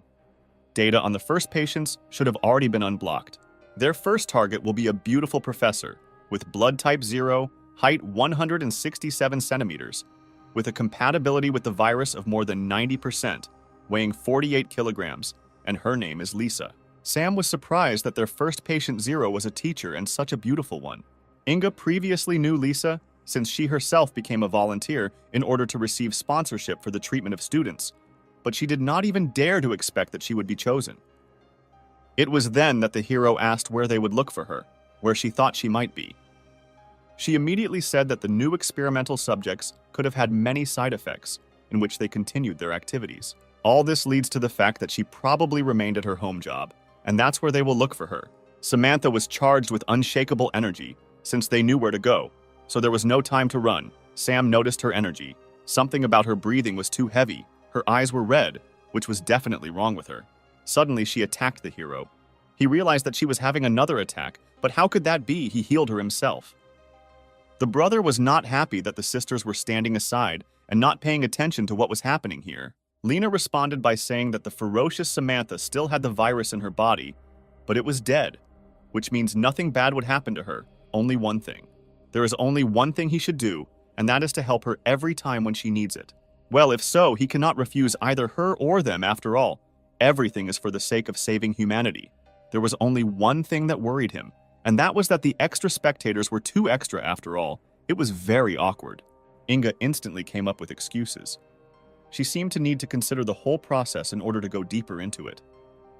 For Lena, everything is simple. This is her office, and everyone should leave here except her. Samantha couldn't argue with anyone. Her animal instinct wanted only one thing. Even if he agreed, the brother could not calm himself down and remove his excitement. The girl didn't like the way her partner was moving at all, and besides, he was blocking the whole view. He was furious. What is this? Inga has become an operator. Could someone help with this? Still, Samantha is in such a state that she cannot be restrained so easily. Lena noticed this as just a reason to join in. Even her cheeks shone. What a girl's. Inga also did not tolerate such bad work and immediately sent her sister to be devoured by a monster, a bed monster. But she didn't expect at all to be waiting on this couch, and yet he only asked her to help him. Initially, everything was going well. As soon as he finished with Samantha, he moved on to the second one, and she was just happy. The brother will always find a reason to cleanse the body of his partners.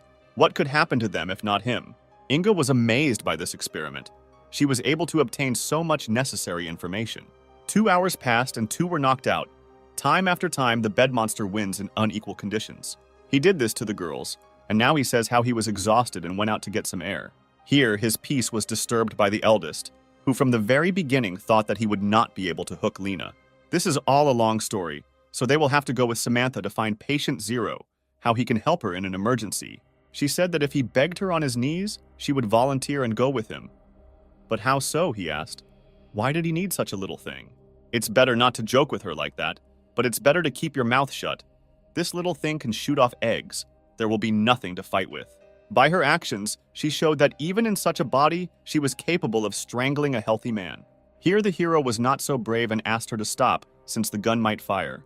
The bullet flew out of the muzzle with lightning speed and broke the cup, without thereby injuring Brother Sam.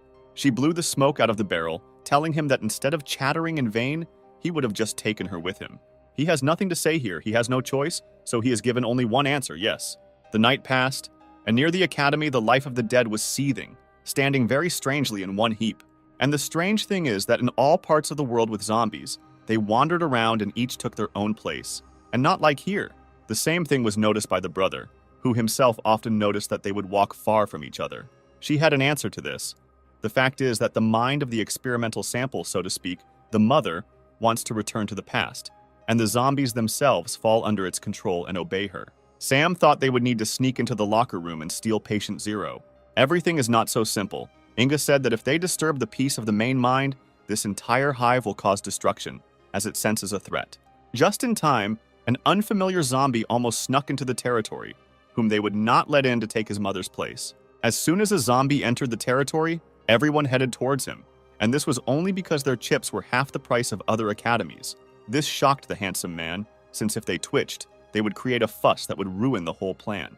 That's when she suggested approaching the matter wisely, coming up with a more reasonable plan. Meanwhile, a certain female voice said anxiously whether the two of them would be caught doing this. These were two zombie girls who decided, out of necessity, to create one during their studies. Suddenly, Sam intervened in their affairs, who noticed that these two were engaged in such horror, and if anyone noticed, he asked. One of the dead noticed a handsome face in him, which immediately made her flare up. She jumped on him and offered to meet him. She won't always meet the most handsome guy in the world. He was surprised that this generation does this when they are not in a relationship, but when they see handsome men, they jump on them. Just a few moments and the girls rest on the ground. Apparently, they had a hard time. For that, he was able to find clothes for himself and Inge, which would become camouflage for them for the first time. But as soon as he looked down at the little one, he was shocked by her strange appearance, which clearly gave her away. For her, this was not a problem. For mindless zombies, it would do just fine and wouldn't hurt in any way. And besides, they had completed the first and easiest part of the plan. Then they headed to the classroom where our target, Lisa, was teaching, who was drawing something on the board. The zombie professor warned her students that they should listen to her, as the topic would not be easy. In response, she received an unfortunate moo, which endlessly swept throughout the office. Sam asked his partner if she knew why their target was teaching zombies, a teacher of the dead. Scary. According to the beauty, Lisa is a mother's mind and sees all the girls in the audience completely differently. This is roughly how she sees all the students, whose smiles shine and their skin shimmers in the light. She was not at all happy with those two scoundrels, since they disrupted her lesson, and this is disrespect for the teacher. Her words were followed by a surprise chalk attack. They had better dodge, otherwise it wouldn't bode well for them. He suspected this was a great danger. What could happen to him if he collided with the chalk at point-blank range? Fortunately, he managed to avoid the blow, but it only hit a neighbor behind her, who almost flew off her chair. He was horrified. Somehow he immediately turned pale, because he realized that this teacher could easily kill. Meanwhile, the lesson was over, and she was about to go to her office, saying that she would be waiting for the talkers. Lisa left the office, and Sam realized that this would be the perfect opportunity for him to get all the bodily fluids from patient zero. Only Inga warned him that he could not use force against her, as this would put the entire academy on notice. Everything led to the fact that he would have to make Mrs. Elizabeth fall in love with him in order to achieve his goal. According to the little one's first plan, everything should have gone so that she would warm the heart of the cold queen with her cute little face. In his vision, he saw all the delights of this plan, how Professor Lisa would personally teach him additional classes. He hit the table with his hand and screamed that he couldn't play with the feelings of his dear teacher. But still, he apologized to Mrs. Elizabeth in advance that he was doing this only for the sake of saving humanity. Only Inga knows how, at the moment when he gathered his courage and imagined all the delights, to say that she also has a second plan. He won't need this plan. After some time, she herself will see his triumphant return. Silence and disorder reigned in the teachers' rooms. Clearly, there had been no one here for a long time, or no one intelligent. During her work, Lisa constantly thought about how nervous she was becoming. She probably didn't have enough of a man at hand, she said. Before entering, student Sam introduced himself to her and said that he had come for a conversation.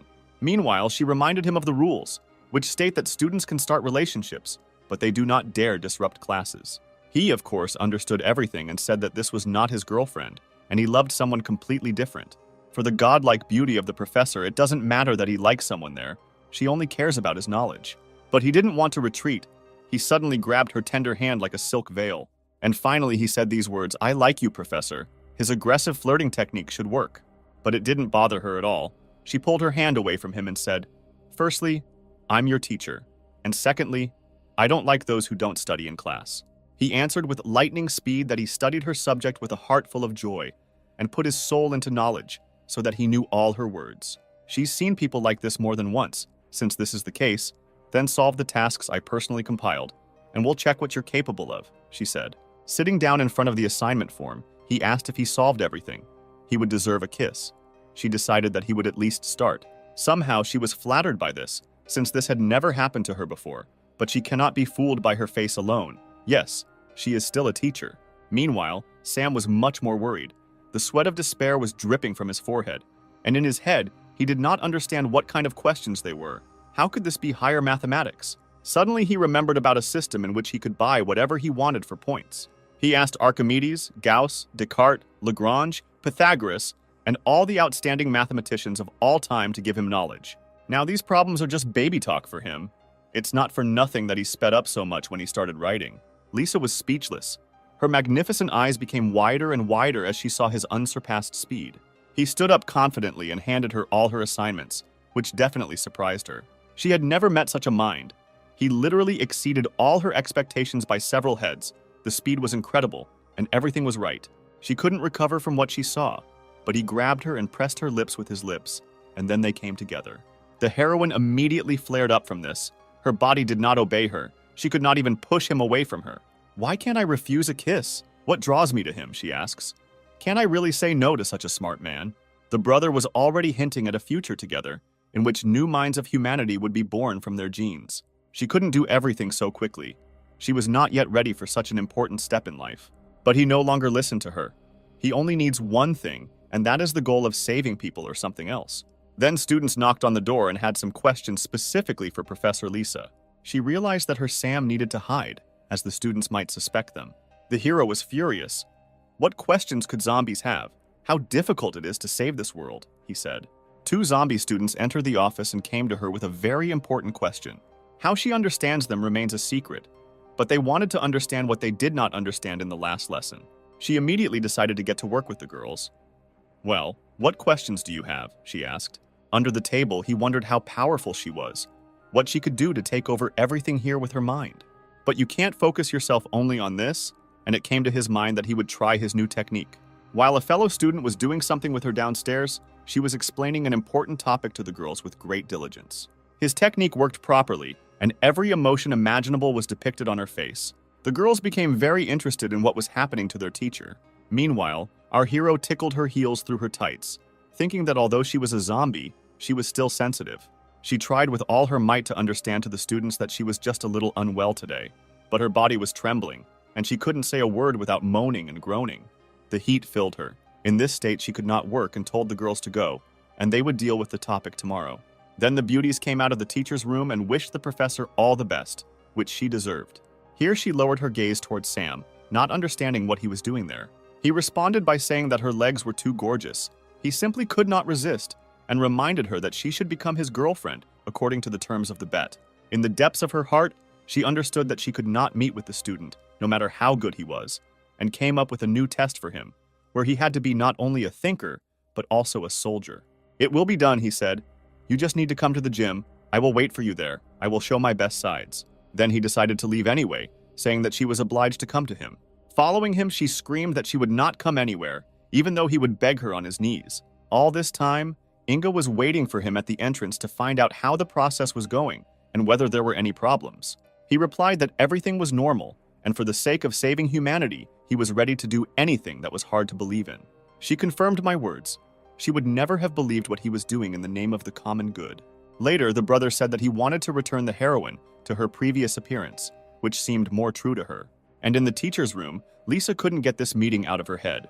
She was thinking that a second ago, she said that she wouldn't go anywhere, and now she doubts it. How can she be strong? Be an example. She looked into the sports building, where the light was burning in the glass. This could not mean anything other than that he had come. Time passed, and the clock hands were dipping towards night. The sun went below the horizon, and all living things were preparing for sleep. Even at this time, the Ice Queen worked tirelessly, and more than 6 hours had already passed. Again, she looked out the window, where she saw the building and the light was still burning in it. What a misfortune. She entered the hall with a roar and screamed, and asked if her student Sam was still there. Looking into the depths of the hall, Lisa was greatly surprised by what she saw, as if she had not expected anything like this. And here you are, Elizabeth. I knew that you would come. What kind of test will you come up with now for me to become your man? This chatterbox kept saying endlessly. She picked up a nearby basketball and challenged him to shoot 100 three-pointers. He smiled arrogantly and said that it would not be easy, but for her sake he was ready to cut down mountains. Then she tossed the ball and announced the prize, whatever he wanted from her. But deep down, she understood that even Stephen Curry was not capable of this. In fact, he has been secretly training for 2 years and can show something very interesting. But it's true, his dribbling of the ball is very good, but he can still demonstrate something. He acted like a child in front of his classmate, who was ashamed when he told her to turn on the music. Here she did not understand at all what dancing had to do with it, and whether it could be called dancing. Meanwhile, he threw the 13th ball in a row. So far, everything is going well. At this rate, the victory will be in his hands. The 14th ball also flew into the hoop perfectly, like NBA players. Another throw, only from behind, and once again he misses. 88th three-pointer, and he doesn't even strain, scoring balls with all parts of his body. Victory was his, the 100th hit out of 100. Our hero again fulfilled the professor's conditions. It was not easy for him, as if he had fought with a crowd of zombies near the academy. After this feat, she was seized by a blow to her heart, which beat more and more often. She can already imagine their spring, when the cherry blossoms are in bloom, pink leaves creeping along the tiles of the sidewalks as she and Sam walk hand in hand. This feeling of youth and stupidity overwhelmed her, a feeling of awakened and stormy passion. Am I really young again? Can I walk hand in hand with a handsome young man again and imagine a future together? Lisa asks. The brother noticed how she looked thoughtfully into space and asked why she was so thoughtful. She did not hesitate and laid out everything that she would like to go to the academy with him, watch films, swim in the same bathroom in a hotel, and imagine a future together. He noticed well that she was very worried, and in this state she said everything that was on her mind. Lisa embarrassedly turned her gaze away and said with a trembling voice that everything was completely different. The handsome man approached her and reminded her of her promise. After all, he completed his 100 three-pointers. Now it's her turn. The main thing for her is that none of the teachers and students find out about this. Only one thing, but this, however, turned out to be that she did not know whether he cared about the age difference, because she would grow old while he became an adult. It was then that he covered her mouth with his finger, hinting that she would never say such a thing. Everything is so, for him she is like wine. Every year she only becomes more beautiful, and with him she will always feel like she was 18. Suddenly, a zombie scream echoed in the academy courtyard, which only Lisa understood. She looked to the side and said that there were screams and calls for help, but Sam obviously didn't hear anything and asked if she was mistaken. The heroine jumped out of bed and ran to help the kids. Only in the depths of his soul, Sam realized that he had not heard anything. There was commotion on the street. The girls were running as fast as they could while someone was chasing them. One of the girls was caught in chains by an unknown person. What will await our hero? The hunt for the students was led by the zombie director, who during her lifetime loved to bully her students. This fate carried over into this state. Lisa couldn't believe her words. The director of her academy was mocking her students. What a horror. Before her eyes, everything looked exactly like this. Only she had to take off her rose-colored glasses. And she will see this horror. She lost so much time teaching brainless creatures who cannot even utter a word. The truth appeared before her. She had not seen it like that and spent so much time. Am I really not a person? She asks herself. The big man continued to beat the student, repeating that the mother's mind is strong, but she absorbed it. Before she could think about how to find a new target for punishment, she threw the chain at the professor. There was no face on her. Fear took over her, and she could not escape this attack. Only she must not forget about her lover, who will always come to help in difficult times. The director does not waste time and catches those who fall into her hand. There will be a professor, he will take her. There will be a handsome, handsome man, he will take him. She threw his blade aside. There would be no pity for him, no matter how beautiful he was. This fat girl wanted the same thing as all the zombie girls. They all only wanted to merge with him. He didn't want to have anything to do with such a monster, and immediately said that she was a walking bacon that no one would need. And then came a strong blow to the stomach, which clearly did not do much damage to her. The hand seemed to penetrate into the dough, which did not resist him at all. The director will not tolerate the fact that some student resists her. She will upset him and expel him into the bargain. Brother Handsome was in great danger under the shadow of a giant third-rank monster who wanted to merge with her. Then came a blow from Lisa, who shocked with her abilities. Sam knows who to cross blades with. He was amazed at the strength of his partner. There was nothing even to say. The zombie's teacher was able to throw such a carcass far, and for a long time, the enemy will not be happy about this. She doesn't hesitate, just a couple of seconds to come to her senses and direct her attack at her. The hero was bleeding, but could not stop admiring the goddess Elizabeth, who shook the earth. Our Scarlet Witch is magnificent, her beauty is incomparable, and her character is just a plague, just something. Her gaze shone with Ruby. She didn't care who her students were, people or zombies. She would always protect them and would not give them offense. As soon as she pulled the chain, it broke into its components. The warrior in heels rushed again at the director, while she was not expecting unmatched speed. The power was simply amazing. One good attack and she was sent flying. The impact left a strong dent, which made the evil headmistress furious. The fat woman tried with all her might to make it clear to her that these were not her students. These were not the kids who sat at their desks and listened to her in class. These are monsters who were ready to do anything to fulfill the needs of the unfortunate virus. She had nothing to answer, to which she remained silent. But the old woman spoke the truth, and only the truth. But she didn't want to stop. She continued to tell her that she was just deceiving herself. That attack was followed by the mass imprisonment of female students in chains, all of whom became slaves to the headmistress. Her face was filled with rage. She growled that she didn't care about her primordial virus. According to her, the whole school, all the students, they are all here to feed her, to give her new strength. This strength is too magnificent. Rose-colored glasses made her see the kind director, but as soon as the fat woman showed her true face, she changed her mind. She understood what the headmistress's attitude was towards the students, towards her dear and beloved students. The heroine will not forgive and get away with this. It is not for nothing that she put such power into her blows. The fight heats up. The headmistress receives blow after blow, and each one makes her fly in different directions. The fat woman is not at all concerned about pain, but on the contrary, she is sure that with her new strength, there is no one to defeat her. Only she's not alone and didn't say anything like that, Lisa says in response to the arrogant headmistress. Immediately after these words, a hero appeared behind him, concentrating his power into his hand. The handle of the legendary Hammer of Light appeared in his hands, which should bury the undead 6 feet. And so it turned out, just one blow shook the ground and turned the street into ruins. The woman covered her face with her hands to protect herself from the dust that rose above them. He still finds it difficult to use the hammer, as it takes too much strength from him. Then, he fell headlong onto Elizabeth's ample chest, and she didn't even have time to understand what had happened to him. A familiar voice appeared behind her, telling her that he had passed out from exhaustion. This friend turned out to be a little girl, who said that only the professor could help him. She was surprised how exactly only she could help the boy, how it should be done.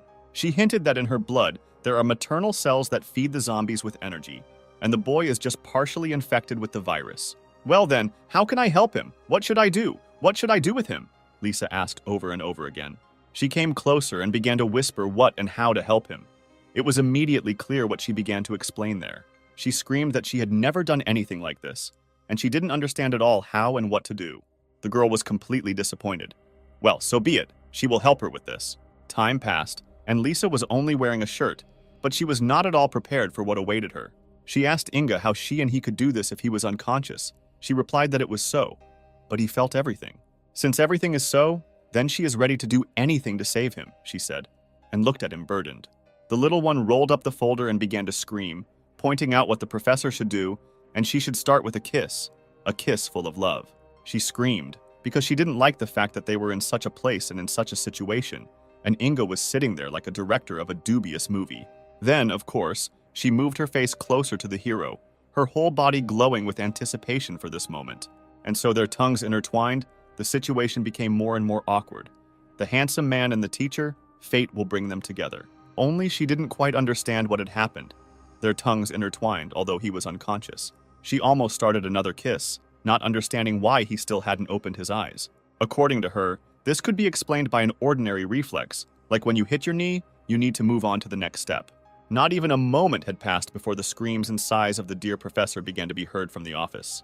2 hours passed, and only then our zero patient was exhausted after a stormy time. Inga was inspired by her, just like the mother's cells. She was about to leave the restroom, but finally she added that she had done a very good job, and he should be just fine. The teacher crossed herself and prayed that everything would be exactly as her friend said. Then she entered Sam's room, where he lay motionless. She had nothing to say to him. Just as suddenly, she kicked him in the head so that he would stop pretending. He smiled and thanked her for helping him, and not telling him that he was conscious. Then he asked how things were with bodily fluids. "I didn't waste my time," she said, and pulled out a flask with that liquid, adding that mother cells are amazing in their effect. She injected just a little and said that just a couple of cells could result. They can lead to such a stunning effect that turns her from a little girl into a first-class beauty. He felt embarrassed by this, which made him remember the agreement. Well, if he found samples of the mother's cells. Inga noticed his incredible pressure. She didn't mind. That's how she got excited. She didn't understand at all how he could cope with her if he had just finished with Lisa. And he is full of power, telling her to never say such a thing to a man again. He was only too glad to accept the challenge of such a beauty and immediately called the system for help. A mysterious bottle appeared in his hands, which, according to statistics, should return all the strength to our hero. He was not going to hesitate and began to swallow the liquid with particular greed. He drank to the last drop of this life-giving water, which should give him a lot of strength. Incredibly, the power overwhelmed him. He even undressed after that. There was too much energy. Inga was inflamed when she saw such a sight, and she couldn't believe her eyes, saying that it was scientifically impossible. The brother brazenly replied that the girl was constantly changing her shape and was telling him something about science. She couldn't stand it any longer. Inga wanted to quickly carry out such a large-scale experiment, since she had never done anything like this before. In fact, the hero did not expect her to do this for the first time, but still asked how she liked this experiment. These questions infuriated her, and she asked him not to spoil her mood, but rather even say who is better, she or Lena. He couldn't say so directly, but if she agreed with her sister, he would compare in real time. The idea was great, she said, and asked if the reason he was recovering so quickly was because he had become infected. But this was not so important. The heroine ran to the window and noticed something terrifying, then called Sam. As it turned out, all the girls returned to their appearance, and there were no more zombies left in this academy. Everything led to the fact that Lisa's mother cells were able to directly influence the virus and change it. At this rate, they would collect more samples and defeat the virus. He was not going to wait for anyone, saying that they were sitting still and sent her to wake up Lena and Lisa, and then they would discuss the plan. A couple of hours later, and our beauty was dreaming, but it felt like she was about to wake up. Previously, she had not intended to go to bed, but did not notice how she passed out of the blue. Suddenly, Sam entered the naked Lisa's room, wished her good morning, and asked about her condition. The teacher was scared and told him to put something on himself, although she didn't have a thread on her, which he, of course, noticed. Then she became completely covered in red and screamed so that the pervert would not look at her. She remained silent about this moment. She had nothing to say at all. She probably still couldn't get over that night. The hero decided to gloat at her, asking what he didn't see there, but got to the point that after such a spectacle, he needed help in one immodest matter. She could not repeat that stormy night, since her students, they could enter in short. He interrupted her, wanting to say that he would help her students if she helped him in a difficult situation. Lisa couldn't believe her ears. If he could help them, then she could help him as much as he wanted. Well then, you won't get out of bed until you're old, he said, locking the door. Suddenly, girls entered the room and were unexpectedly safe, alive and well. A certain joy appeared on the professor's face, which she could not stop. Her students were cured. That's what you need for happiness. She asked everyone to come closer to look at the real ones, before the end of the world. But everyone suddenly ran up to Sam, to whom they were turning for help, so that he could examine them properly. The hero began to deny the girls, saying that he and Professor Lisa would protect everyone, but she was not at all happy with the girls' words. But she was not happy that he had definitely done something with her students. It was not without reason that the reasons to kill him were red in her eyes. Immediately she went after him to get what he deserved, even if he tried to apologize. Meanwhile, Lena was watching them, smoking a cigarette.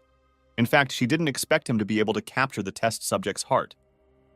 Her little sister immediately came up to her and decided to gloat, saying that morning had not yet come, and Lena was already jealous.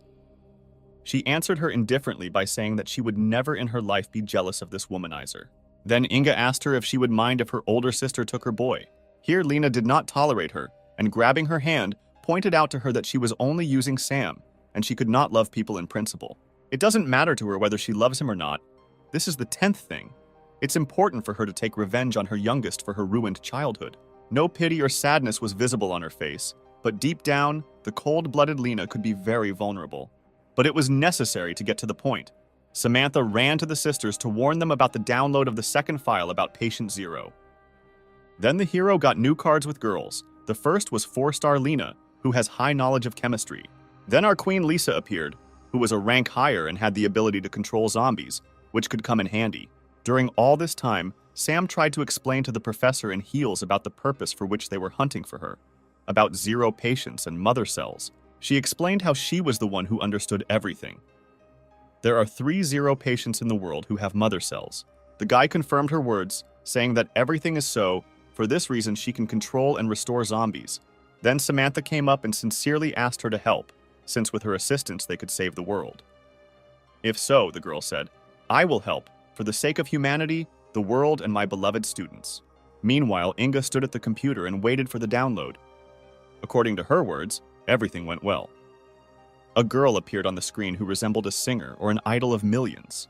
Unexpectedly for everyone, Lisa was able to recognize this young girl.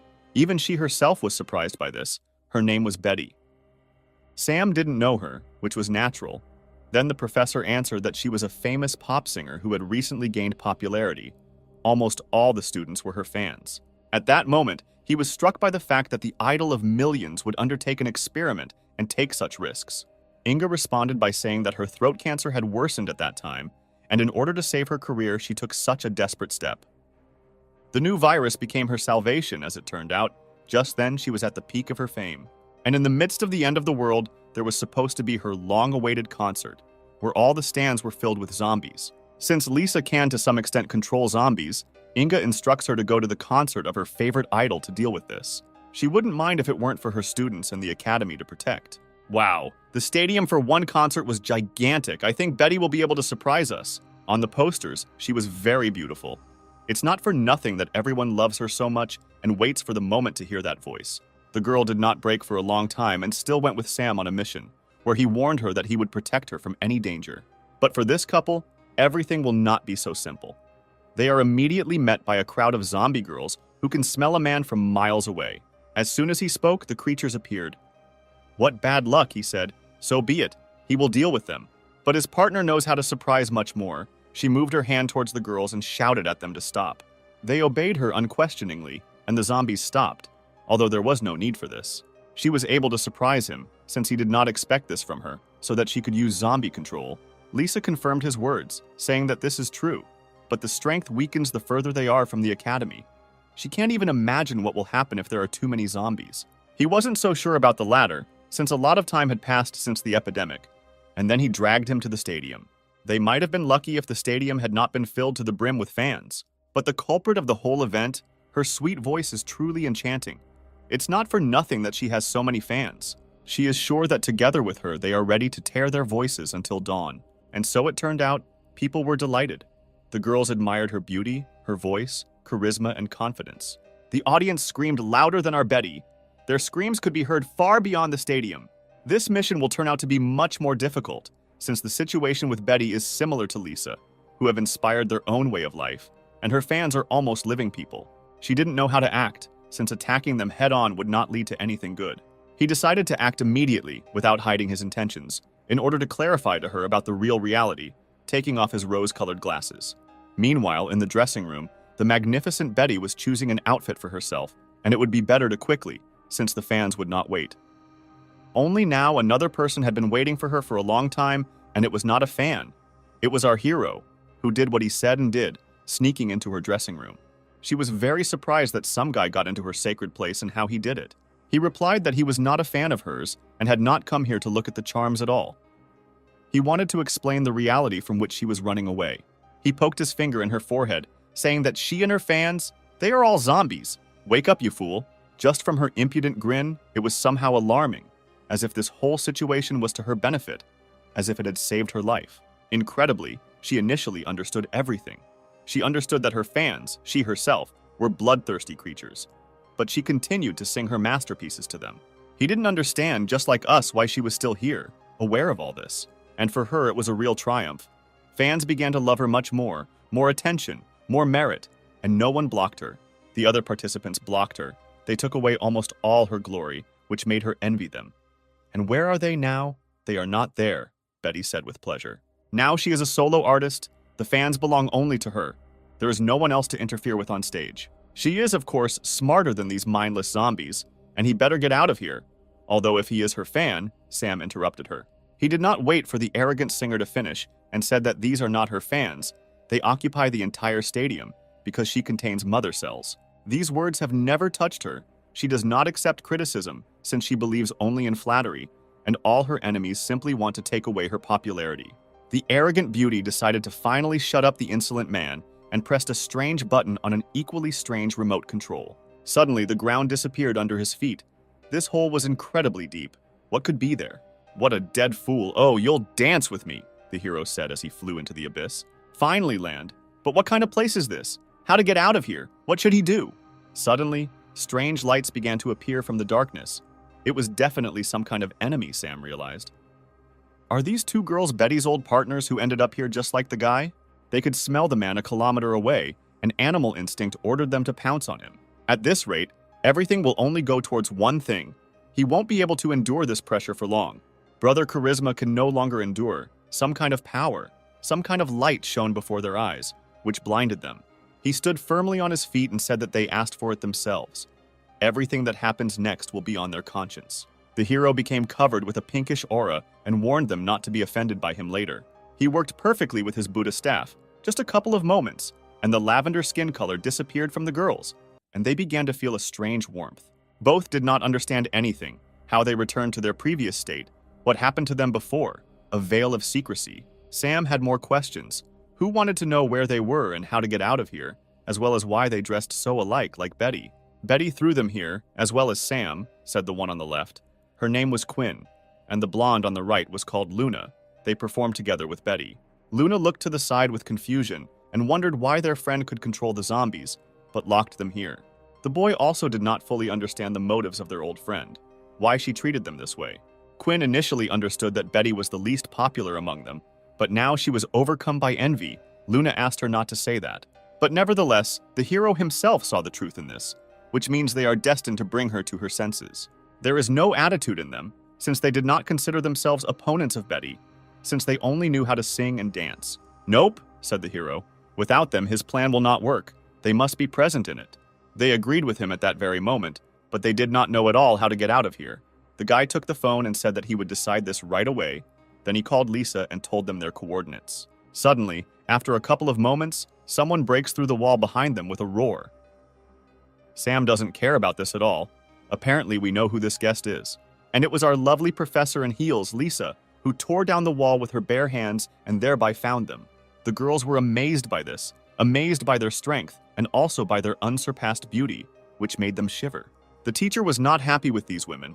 It was not for nothing that she looked at them with such a terrible look. At that very moment, she looked at him and asked why he always manages to find beauties. He replied that it was supposedly written on his soul. But this is not so important. He had a plan to defeat Betty, but they will have to work together. The next day, the stands were also filled with the dead, who nodded their heads and jumped up at every change of rhythm. She pointed at them and thanked them for the support from fans, saying, "I love you so much." But suddenly, her pressure changed when she heard a familiar voice behind her. Who was it? With a surprise appearance from the group's old members, fans have been waiting for this duo for a long time. She was shocked. Her competitors came out of the trap, how they did it, who helped. But no one was going to answer her questions. They decided to introduce the new members of the group. The first to be shown was Lisa, with the interesting pseudonym Lisa Lisa. She was truly ashamed to go out in such an outfit. The new members of the group created a sensation. The audience began to scream with enthusiasm. Among everyone, the only one who was not happy was Betty, who did not understand why they were occupying her stage. Then a girl we knew very well asked Betty if she would accept the challenge from the new group. But our arrogant heroine will not hide her potential, saying that they are no match for her. After all, she has already been on stage for 2 years. But behind the mask of pride, there was hidden the concern of this gray-haired beauty. It was she who stood out most of all with her magnificent face. And besides, she was able to please Betty. And she has the kind of figure that many people dream of, but here it's as if God himself rewarded her. "And don't lose your spirit," said the arrogant singer, slapping herself in the face. She also added that she has all the fans today, so victory is on her side. With her sweet voice, she wanted to attract the attention of fans to herself. She asked them for support. All the stands heard her. They shouted her name back to her. Such devotion. Confidence began to shine in her eyes. These countless fans were on her side. As soon as the beauty from the new group opened her mouth, her heart froze in place. This heavenly voice filled the entire stadium. Betty was shocked by this singing. As if early in the morning she woke up in a lonely house in the middle of the forest. A sultry breeze with the smell of daisies was blowing in her face, and the birds were singing the morning sonata. It was a performance. The audience did not shout to her, as they were trying to listen to her fragile voice, but at the same time, it sounds even more magnificent.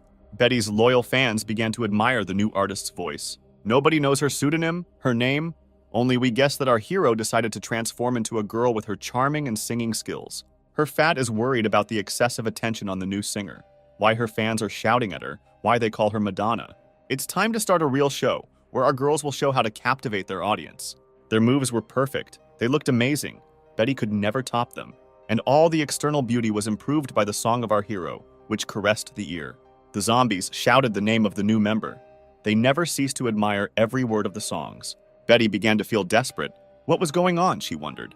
Her legs could no longer hold her up. It was a complete fiasco. It only took a few minutes to achieve her defeat. She didn't understand anything. They were her fans. Why they betrayed her? Why did she do all this? Suddenly, someone's hand touched her head. She had no idea what or who was doing it. And it was she who stood.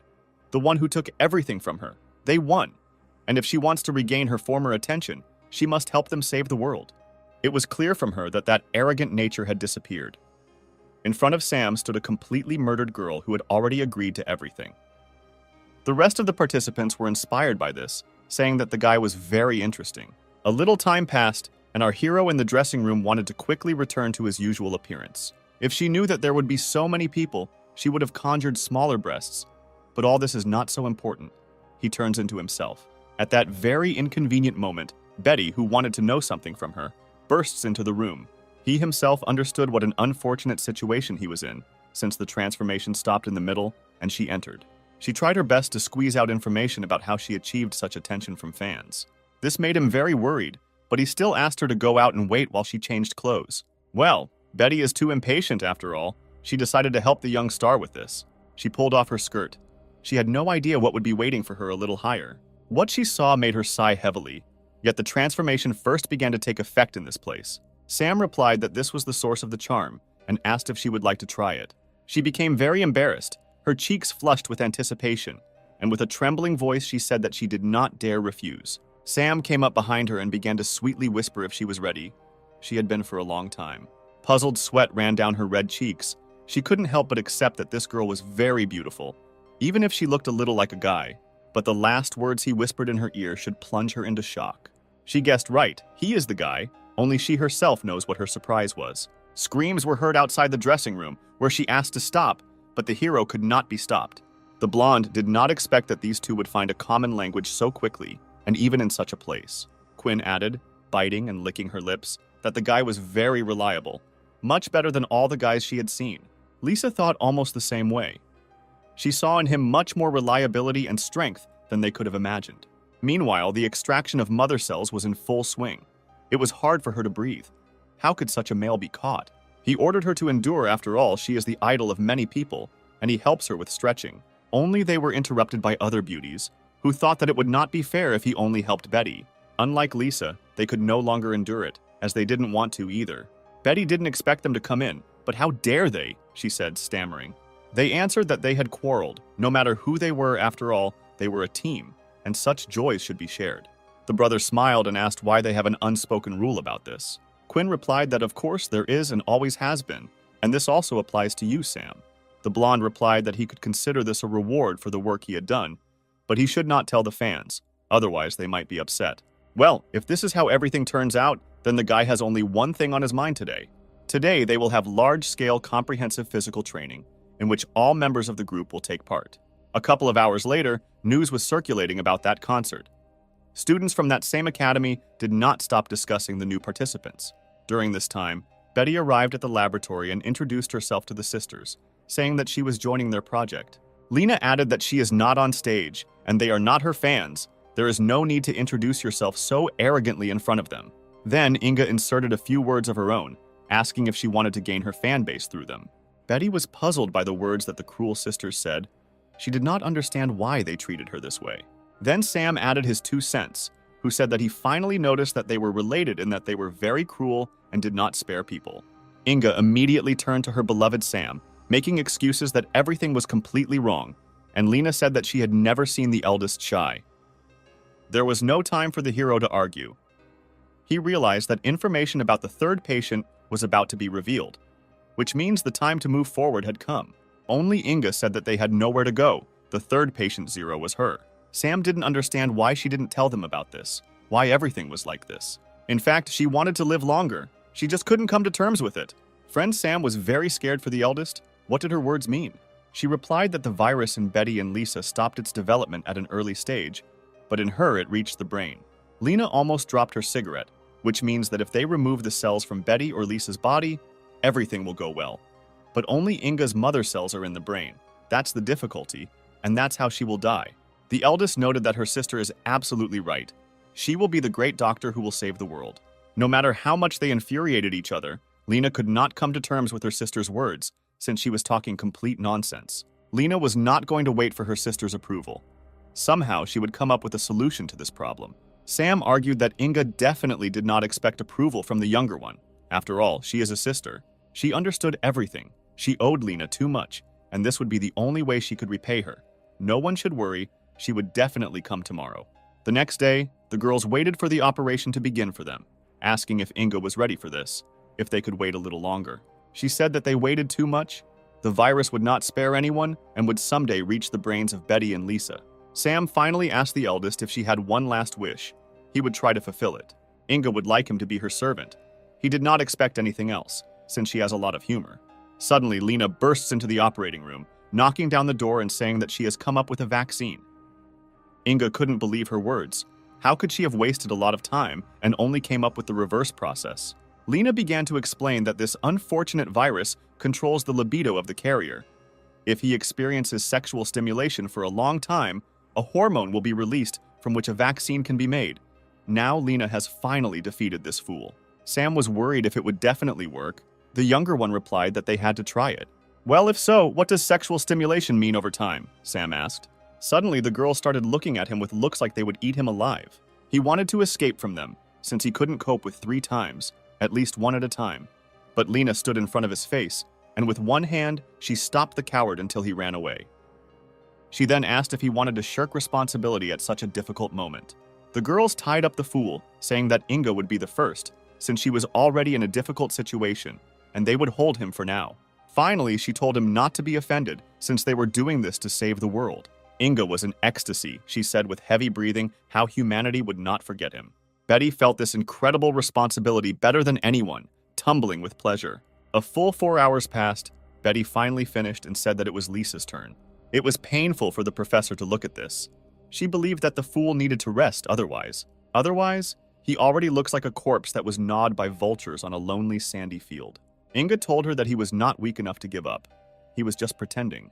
She then asked for some serum from Lena, who told her to be careful as it might not last as it was an experimental sample. When Inga called her younger sister, she didn't feel disgusted at all after that. This was the first time. This special serum was secretly produced and should completely replenish your energy. After introducing the sample, he was able to open his eyes slightly, and he began to develop some sensations. It was as if fires had been lit around him, giving him energy, as if they had awakened an ancient and dangerous beast. Well, now it's Sam's turn. Now he will punish the rest. They are huddled in a corner out of fear. She said that such a reaction is quite common. When the effect wears off, it will return to normal. So that's how it is, says Sam, and you will help me with this. What a beast, he just recently finished with her, and here he is again. Night had already fallen. There was no way they could finish this. At this rate, they will make a lot of vaccine. Then Lena came out of the operating room, clearly tired of looking at this spectacle. Afterwards, Samantha approached her, who wanted to know how everything went, like the vaccine and everything else. Lena said that they can have a party. Everything went well. If nothing happens, the vaccine will be ready soon. Samantha wanted to know how everything was there and asked if she could come in and see for herself. But Lena decided to warn the girl, since it was better for her not to see this, for her own good.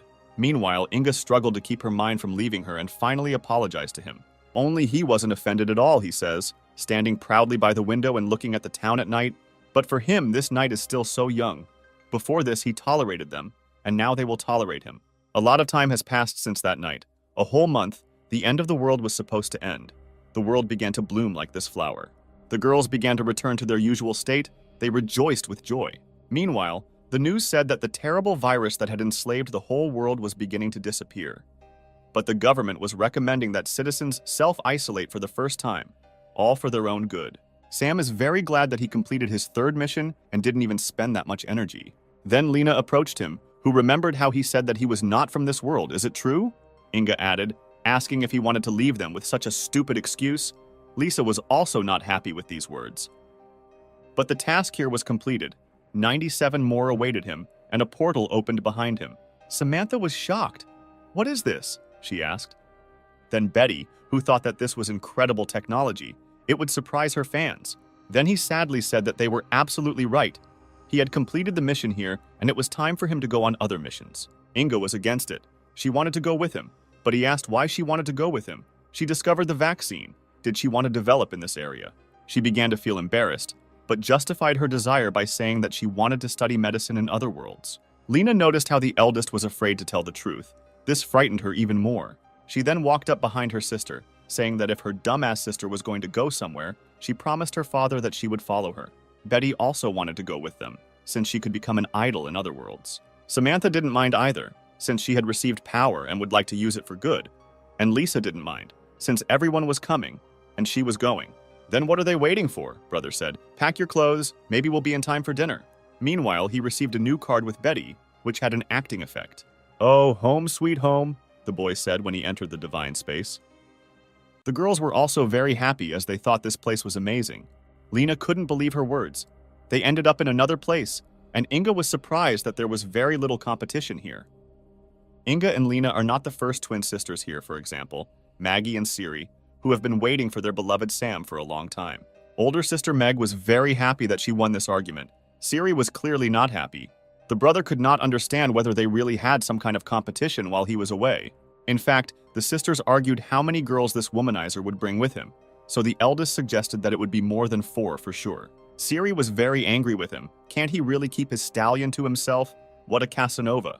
He justified himself by saying that he couldn't help himself. That's just his nature. Then Lena asked what kind of outfits they were wearing, some kind of cosplay group or something. Meg decided to make fun of the hero, saying that someone has such needs.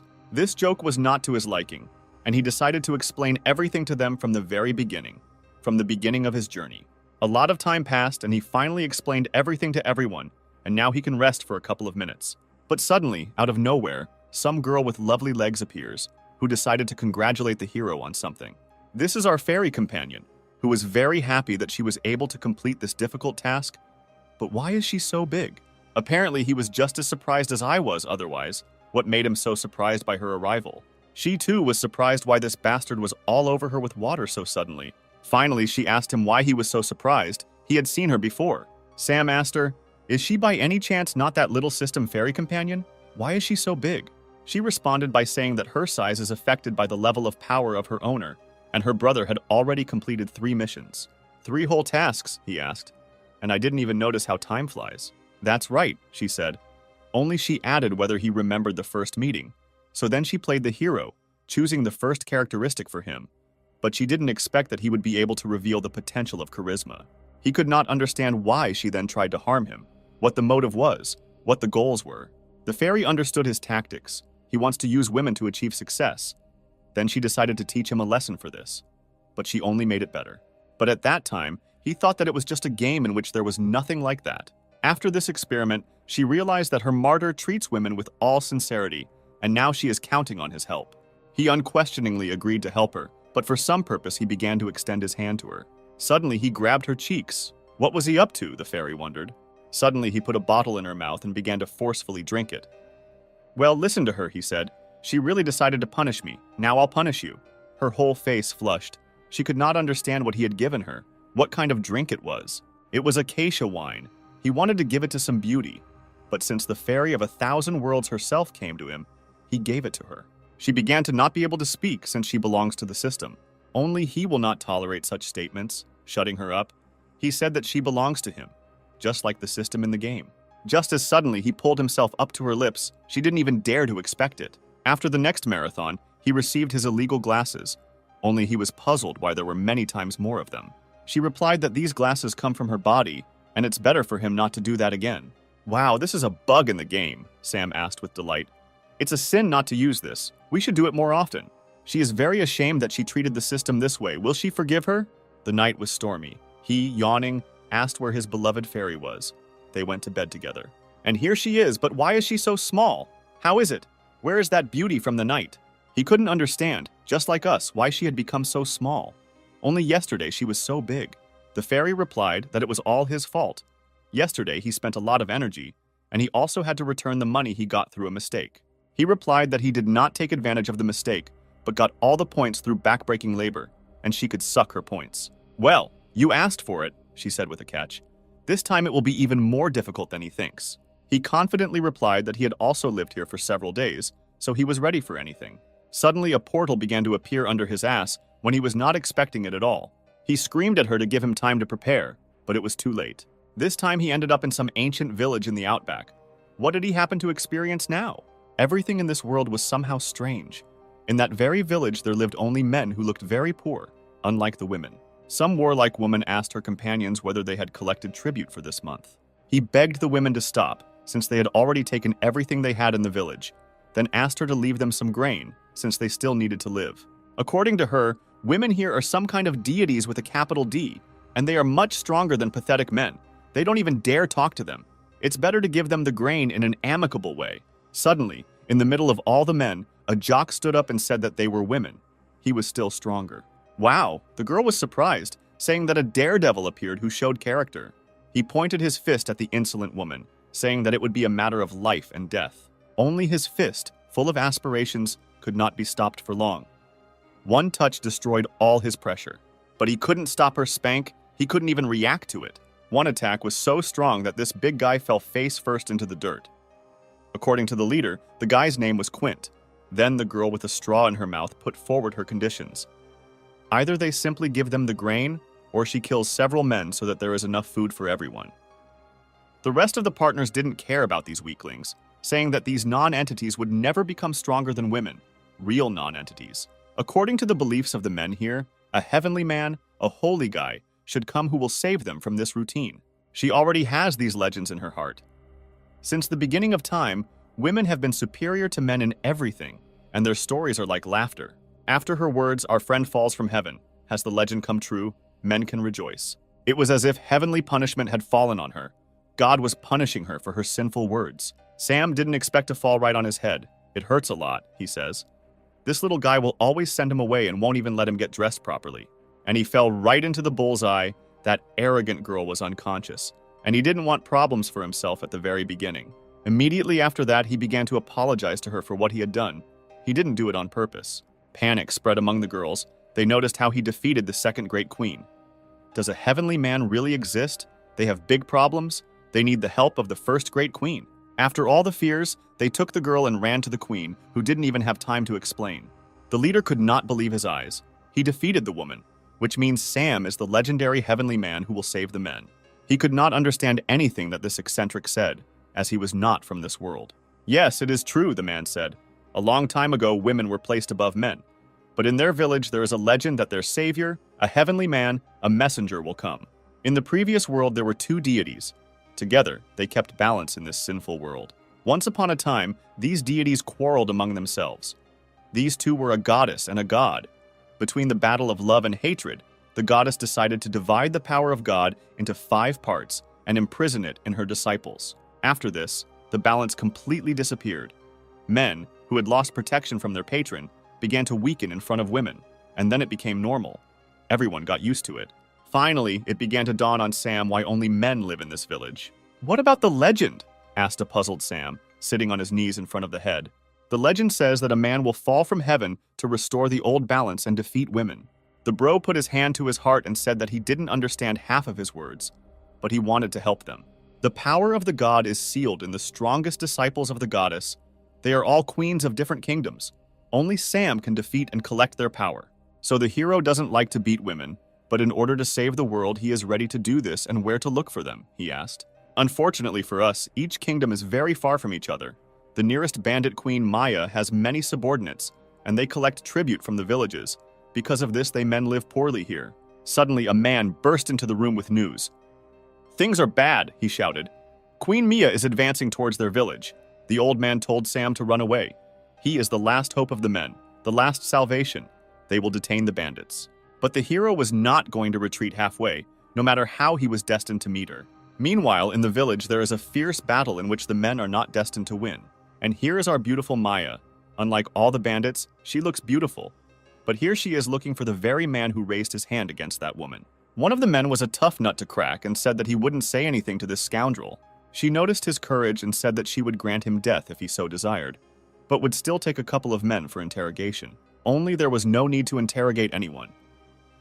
Sam appeared behind her, guessing that this beauty was looking for him. Fortunately, the queen noticed his cute face, saying that she would take him with her and they would do something incredible with the girls.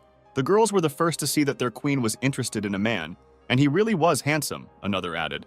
He said that she could do whatever she wanted with him only if she defeated him. Maya didn't even think about retreating, because she understood that he could not compete with her. The girls began to think he was an idiot, so he decided to challenge the bandit queen, even though he was handsome. But such a dumbass, he said. She's always good at scratching her tongue. Sam began to be insolent, then added, "Is she really afraid to accept his challenge?" Yes, this will never happen. She was never afraid of a man, and she will knock him down with her left hand. Well, let him show what he is capable of. He started with his signature move and sword fencing. He would not leave her a chance to win. After the announcement of the attack, he disappeared before her eyes. Such speed he can surprise.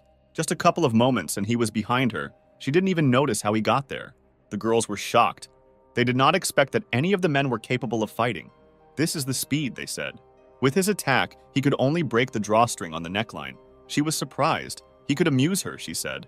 He said that she need not hold back since he had invested his spiritual energy into. The sword, she asked. The one that only split when it collided with her. He couldn't believe his eyes. How his sword became like this. Why it was so fragile. She replied that a man can never defeat a woman. This is the law of heaven, even if your sword was faster than lightning. Now it's the bandit queen's turn. She accumulates terrifying energy in her hand, which disperses the air. Here she is definitely faster than lightning. Faster than everyone here. One moment and the enemy is no more. He took only one of her blows but could not stay on his feet. Her power was too great. See the difference between us, Maya said. This is the power of the gods. From now on you belong to me, handsome. But the brother did not want to give up. He got up from his knees and told her to give him 3 days, and if then he could not stand it, then he could do with him whatever she wanted. She asked him why she would make concessions to him. Her decision was the law and there was no other way. Suddenly, an old man intervened in the battle and decided to put forward his bid. They will support Sam if he does not win even then. They give the queen an eternal oath that they will become slaves of his majesty. The others also wanted to take the risk, since it is better this way than to endure all their lives. They believe in a heavenly man. She is not happy with this at all, but decided to remain silent. Obviously, she likes this proposal. Maya agreed. They have 3 days. In 3 days, if he does not appear at her estate, she will personally slaughter the entire village. After they all left, Sam approached the elder and said that he underestimated her, or rather, did not know that there was such a gap between the genders. More like the rule of the gods. No matter how strong he became, he would not win.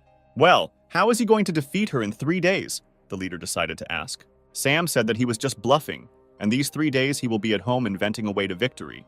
The guys immediately began to panic, which means they are all screwed. They won't be able to escape. Only Sam was positive. Because of all the problems, there was never one that did not have a solution, and asked if the queen had any characteristics. The old man realized that he meant weaknesses. This particular one had very strong pride. One day they escaped to the village. She stumbled and she felt very ashamed. She immediately left. Then they miraculously escaped death. Such a beauty also has such a cute weakness. It can definitely be used against her. Finally, confidence in victory appeared in his head. He said that he had come up with everything, but he needed the help of the village. A couple of days had already passed. The entire estate was probably waiting for the arrival of their warrior, who would definitely lose to her.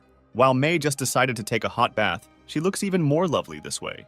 Only now she still imagines this impudent man who repeats over and over again that he belongs to her. She cannot believe it. Since then, the image of that man has not left her head. At that same moment, the second bandit queen burst in and told her about the strange news from the village that the scouts had reported to her. Maya threw a towel over herself and asked if they had not escaped from the village yet. The bandit added that they would never hide from them, but the strange screams frightened her. She noticed that the man fell on the bandit unexpectedly and she lost consciousness. Besides, there are 4 other great queens with her. She need not be afraid. But only that same towel let her down and flew off the queen's lovely skin at an inconvenient moment. She immediately blushed and began to cover her charms, ordering her to turn away. So we were transported to a village where our hero trained with the villagers. All these screams were coming from men who were very happy that he was finally done with them. But why were they all naked? It was strange. And in his hand lay a strange sword with a blood-colored blade. He thanked everyone for helping him. The time had come for the great battle. The May Queen slept soundly while someone struck the gong so early. She was furious. Who dared to disturb her sensitive sleep? She shouted and knocked down the door of the estate. "Wake up and sing, my darling, I have come to win," he shouted after her and hit the gong. The rest of the girls could not believe that this handsome man had come. They had never met such men even in their dreams. She asked, and for this he woke her up. He was completely tired of living.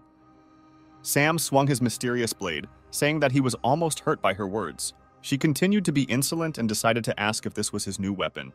"Your blade was a little short."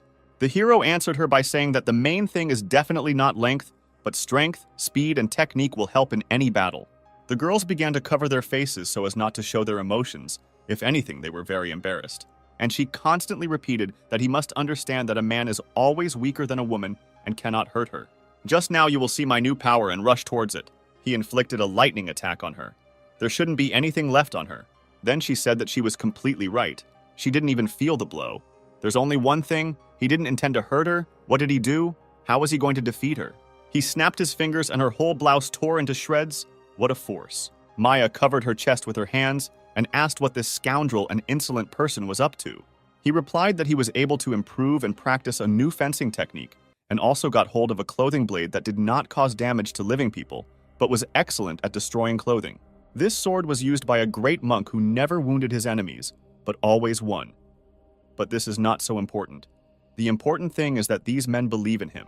The old man believes in him because only he has hope. Only he can save them. Moreover, he is the only one who has clothes. Only thanks to their clothes he was able to practice the blade and technique.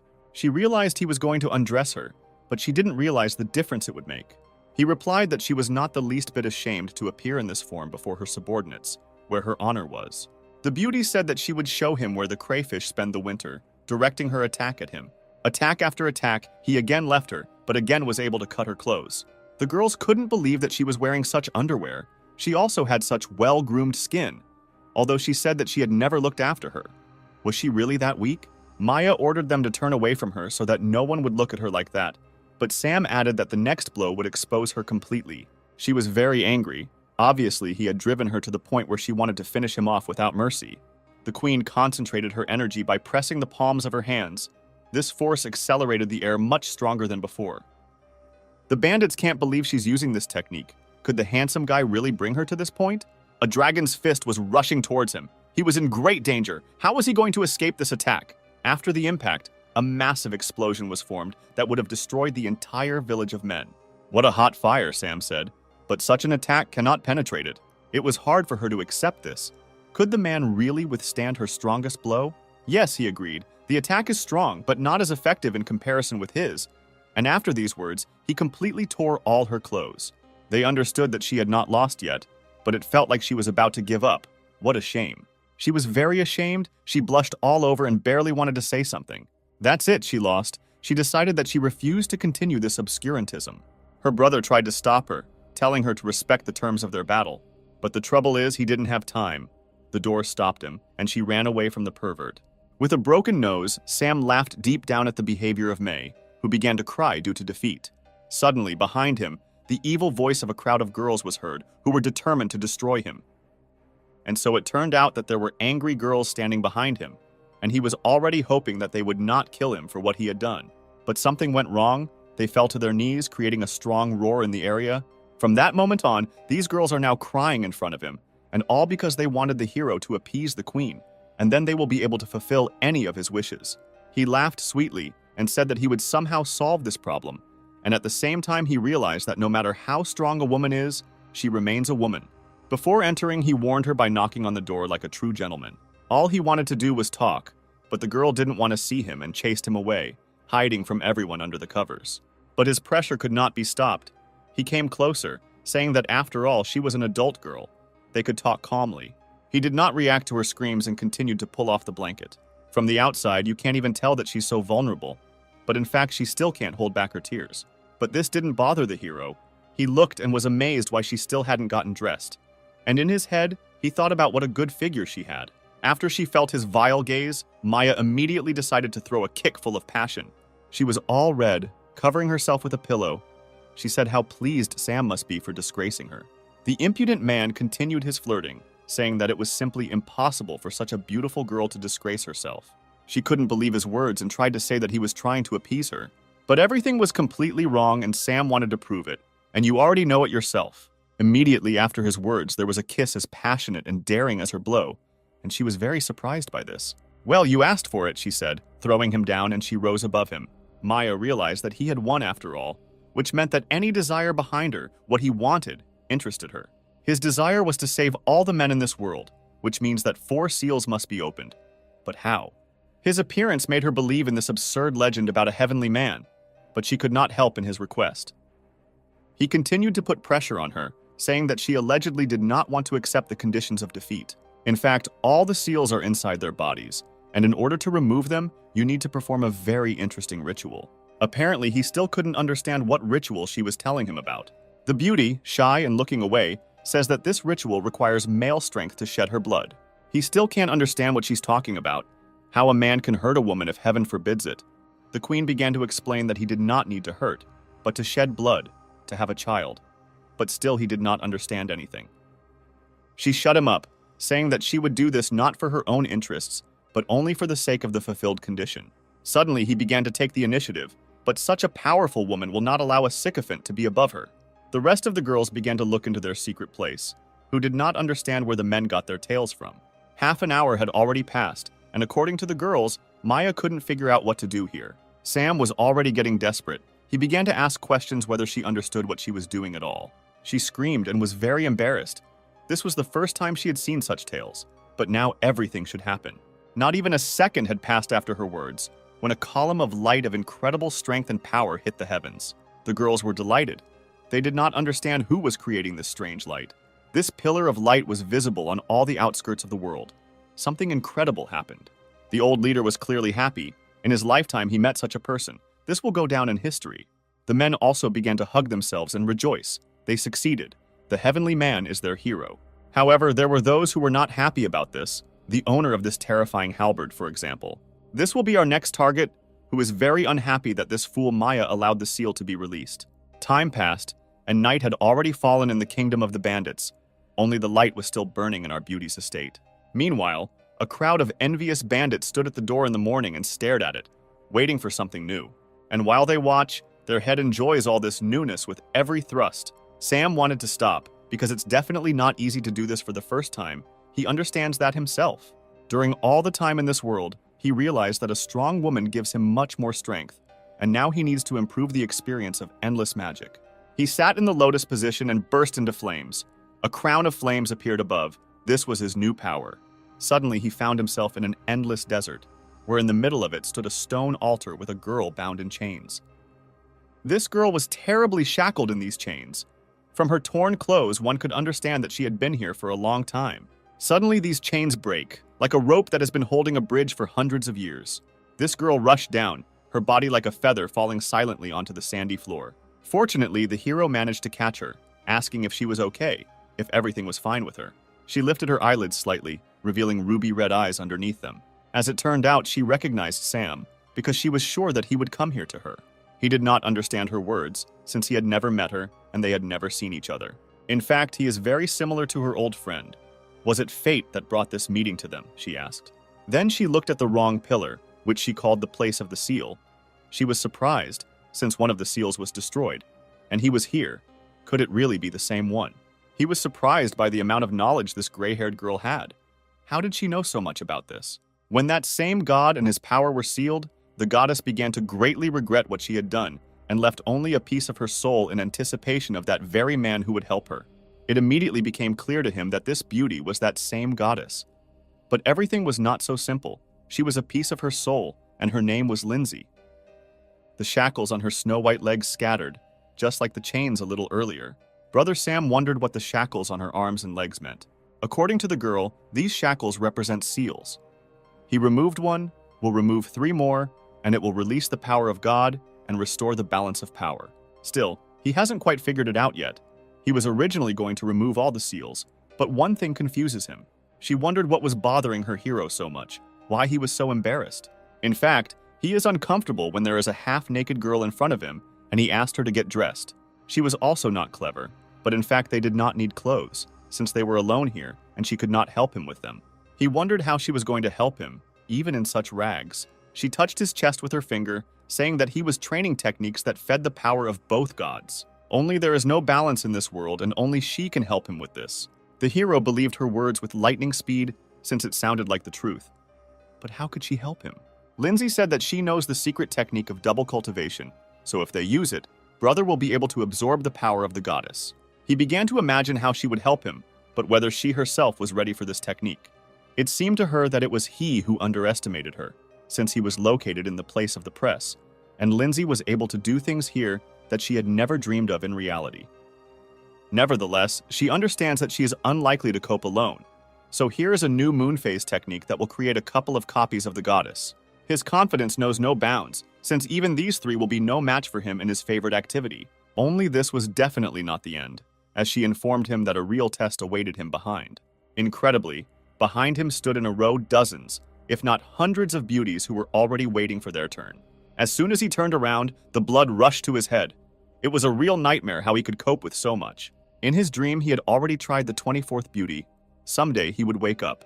Well, the moment has come. The level of infinite magic has been raised to the 6th level, which Sam previously so wanted to achieve, but could not do it.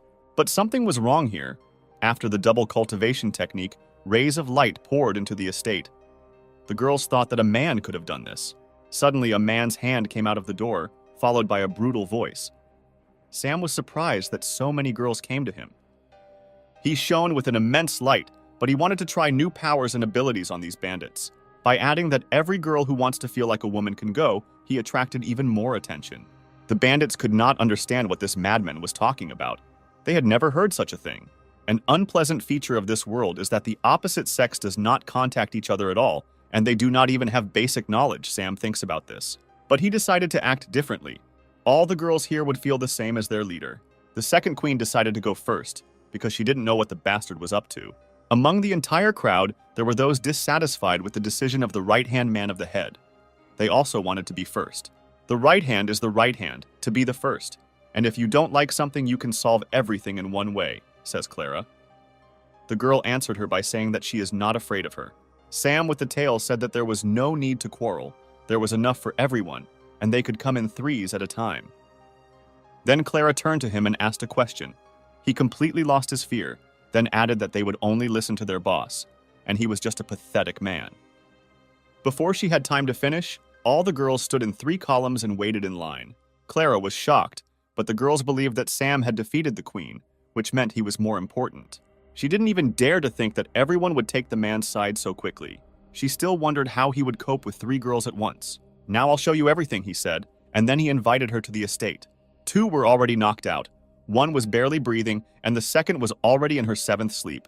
The last and strongest remained. Multiple beads of sweat were running down his face, but he wanted to show Clara more. Our heroine had not yet fully understood what it was like to be a woman, which meant she was not enough. Finally, after a while, they came out with weak legs. The girls had never experienced anything like this. They began to love their lives that night.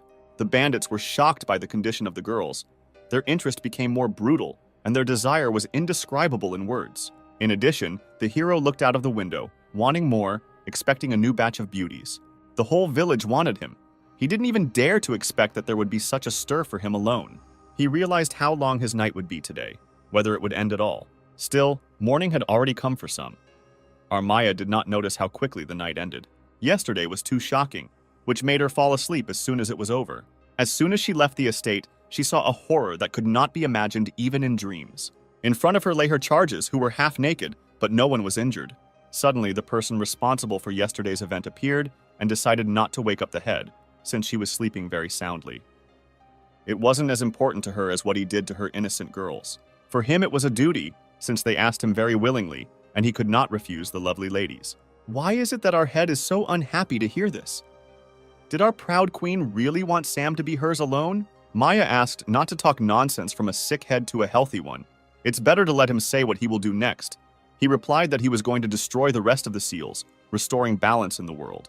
After the answer, she decided to go on a trip with him, but Sam did not understand why she would do this. Her whole face turned red, but she replied that she could not be here since he had defeated her, and she wanted to see what she would do with the rest of the queens. But how is it possible? Clara asked. Will Mrs. May really leave, and what should they do without her? But it's true that those girls didn't want to be robbers anymore, but they don't know anything else either. Well, Sam always has a solution to any problem. In his case, the bandits will never have to think about food and housing again. As a result, they ended up in the very place that will come to life again, with new colors with these bandits. Seeing so many new guests, Siri was not surprised how this freak could find so many girls. The girls were very happy to see this place. It was very beautiful here, in their opinion, and the man did not lie to them as it turned out. Maggie met them, saying that here they would no longer need to think about food and clothing. This was a real paradise. Clara and the others couldn't believe it.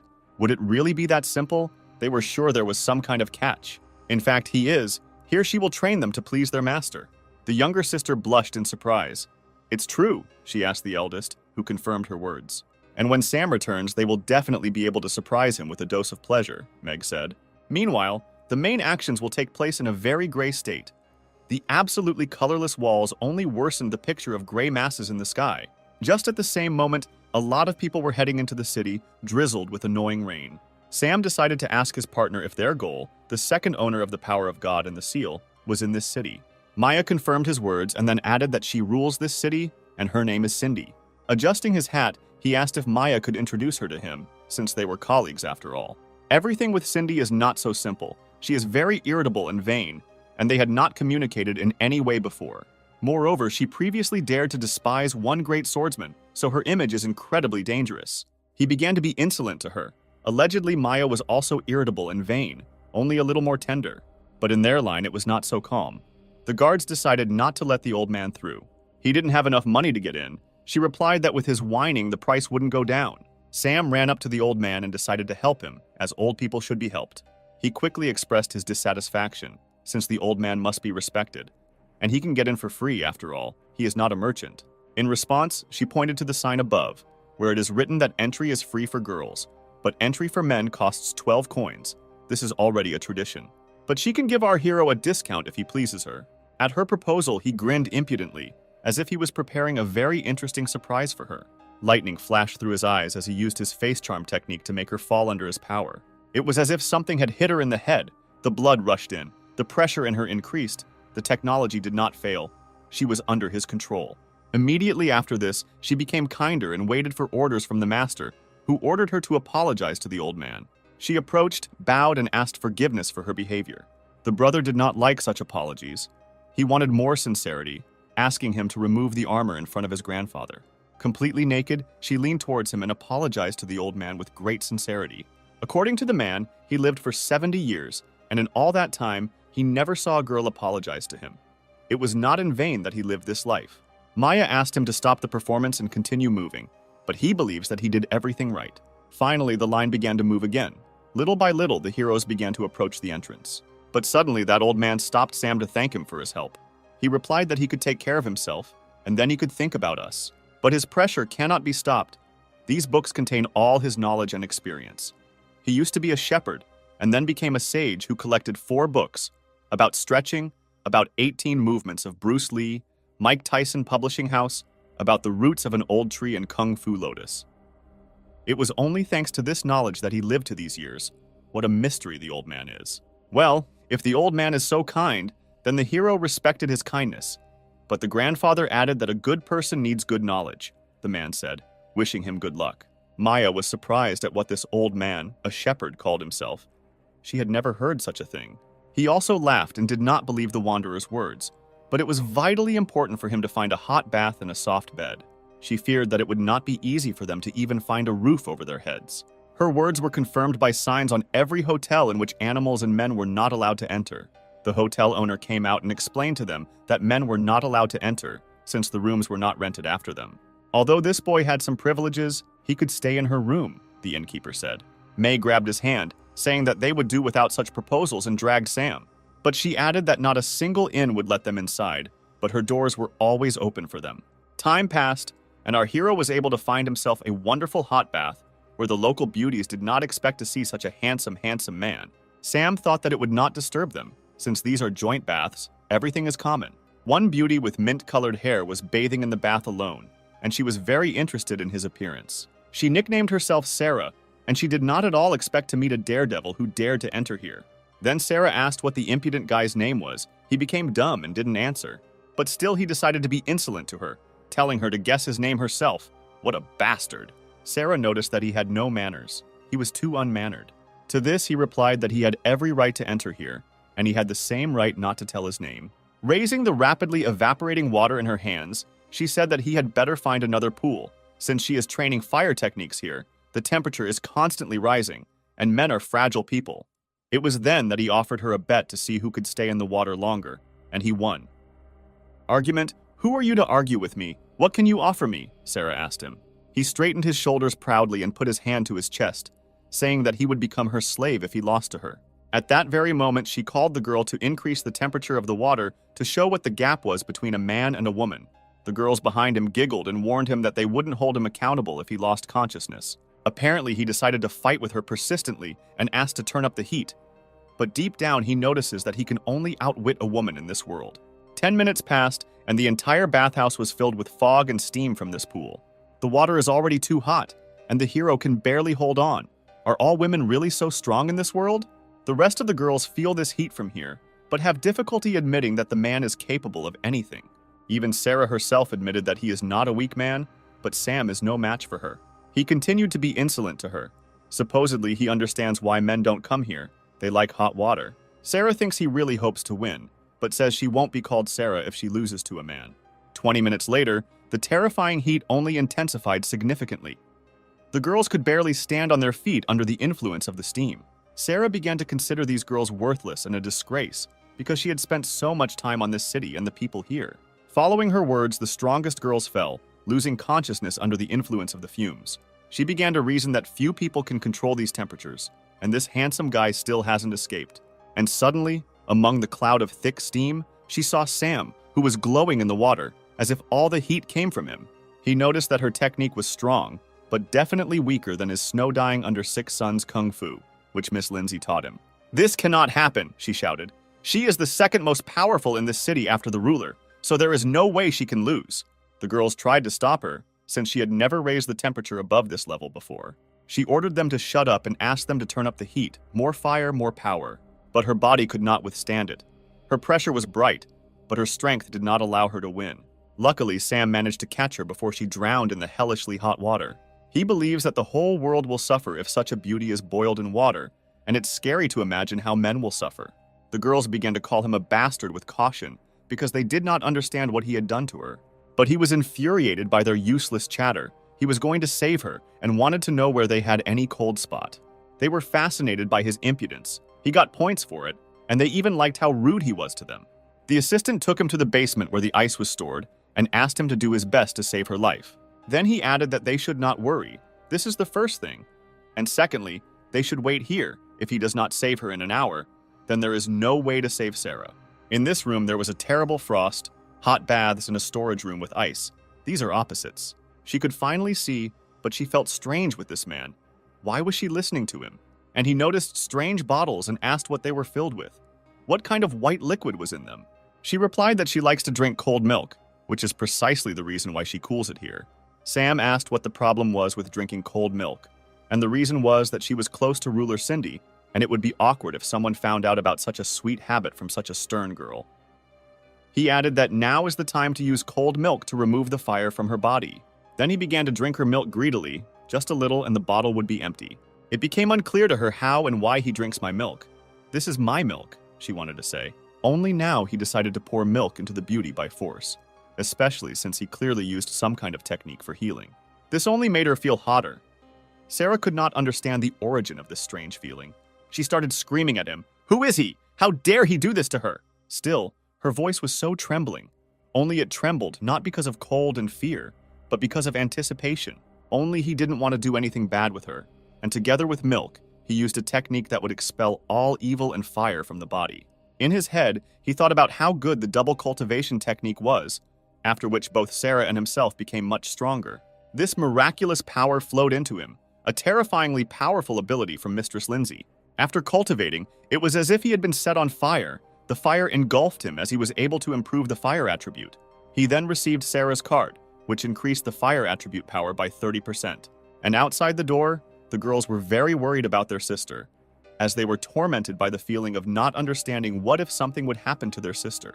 Suddenly, the doors opened. Steam began to flow through a large gap. He was surprised that everyone was here and thought that he had probably kept them waiting for a long time. The brother walked in front and they began to bombard him with questions about what happened to their older sister, what he did to her. She told them not to touch him, since it was he who saved her from death. Later, she tiredly sat down on the nearest chair, saying that he won the bet and could wish for anything. The younger ones couldn't believe that she lost, but it's true that you don't often see her lose. She started screaming at them to stop repeating these words and threatened to lock them in the basement with ice so that they would finally wake up. From now on, Sam is a respected person in this city and can declare this. Moreover, he has the right to make any wish. He wanted to know more about how to challenge the local ruler of the city, Cindy, known for her irritability and vanity, as well as her strength. The girls began to condemn him for this, since not a single man challenged their Lord Cindy. But Sarah believed his pressure, saying if he wins all the girls in the tournament, then he has a chance to challenge Lord Cindy. Only in 14 years, no one has yet been able to overcome a girl of this level. Even Sarah herself was defeated in the tournament against Cindy, which is precisely the reason why she is the second strongest girl in the city. If so, he decided to ask when the last tournament with Cindy was and when the next one will come. The fact of the matter is that Sam arrived on time, since the tournament would be in 3 days. The girls began to whisper that she had failed in that tournament, and it was her shame. She did not want to hear them and ordered them to close their mouths, since everything was not as they said. But he was not in the mood for jokes, as he wanted to find out how strong Cindy was, since only Sarah should know her word well. Then she began to take off her shirt and say that she was given such a name for a reason. She ended every fight with one blow, with one swing of the halberd.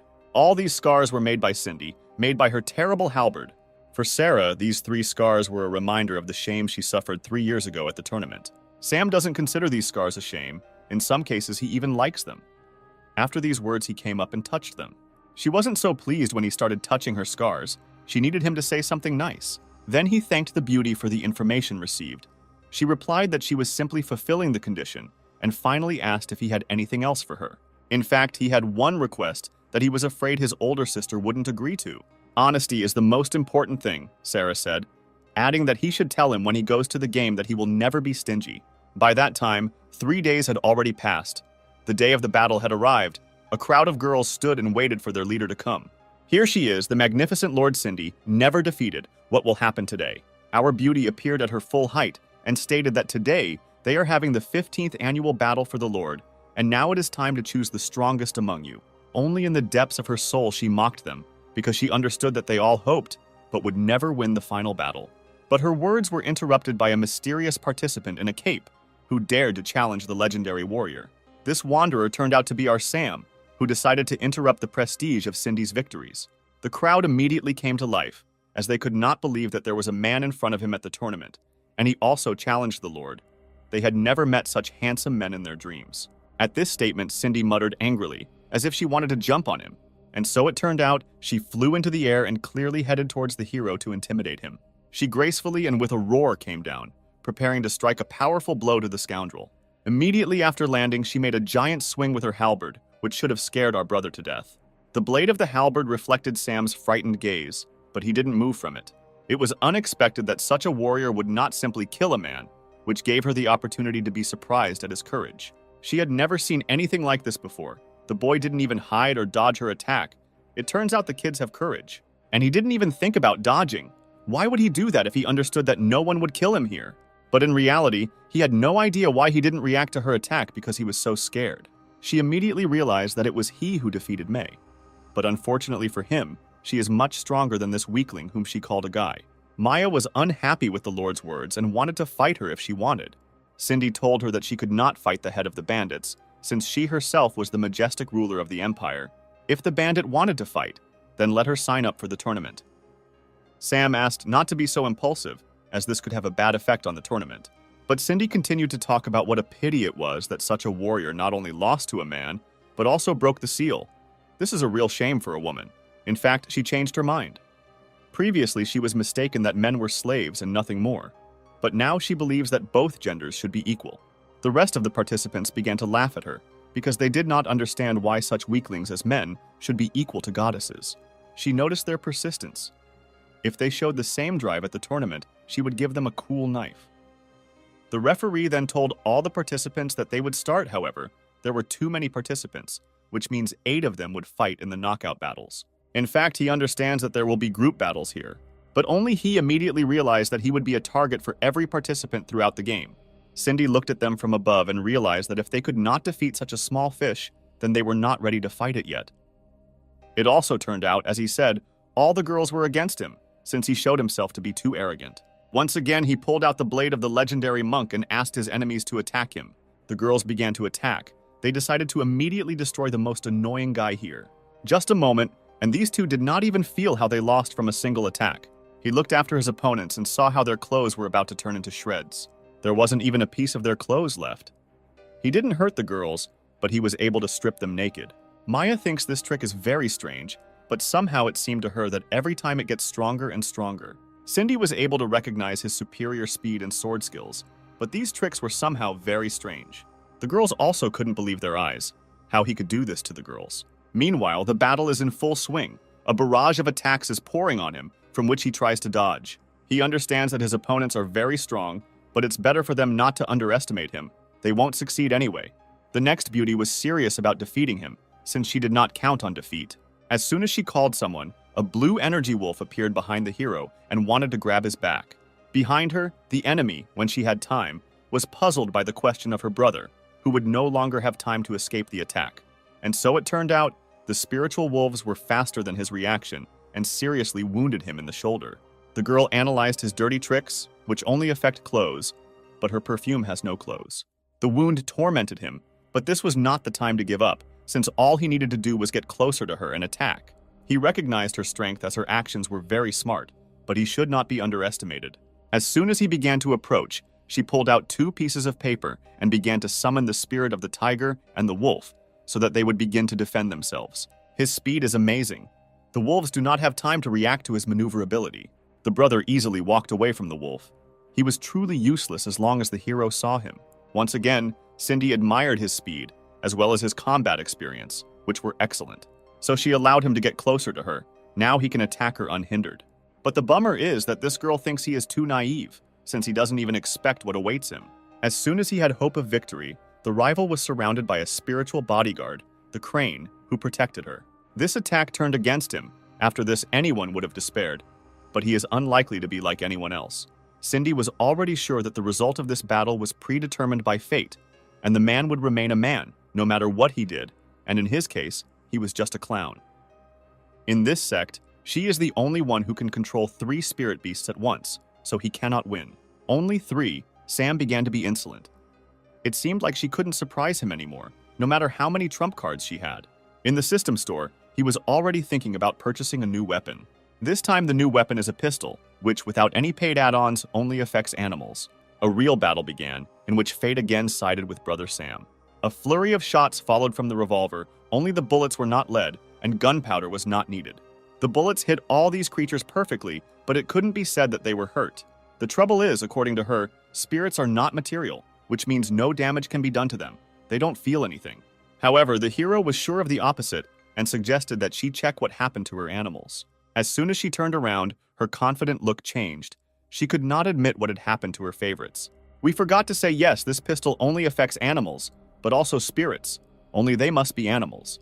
And he acts in such a way that he turns any animal into a girl and gives them the body of a beauty. Since they are now women, he can continue attacking them with his legendary blade. He didn't hesitate and took the attitude to defeat her cutie beasts. The cuties' clothes were torn and there were no covered areas left on them. Even our little bird has fallen victim to a terrible pervert who attacks innocent women. In this form, she continued to order them to fight, despite their wishes and will. However, no one listened to her anymore. The spirits began to disappear, and they did not react to her orders. And finally, he asked her what right she had to be their master when she did not even try to understand them. The girl did not immediately understand him and asked what she wanted to say. What he wants to say is that he will not feel sorry for her, and the further battle will be completely serious. She didn't want all her clothes to be torn in front of everyone, but not this, she said. He doesn't want to embarrass her in front of the public, but in return she must fulfill his condition. She wondered what condition awaited her. Then he came up to her and began to whisper that after today's game, Still, she agreed to the secret condition after all. She understands everything, the girl said. Sam asked the judge to announce the results, since his opponent gave up in this battle on her own. Finally, the judge raised his hand and announced the winner with a loud cry. The magnificent Sam won the battle. The judge's screams completely destroyed Cindy's idea of men. Her eyes were frozen in one place. Still, he was able to surprise her, and not for the first time. It's not for nothing that she looks back with such puzzled eyes. The girls in the stands also couldn't believe their eyes. Was it possible that a man could defeat a woman? This had never happened in their lifetime. Maya was the first to greet the winner with questions about what he wanted to say to the girl. In fact, for him, it was just a profitable deal with her, and his beautiful head should be glad that he won. She replied that each subsequent enemy will become stronger, and the battles will be more difficult. Not everything is so simple, my friend. But his satisfied grin told everyone that he was invincible, and his stripping technique was unshakable. An hour passed, and the moment came to fight against the next opponent, which he immediately did not like. In one corner stands the Iron Girl, Mary, who crushingly passed the last stage and moves on with the same pressure. In the other corner is Lucky Sam, who was lucky enough to get here. He immediately became angry. Why was he being so publicized? Why was his victory called just luck? And how can this beast in armor be a woman? He's too big. The hero doesn't believe it. Mary says that this is women's armor. Even here, there is a skirt. What else is needed for proof? They want to prank him like this, Sam thinks about this topic, since his opponent is very suspicious. The Iron Girl loudly stated that her armor was too strong and his technique would be useless against her. The previous rival said exactly the same thing. But you know how it all ended, you impudent tin, Sam said, and attacked her. Today's defeat is just a failure, and you, a man, have remained a non-entity. That's right, said the hero. If that's the case, then turn around and get ready to accept defeat. Still, she turned around and unquestioningly followed his orders. As soon as she began to lift up her skirt near the dress, which greatly embarrassed her, he asked her to let him relax her muscles and do some light stretching for her personally. How do you feel now? Sam asked her. She lied that she didn't feel anything, but in fact she felt something strange, something incomprehensible. If she didn't feel anything, Sam thought he'd try those palms to see how they worked on her. Then there were screams and pleas that he would spare her, that he would stop, since his tail was too small. Since this is so, he decided to show her the real blade that was hidden in his sheath. She looked back and began to hum quietly in anticipation of what awaited her. After the procedure began, she began to talk about all sorts of nonsense that did not fit into a single picture, as if one puzzle had been lost. From that moment on, the path of Master Queen began, who had to choose among 3 spiritual beasts. She immediately wanted to take all 3 of them in order to become the best master of spirit animal control. From her memory, they were always together, starting out together, hanging out together, training together. There were also difficult moments when they had to practice against dangerous animals, and then they coped with everything together. But now she doesn't know if she dares to call herself their master when she did this to them. Then she began to approach Sam's room, where the cries of her animals could be heard, asking for more. She thought that they were calling her for help, that they were calling their master, who would always arrive at a difficult moment. Suddenly, for everyone, the heroine burst into the box with the words that she would carry out his punishment if he released her crane, tiger, and wolf. In fact, her spirits take great joy in spending time with this scoundrel. Sometimes they call him Master, the second master, who so pleases their animal instincts. The girl could not believe that in addition to their master, they also called some guy. Yes, said the soul of the wolf. They call him Master, but in her heart she will always be their mistress. The tiger added that he simply makes them happy, and they themselves will always be with their master. The crane asked not to be so jealous, since he simply captured them. But she has no idea where they got these bodies from, just as she worries about them. But they don't even think about her. After her words, the tigress and the wolf approached her, saying that she was absolutely right, but she herself must fulfill his wish. And immediately she pushed her onto the hero's bed, so that she would not think of leaving here without punishment. Sam noticed that her spirit beasts thought and cared about her, but wouldn't she mind them calling another person a master? Still, he must understand that it is difficult for her to find a compromise in this case. But if he does everything right, then she will not bother him. An hour passed, and she wanted more, for him to pour more spiritual energy into her. How good the Lord is. He told her that if she fully immersed herself in the process, she would definitely feel a significant increase. But she wanted to tell how strong Cindy had become in the field of fencing. With her impenetrable body and incredible strength, it would be very difficult for the hero. However, she need not worry about him, since he thought of everything, and he thanked her for the inspiration, which greatly surprised her. The brother with his grin said that Quinn would see tomorrow what he had in store for the undefeated Queen Cindy. Then he was able to get a queen card, and from that moment on it was with him for any trip. The day has already passed, and the time has come for the final duel between the majestic Lord Cindy and the fighter of fortune Sam. The judge announced that there are no more rules in this battle. Either live or die, the fight has begun. From the very beginning, the lady began to be insolent, because she thought that he did not dare to come, but he could. But still, he must understand that he could not see victory, only death. Unfortunately for her, he did not want to die at all, since there is still a lot of beauty in the world. Delicious food, the immense beauty of nature, and beautiful girls to meet. What a pity, Cindy continued the conversation, that after this battle, you won't be able to see this beauty of life. But he was against it, because he would definitely like to meet the beautiful Cindy. Doesn't he have the right? She waved her halberd and said that he was unlikely to be as cocky with his head on the arena floor. Then she will have to give it her all, because in this case, he will not feel sorry for her, since he cannot. Now the judge has waited for the start. He has been patient for a long time, and now he can declare that the fight has officially begun. After the start of the battle was announced, the brother attacked Lord Cindy at breakneck speed. A whistle passed through the arena, which witnessed the lightning attack of the stripping technique. He managed to rip a piece of fabric from her armor, which should be a definite success for him. Then he began to impudently that at this rate, she should be prepared for the fact that she would become completely naked. She did not fully turn to him and began to say that he did not understand anything yet. His dirty tricks were created to mock women's pride and personify their shame. He didn't understand what Cindy wanted to tell him with this, so why didn't he understand this time? In fact, she deliberately did not dodge the attack, since she did not care about the shame, and all because she made sure that no man would enter this arena. The stands began to applaud their mistress, saying what a cool mayor they have. Everyone would envy him. She initially understood how he was going to fight her and prepared well, so that none of his techniques would work.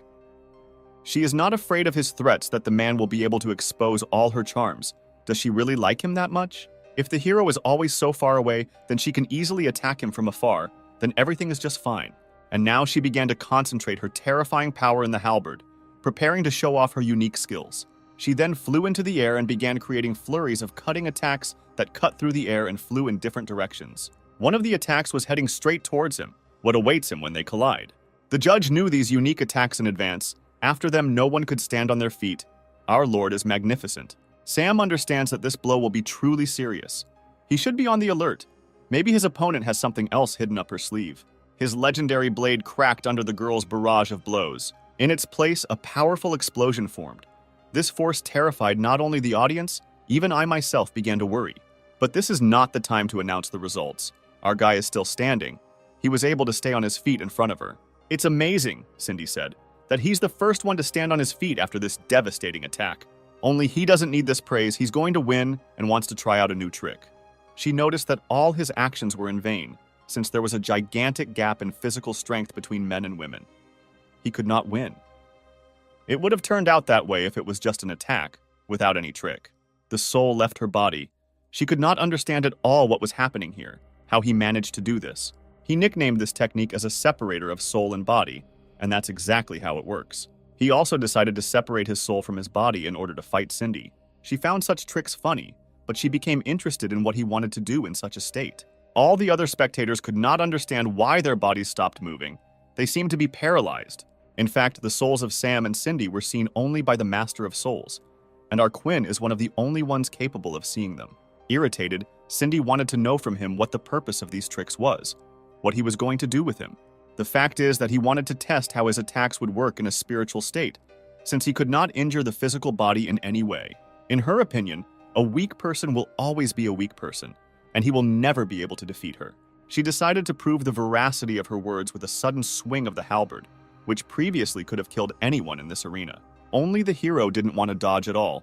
On the contrary, he stood motionless, holding out his hand to repel the attack. In his spiritual state, he is able to destroy this cutting attack with his bare hands. Cindy had a hard time believing that this guy could stop her attack with his bare hands. But this is no time for chatter. Now it is Sam's turn to attack Her Majesty. She lost her spirit from what she saw and could not gather herself to avoid the blow. The first damage was done. This magnificent slap gave her a slight bruise. After this, she will definitely be furious. This incredible aura is already clearly felt.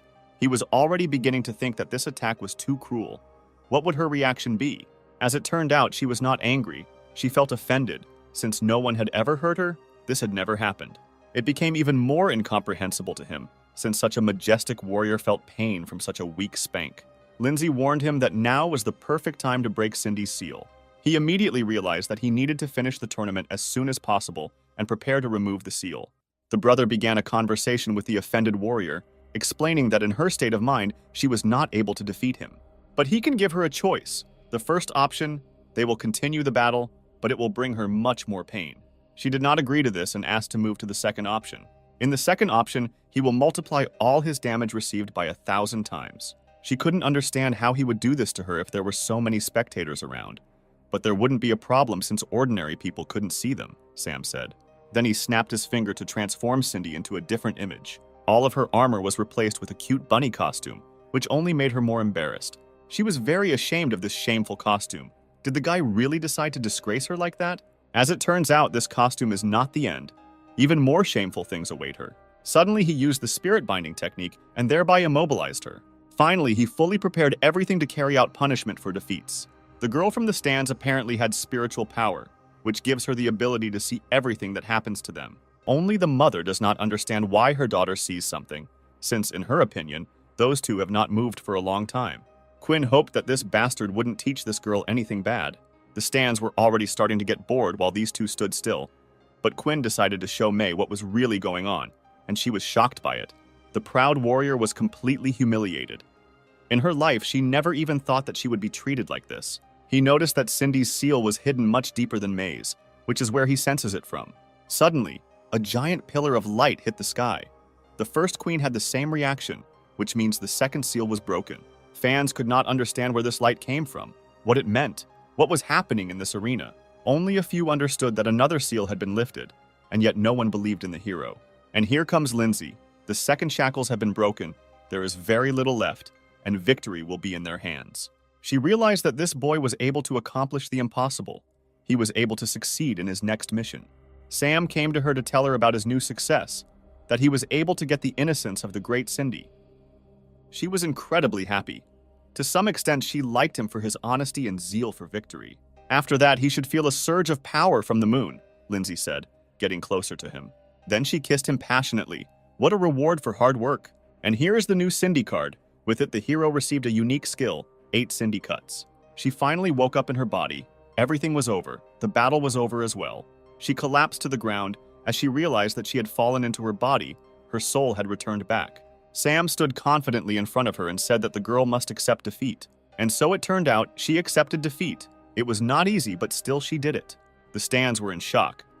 In their lifetime, the great Lord Cindy had never admitted defeat, as the scoundrel managed to achieve this. She turned around, saying that following the rules of the duel, he won, and she calmly accepted defeat. Unfortunately for him, he understands that it is not easy for her to accept defeat. Her character is much more complex than that of any girl here.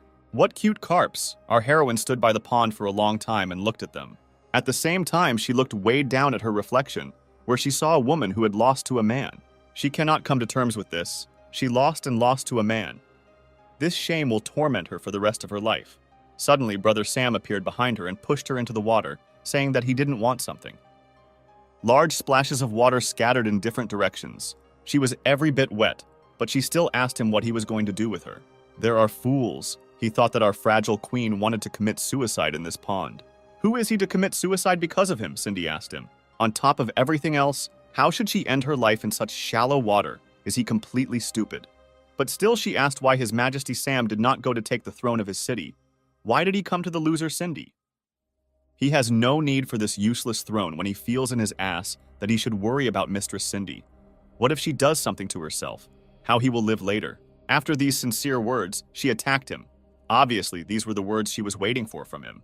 It was not a victory, just dirty tricks. Since he is so persistent, he can accept a second challenge from Mistress Cindy. Few could compare with him in such a battle, or our fragile queen decided to lose a second time. That time in the ring, she was not at all collected and was not ready for anything like that. But now she is ready to give it her all. Only he should come to terms with his mind. After these words, she pushed him into the water. He didn't expect her to start approaching him in such a place. He wanted her to hold off on it. Only God and those cute carps know what happened next. After this, finally, after so many difficulties and expectations, Sarah, who would be best suited for this role, rose to the post of city lord. On top of that, our heroes received a lot of money, which will definitely make their journey easier. That's true, Maya said, but something bothers her, or rather someone makes her worry. She was worried about why this irritable queen was coming with them, what she had lost here. In fact, she has nothing more to do here, she said proudly. She is no longer a lord, especially since she was defeated by a man. And besides, it's very difficult to look after this fragile man. It will be much easier if two strong girls look after him, Maya agreed with Cindy. He didn't like the way these two foxes talked about him.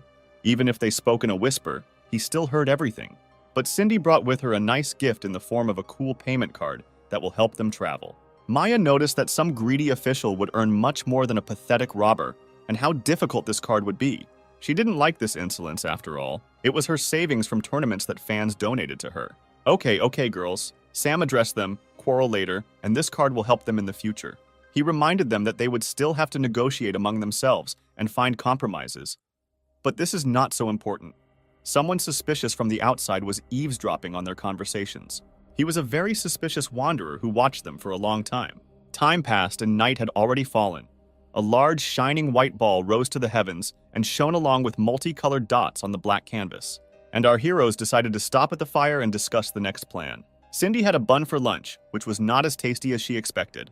Maya said that this was the master's palace for her, and no one would bring her medallions and cream sauce, no matter how much she wanted. Sam decided to act and talked about how there was a lot of all kinds of living creatures near the river nearby.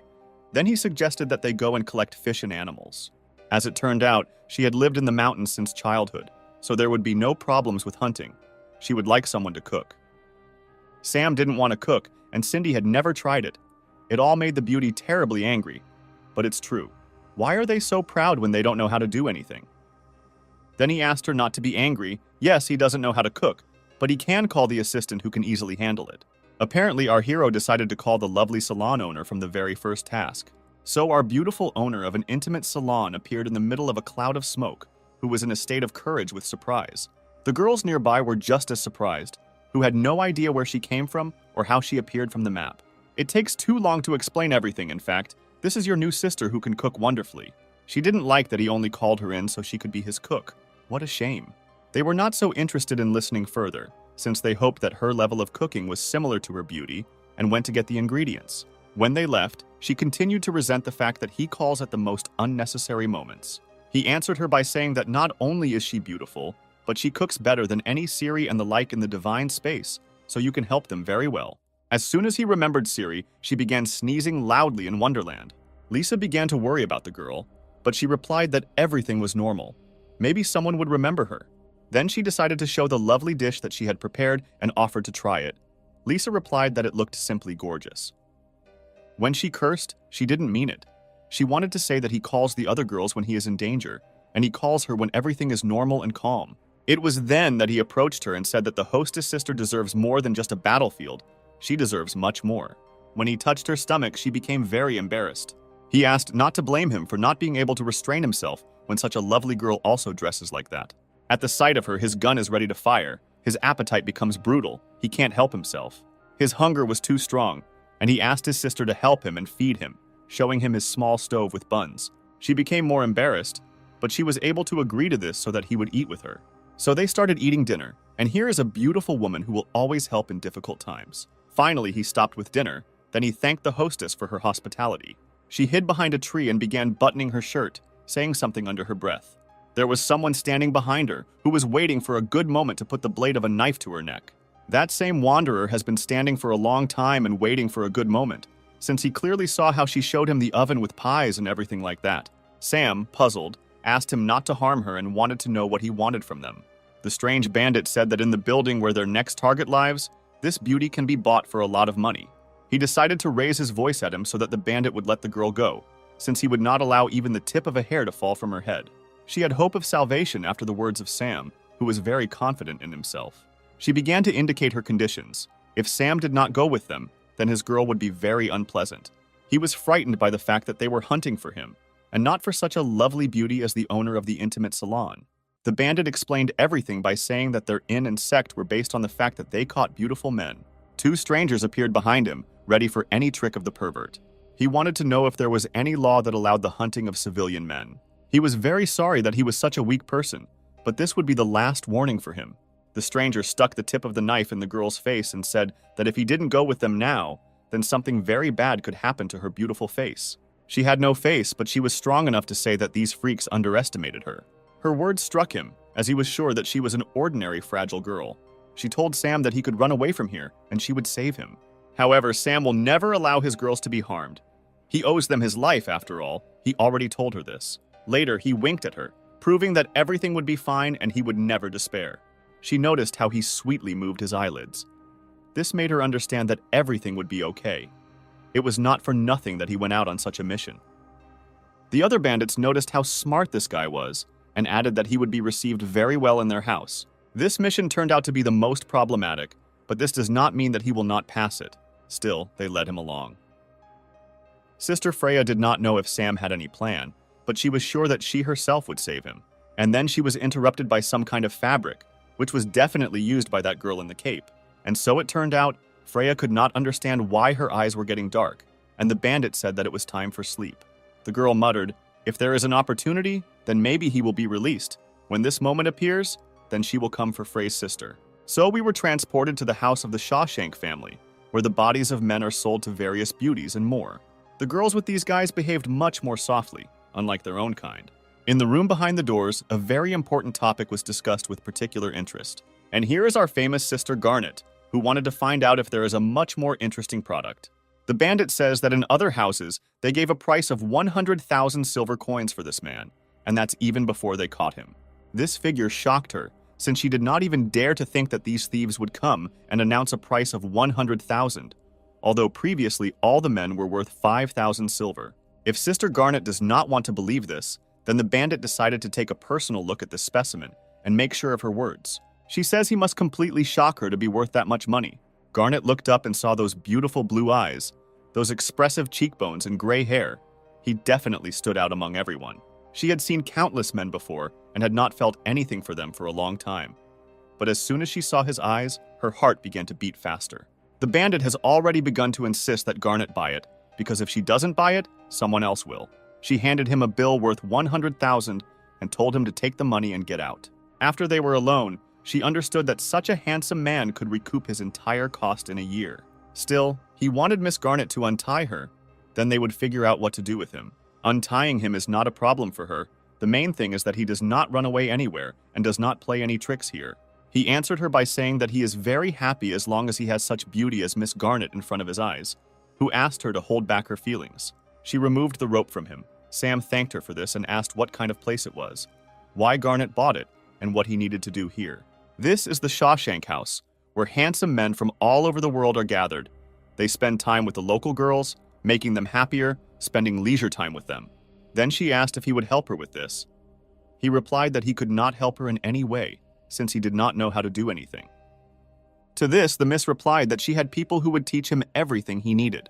She called Katya, Anya, and the twin sisters, who should become her teachers. The lady warned them to teach him how to please a girl in one day, but they should not overdo it, since it is a very expensive specimen. The girls were shocked by his beauty, as they had seen a lot of handsome men, but he looked simply amazing. The sisters could not wait for his training to begin. They were already glowing like the summer sun. He began to fear that it would be difficult for the four sisters to cope with him, since he was not a weakling. But they didn't understand him and thought that they had to play giveaway with him. Only he was sure that their legs would give way after this stormy training. After he took off his clothes, they were even more delighted. Against the background of these beautiful flowers, the sighs of four beauties could be heard. She was very glad that this money cow would train well and then bring in gigantic fortunes. Meanwhile, the girls returned from the hunt and tried to wake up Freya, who barely woke up. Then they wanted to find out where their beloved Sam had gone. He had fled somewhere again. The former owner of the brothel said everything about the case. He was kidnapped by bandits who put her to sleep. Cindy began to ask her if she knew where he was taken, since she had a good understanding of the area. Freya remembered that the bandits took him to a place called the Shawshank House, something like a brothel for women. Cindy understood that if Sam was sold to this house, then it would be very difficult for them to get him out of there. Earlier, Maya also heard something about the Shawshank House, something connected with men. Cindy reminded her that in this place, women spend time with men, which is why there is a serious hunt for handsome men there. And when guys become unnecessary, they are forgotten about. In short, A terrible place for a handsome guy. Maya understood what they could do to her beloved boy, what the world would look like through his eyes. This is exactly what his world will look like. A bunch of beauties will be waiting in line to get their hands on such a product. They will fight to take possession of him until his rose finally withers. She believes that they cannot hesitate. If they do nothing, then it may be too late. If they just rush in, they won't have any privileges, since they must either be very rich or very valuable. Maya was very upset because she was very afraid of the consequences, since they couldn't just wait here. Sister Freya had an idea, but she doesn't know how feasible it is. Maya asked her to share what they have. In fact, she knows little about their world, since she is not from here, but she is sure that the female gender reigns here, which means they cannot break into their house, but legally meet Sam as their first clients.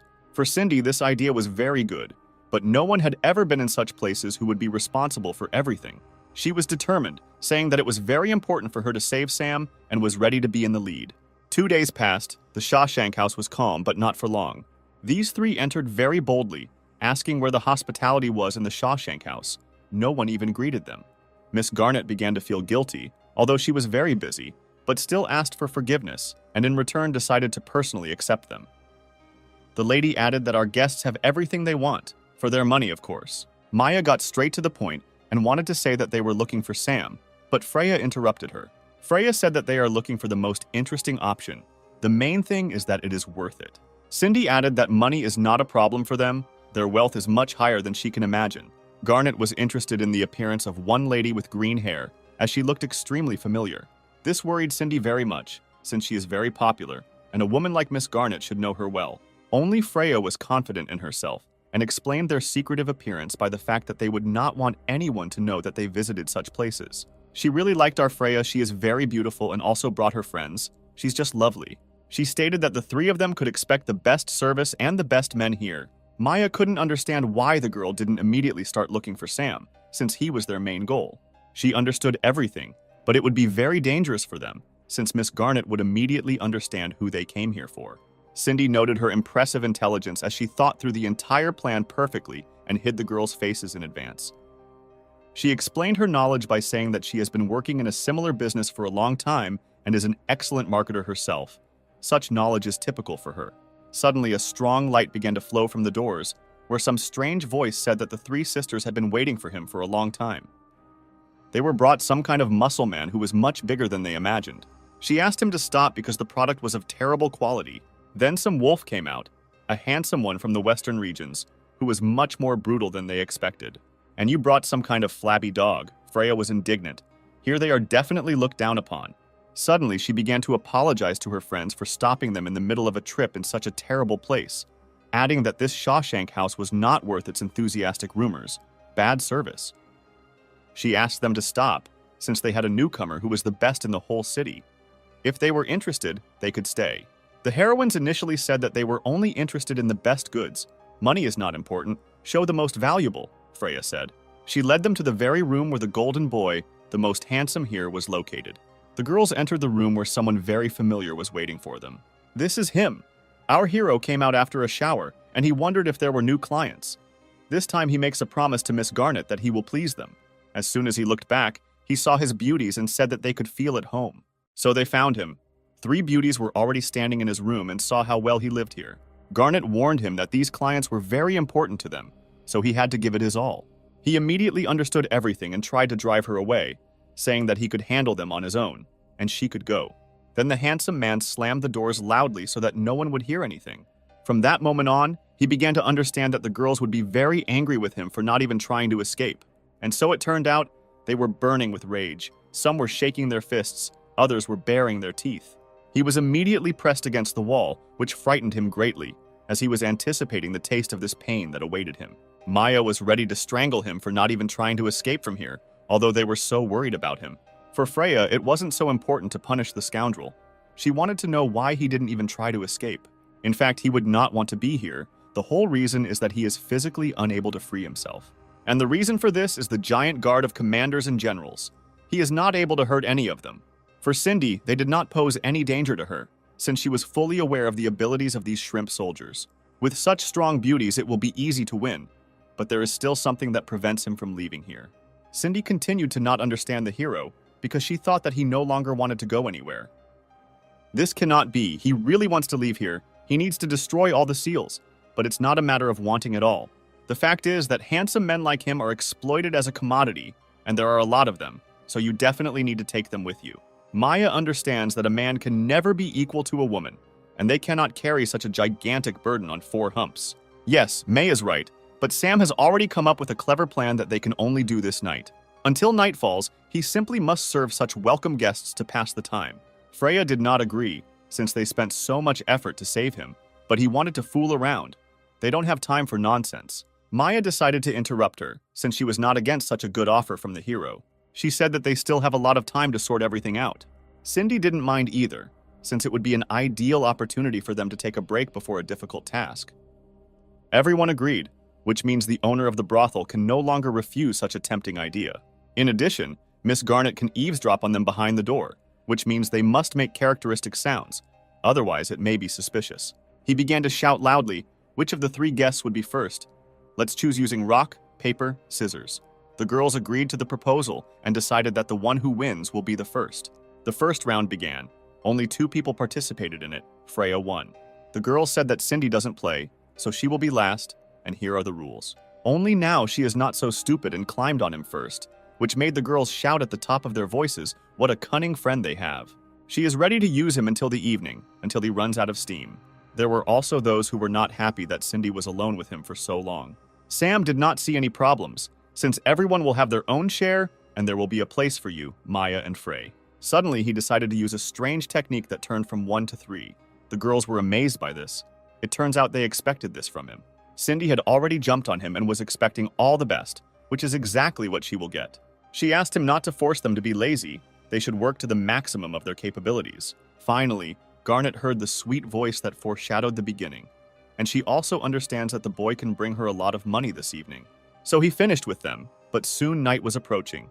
Just the time had come to make an escape. He told the girls that they could begin to carry out our plan. Maya did not understand anything and immediately thought that Sam had not had enough and decided to start all over again. All the maintenance. He understood this well, but they already need to start escaping. Everything is according to plan. They need to end with vulgarities. Cindy said that some people still can't get over it, alluding to Sister Maya. Free asked Sam what his true plan was, what he had in mind. He started to get dressed and said when they started their escape, she would make sure that their escape would be great. After his words, for unknown reasons, he began to whistle loudly. When suddenly the birds began to sing outside the window with their magnificent voices, our head of the house became very restless from this. Such a girl constantly has her head filled with all sorts of thoughts, as if everyone wants to disturb her, and she is preparing for every blow in the back. In one of the chambers where the guys were pleasing their clients, noise from birds was also heard. This guy heard a strange whistle. He knew that the escape had begun, so he had to run out. In one room, a girl vehemently mocked the handsome man because she wanted to listen to the cries of agony, how she spent money on this. He also heard a loud whistle. He recognized it and knew that their rescue would soon arrive. She began to beat him with more fury in order to hear the sweet cries that made her so happy. But he no longer wanted to tolerate her. The day had come that everything would change, and women would no longer be able to mock them. She didn't like the way he muttered under his breath, since now was not the time to be insolent to women. As soon as she said this, he threw her into the wall with all his strength and hatred. She couldn't understand why her body was getting so heavy, why she couldn't use the strength bestowed by God. The fact is that the poison with which he smeared his lips began to work. Sam is a genius. He succeeded everywhere. She, crawling on the floor, tried to stop him. Since he was her property, she bought him, which means he belongs to her. Only today has come the day when they will cease to be property, they will be free. So they arrived in some strange basement. Sam brought them here. Cindy couldn't understand why they couldn't escape from here, since it was the perfect place for a silent escape. As soon as she looked deeper into the basement, Freya saw something strange. In front of them stood a crowd of handsome men who saw Sam and began to call him Commander. As soon as everyone noticed him, they began to shout in unison. The commander has arrived. The escape will begin soon. Warrior Cindy was shocked because they did not understand when he managed to become their commander. Maya couldn't believe her eyes, all because she didn't understand how so many guys got here and no one noticed them. From each room of the guys there is a secret passage from which they came here. He will accompany them, as he must rescue them. They began to thank their savior in chorus. Some owed him their whole lives, while others wanted to repay him with their bodies. He was not interested in paying with his body, since he was not saving them for that. But just like that, better just like that. Fortunately, the girl stood up for him, who said that he had masters, and he himself was more into girls than boys. Freya decided not to waste time since they already need to escape from here. They finally reached the first exit. Sam looked around. There was nothing suspicious yet. Then almost everyone had already gotten out. Sam encouraged the brothers to be quicker, otherwise they would not see a successful escape. This situation touched Cindy, since her hero saved so many men and does not worry about his life. He initially believes that both men and women are very valuable, and a world where men and women are equal is an ideal world. Only now the guards decided to interfere with their brilliant escape, who realized that they were going to run away and hide here. The guys were immediately scared, because they didn't understand what to do in this situation. What to do? The guards were on their heels. Cindy already assumed that everything, as always, would have to be solved by force. Force being the only solution to all problems. For the second time in her life, May agreed with Cindy that they would have to fight even if Sam's plan was completely perfect. Only now he himself decided to destroy everything by deciding to surrender without starting the battle. Why does he do this when he almost escaped? The girls couldn't believe their ears. Was he really joking? They shouted. But Cindy considered this moment very touching. He had already thought about this situation, but still wanted to talk to the general of the guard. If she wants to bring all the guys back, she must make sure that these 3 girls live with her. The general started the conversation with aggression, since he was not in a position to try to find a common language and come to an agreement. He noticed how well the guards at the Shawshank family home worked all this time. But in this house, all the rich women have fun with men. Doesn't she want to know that guys also want to have fun? That they also have feelings? Sam said, flirting. Then he pointed to these beautiful men who were very scared. Maya liked the hero's proposal. She invited the general to accept it along with her proposal. Cindy didn't mind either, since partly they might benefit from it, since they would have to go to the trouble of taking action with such little guys. The girl asked them not to be so arrogant, and there was no way they would be able to make a good impression. The faces of the rest of the guards turned red. They liked this proposal, since they themselves loved to have fun with the boys. The girls clearly hit the nail on the head, as their words began to worry the general greatly. This was a great opportunity for them, since no one would give them anything for their capture, and during the entire time they worked for several months, no one escaped. Later, Sam himself decided to tell the general to stop pretending that the words of her subordinates were not true, since she herself had previously done something while our handsome man was in the shower. But in fact, she watched with great interest as he wiped himself with a towel. She began to scream loudly and ask this devil to shut up. In return, she gave them half an hour to hide in their rooms. The guards were very glad that the general agreed to this wonderful proposal. Immediately after the agreement, they ran up to the boys and began to treat them nicely and take them to their rooms. From the outside, their service looks very unpleasant, the girls said. All the hostility was depicted on their faces. While the girls showed their displeasure, Sister Freya laughed at them and everything that was happening here. Maya asked why their sister was laughing so much. She replied that she thought the sight in front of them was funny. Half an hour had already passed, and the general could not get enough of Sam, her beloved Sam. Finally, he asked her how they liked the service. Did they like everything? Give me 5 stars for a good job. The daring beauty replied that no matter how good his work was, they still had to make sure that no one escaped. Then she asked the sisters to leave from here. Only she didn't receive an answer, all because her friends were lying on the floor without any strength. Her whole face was covered with sweat. She said how her body was getting heavier, how her eyes were becoming cloudy. Sam replied that she and her comrades kissed him, and his lips were soaked in that same poison. She began to call it a very dirty trick, and this arrangement was part of his plan. Maya confirmed that it was originally his idea to lure them here and weaken them with poison. And he continued that women have female weapons, that men have male weapons. Each of them fights for the sake of freedom, their freedom. Freya wondered what the hero was going to do with the bodies of the guards after defeating them. And Cindy asked the second question. Where would he put the little guys who, after being released, could be made slaves again? Suddenly, a boy came out of the crowd and asked them to take them to a certain heavenly villa, the strangest place in this world, where women and men are equal. This interested Sam, since this is a secluded place for men. Maya briefly told them that the third owner of the seal, which they were so interested in, was there. This beautiful girl's name was Rise. Her silky red hair, like a stream of flame, and fiery robes, all complemented her masterpiece image. She is the ruler of the heavenly villa. Sam was more surprised by the fact that the owner of the seal herself protects men from women. Suddenly, some time had passed and Freya began to disappear little by little. Apparently, her time had passed. Maya and Cindy could not understand why their friend suddenly began to disappear. What happened to her, they asked. She explained everything to them by saying that her time here was exhausted. and she would wait for them and Sam in the divine space. Maya was still sad that their new friend, who had been so hard on them, simply up and disappeared. Cindy decided to cheer her up by reminding her that they would definitely meet after completing this mission. 3 days passed, and our comrades finally came to a place called Paradise Villa. Sam couldn't wait to see this beautiful Rise who lived here. Cindy explained how little contact each of the seal holders had, that they knew little about each other, but she was sure that their Rise was different from them in a good way. As soon as they finished the conversation, a crowd of guards and our Miss Garnet appeared behind them. She loudly declared that she treated Sam with kindness, and he took all her money. After these words, she asked him to return everything that he had taken. Maya began to get angry with her and decided to show her what happens when she doesn't know that she needs to run away, when trouble is heading towards her. A gentle female voice was heard behind them, demanding that this farce stop. Sam's face began to turn red before his eyes.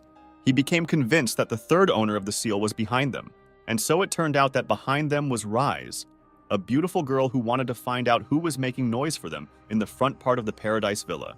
Miss Garnet began to resent the fact that Rise stood between Sam and her, who was supposed to negotiate some royal decree. In response, Rise asked her to behave more carefully here, since she herself was much lower in rank and should not get involved in such matters. According to her, men are biologically supposed to be the weaker sex. They themselves were not against this decision, so women should be superior to them, and men are just a commodity in their world.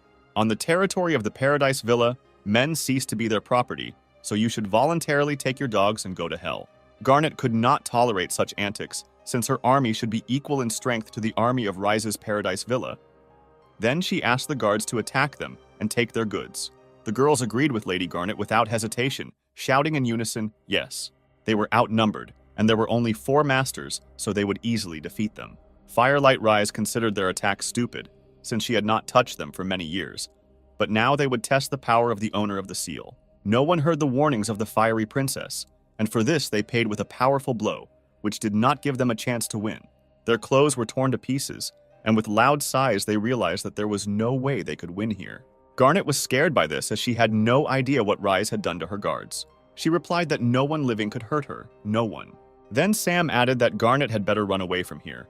Otherwise, if she doesn't listen, he will leave her without clothes. She was furious, but still suggested that the girls go back and retreat for the first time.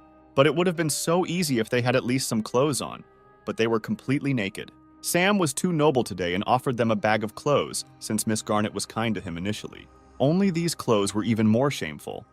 It would have been better not to have had them at all. Then Garnet turned to the side and leaned down, but she definitely wouldn't leave everything that easily. After they left, Sam bowed to Lady Rise and thanked her for her help and salvation. She replied that she knew him. He was the one who removed the seals from the 2 masters. Maya began to make excuses that he did not defeat her, but on the contrary, she decided to fulfill the terms of the agreement. Cindy explained everything by saying that during the battle, he constantly used strange tricks, and that's how he removed the seals. Rise was already beginning to think that Sam was hoping to defeat her, then calmly remove the seal. But everything was not like that at all. He came here to negotiate with the owner of the Paradise Villa, Rise, so that she would allow these poor boys to stay here. She did not refuse and decided to skip them in order to discuss everything first. As soon as they entered the villa, they noticed how courteous the girls were with the guys, how they talked sweetly. Sam definitely noticed the cute walking couples who were so cheerfully discussing interesting topics. He has been in this world for a very long time, but he did not dare to imagine what a world looks like where women and men are equal. Ogonyok replied that he was absolutely right. She was tired of looking at the eternal disputes between men and women, so she created a paradise villa without disputes in peace and harmony. For him, she was a gorgeous girl and their plans coincided. He asked her to help create a world in balance, and she would help him remove the seal. Incredibly, she agreed to help him. In fact, she was not at all against his proposal. He began to be very happy since she suited him perfectly, and he himself did not expect to get down to business so smoothly. But apparently it won't be so simple, just as she said that she couldn't help him remove the seal. The reason for everything was that he himself had to see how she made all of Miss Garnet's guards fly. He agreed with her. It was the miraculous power of Kung Fu that Rise must have trained for a long time. But it's not a matter of training. She has never practiced this power. She has it since birth, and this power protects her seal all her life. Cindy wanted to know if what she was saying was true, and if she could kill with this power. Rise said she could try. Immediately after such a challenge, Cindy attacked Rise with her halberd. As soon as she made a strong swing, the entire blow was reflected. Fire Rise did not receive any damage. The heroine was shocked by what she saw. How this happened, the cruel warrior wondered. The girl was thrown back and all her clothes were torn. Cindy could not understand anything. Where did such strength come from, she asked. Why not only her, but also her clothes were wounded? She replied that her internal energy counterattacks with the same force that attacks her enemy. A weak attack tears clothes. A strong attack destroys internal organs. Maya began to wonder how she could be defeated, how her seal could be removed. Sam didn't see anything wrong with his clothes being torn to pieces. Besides, he can simply remain without clothes and there will be no problems. Cindy noticed how confident Sam is. It fits his image perfectly. Maya asked to quickly put on her clothes and stop embarrassing her. Rise said that his antics had no effect on her. No matter how hard he tried, she didn't even blush. He felt very unpleasant that there was a girl standing in front of him who absolutely did not care about his naked body. She replied that from birth, she had learned to restrain herself in the face of male charms, and Sam's body was no different from wood or stone. Well then, in response to such a statement, he decided to appear in front of her in all his glory. After what they saw, the nearby girls were shocked by his beauty, and he received double points for his charm. Even our unapproachable Rise was able to surprise Sam's male body, which made her feel shy about him. He noticed that this trick worked on her. This is his opportunity to strike. The handsome man gathered all his will into a fist and pointed it straight at the fiery princess. Her shield received a crushing blow from male beauty. It felt like this attack would be able to cause some damage to Rise, but she indifferently said that no one would ever be able to touch her. This power does not allow her to do this. I wonder how happy she will be if she can touch a bird or a cute animal. His confidence is off the charts. He is not afraid of the consequences. He hopes that everything is possible, even to remove this power. Incredibly, his fist almost passed through the impenetrable defense of the beautiful Rise. This shocked her. She had never seen this. Her incredible defense surpassed everyone, and here some man could break through her. Cindy also saw this. This guy can even do this. Is he really so omnipotent? Sam himself was delighted with what he saw. He asked if she felt it, felt that he had succeeded. It was only after these words that he was thrown far, far away that his scream could be heard throughout the entire heavenly villa. In one of the houses, the girls asked God to give her a man who would like to live with her, with whom she would be happy, when suddenly our hero fell into her house, which greatly frightened the girl. He was completely naked. The fall was in great pain, but he was confident that he would soon succeed in achieving his goal. The girl looked around and saw a handsome boy who was lying right under her nose. Had God really given this to her? It seemed to her that God himself had fulfilled her wish, after which she attacked him. The girl did not stand on ceremony and took off all her clothes. Since it was a gift of fate, she decided not to behave civilly. Sam asked her to stop. Rise does not believe in them, since no one has been able to touch her and they will not be able to. Maya believes that this guy is capable of more than she thinks. He is the only one who did the impossible to them. Cindy added that he was also able to change their thinking, although no one believed it except himself. In fact, she was incredibly happy that they could be defeated and could be defeated at all. But Cindy thought that this girl was pretending too much, as if she was pretending to be a poor thing. Maya told her that they would not go anywhere until Sam unsealed Rise. Rise allowed them to stay here, but no one will treat them like queens. Everyone here is equal. For that, they can do whatever they want. By that time, it was already deep night. The lights were still on in all the houses of the villa. Maya could not find a place for herself, since it was still light outside, and the hero was not returning. Cindy noticed that Maya was worrying too much about him. Did she really miss him so much? She, of course, said that everything was wrong and her friend was wrong.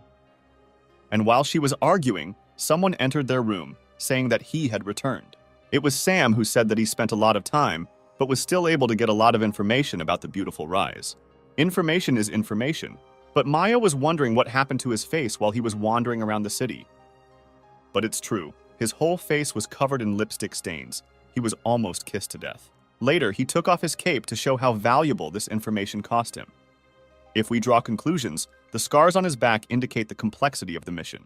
Now they should understand why Sam took so much time to find out at least something. Cindy understood everything, so what kind of information did Sam have that he managed to find out about Reese? He scratched his chin, puzzled, to remember what those girls had told him. The first was Anya, who said that Miss Rise is a very good person, but she is too cold with everyone. They say that no one has seen her smile. The second was Angelina. It was hard for her to talk to Sam, but she considered him too pathetic compared to Rise, and she also doesn't know how to communicate with men, which is why she is so lonely. Lana was third. but she also said that Oganyok did not know how to find interest in a man. But Malika, the fourth girl, thought it was strange that Mrs. Rise began to protect men at all, but they were able to meet many good people here. Well, one of the girls said that in the dining room there is duckneck, which smells strange. Maya approached him with a puzzled face and asked how many other women he had interviewed. Of course, many. Cindy suddenly came up behind him and passionately hugged him to whisper to him that he smelled like wild flowers, which were much better than domestic ones. Maya was very shy and wanted to ask him if there was something she wanted to do, since it was not too late. Meanwhile, Sam and Cindy were already getting too close, but asked if Maya wanted to join. She replied that she was not hinting at anything, but her stuttering voice said otherwise. He held her close and asked her not to pretend if that was what she wanted. Maya was already completely blushing, but she said that she was still against it, and she didn't want to cope without it. Suddenly, Sam felt something. He seemed scared by it and asked the girls what they felt. Maya was not thinking about this at all. She thought that he had not yet changed the subject and was trying to set her up for something. But Sam wasn't talking about that at all. He meant that he felt Rise's aura. Maya was also surprised if Rise was really so close. Yes, the aura of the Fire Princess is very close. That's right. Rise passed by their apartment, whether she wanted to come to them. What a strange feeling, like being followed. Cindy has long noticed that she is much stronger than her friend, who sometimes slows down for no reason. Maya only became more embarrassed and explained her stupidity by saying that she was simply distracted from the topic. But this is not so important, the warrior thought. Why would the third Seal Master be here? Did she really come to visit? Maya replied that they were guests here, so they couldn't drive Rise away from here, no matter how much they wanted to. But Cindy didn't want to waste time and invited her friend to show her what she had lost before she tried to remove the seal on Sam. She continued to tell the girl to be quicker, because there might be those here who don't know how to wait. Some time passed before Maya began to worry that someone might see them while they were doing this. She believes that this will only make her worry, as it will not stimulate her in any way. Even Sam himself was not against them doing this in front of everyone. And now our Maya stopped breaking down. She didn't care anymore, her patience ran out, and she pulled off her shirt. And our Rise watched with particular interest everything that was happening, which made her worry until she lost her pulse. Watching this, she bit her elbows and nails. All her eyes were filled with interest, but still considered it too shameful. She did not tolerate this and decided to simply step out of this dirty place, since this should not bother her. Sam's voice was heard behind him, shouting that they were doing something very strange. No, she couldn't, but the interest was much stronger than her pride. She couldn't stop herself. That's it. She couldn't restrain herself. As soon as she approached the doors, she began to look with much greater interest. Only it was interrupted by rain, or rather a heavy downpour, which began to shower everything around with drops of water. Water also began to drip on her. What kind of oddities? Where is her impenetrable protection? It also seemed strange to her that drops of water began to drip onto her face, and all because the protection had ceased to protect her. The door opened and Sam looked out, who was sure that the girl was still here. And so it turned out, the light from the house covered her face. Rise was sure that he saw her, which means she should leave from here. Cindy asked why Sam suddenly became so serious. Of course he would be serious. And all because this plan began to work. He clearly noticed what quick steps he began to take towards meeting the fiery Princess Rise. Meanwhile, it was getting lighter outside, but the rain still did not stop. Guys and girls walked in pairs, looking at each other, enjoying their life together. Even the rain was not a hindrance to them. Only Rise walked through the alleys all alone, no smile, no joy, nothing on her face, and her protection seemed to close her in a cage of loneliness. When suddenly a roof appeared above her head, it was an umbrella that would definitely protect her. Sam approached her and said that the rain was not that heavy, but if she walked without an umbrella, she would definitely catch a cold. Our unapproachable Rise indifferently said that it was useless, since her energy would protect her and separate the water. When suddenly he asked a very sharp question whether she had been spying on them last night. She immediately ran away from him and tried to make excuses that she had not been there, or that it was not her. As soon as she began to worry, her defenses were weakened. The raindrops could reach her, as well as Sam, who was able to touch her delicate skin. He looked at the finger and expressed how glad he was that he could touch it. The Fire Princess had no idea how her absolute defense failed to work. She couldn't admit it. Sam already understood everything. He understood that her heart was starting to beat faster. He understood that she was worried, and her energy was no longer working as it should. She was completely embarrassed. It was written on her face that she could no longer restrain her emotions. When suddenly he extended his hand to her to prove that he was able to break through her impenetrable defense. And so he asked why he could touch her body, why her defenses no longer worked. She tried to explain something, but her voice trembled from time to time. Her excitement knew no bounds. The handsome man explained to her that even if her heart were stagnant water, her protection would be absolute. But as soon as a raging sea was created in the water, the protection would fall away from her. Now her heart is touched. She herself allows the protection to disappear without a reason. But the trouble is, she herself did not want to fall in love with just anyone. She will love her real chosen one. As soon as she said this, her defense worked again and threw the insolent person far, far away. She threw him straight into the river water, but the girl looked at him calmly. When he swam out, Sam swore that he would make her heart beat faster, many times faster. But she indifferently told him that he could do whatever he wanted, but recommended that he give up. After a while, he decided to let off steam and go to the public baths to wash off the shame. On the sidelines, he was noticed by those same beauties who considered him incredibly handsome, and indeed he was sent by God to them. They wasted no time in approaching him to tell him how lonely he looked, which was precisely the reason why they decided to campaign for him. He had no time for this. He apologized to them, calling them very beautiful, but he had to solve one problem. As soon as he resolves all the issues, he will definitely return and repay them for his debts for the necessary information. They sighed with delight, since he can reject such beauties when they approach him. Suddenly, he remembered something that he really wanted to know from them. They were very happy to see him here. If he wanted, he could always come to them. Sam said that they don't have to worry, he will definitely come again, but he needs to know when their master Rise takes a bath here. Several hours passed when our beloved fiery beauty came to the baths and slammed the doors. She tasted the water and immersed herself in the water. Spreading her arms wide, Rise began to take a bath.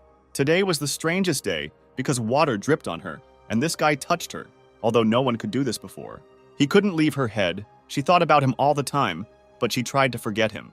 As soon as she took her attention away from the hero, a silhouette appeared under the water and approached her. As expected, the only one who could be here was Sam, who met her here too. As soon as he got out of the water, she began to cover herself with her hands and ask how he got here, why he was underwater. He replied that he had been here from the very beginning, and he was hiding underwater to get to her. She asked him if he always hides under the water with strangers and shows off naked in front of them. Sam believes that he has every right to be here, but he didn't expect that she would not only wash herself, but also try to forget about him. She was killed by these words. Rise asked him to shut up, since his words were not true.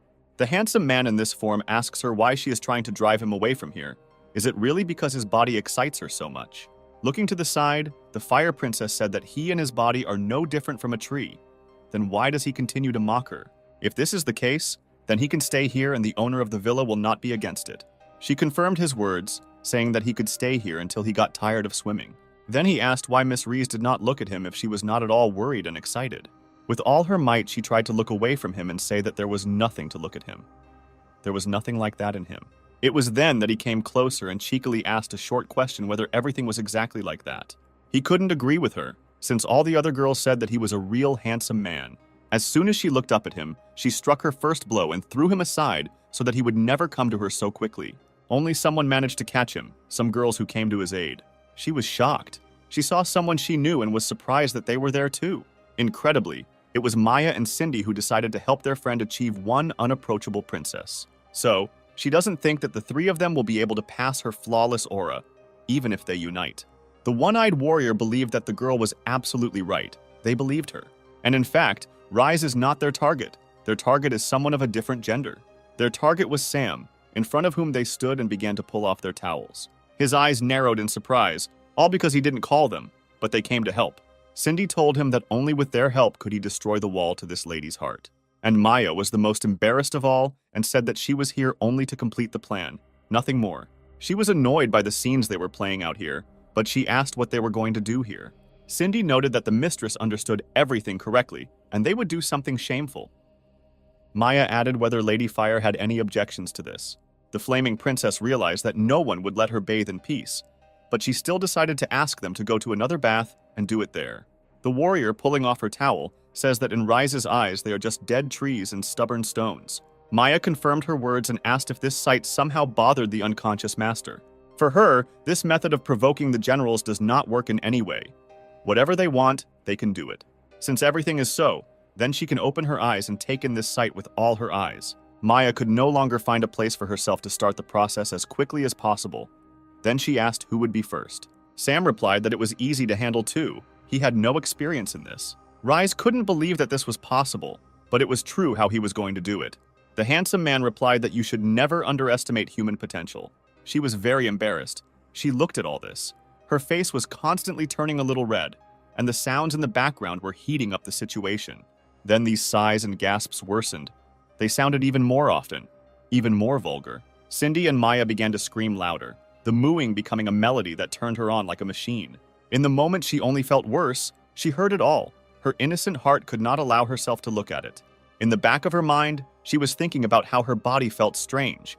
It was all because she was looking at it and could barely contain herself.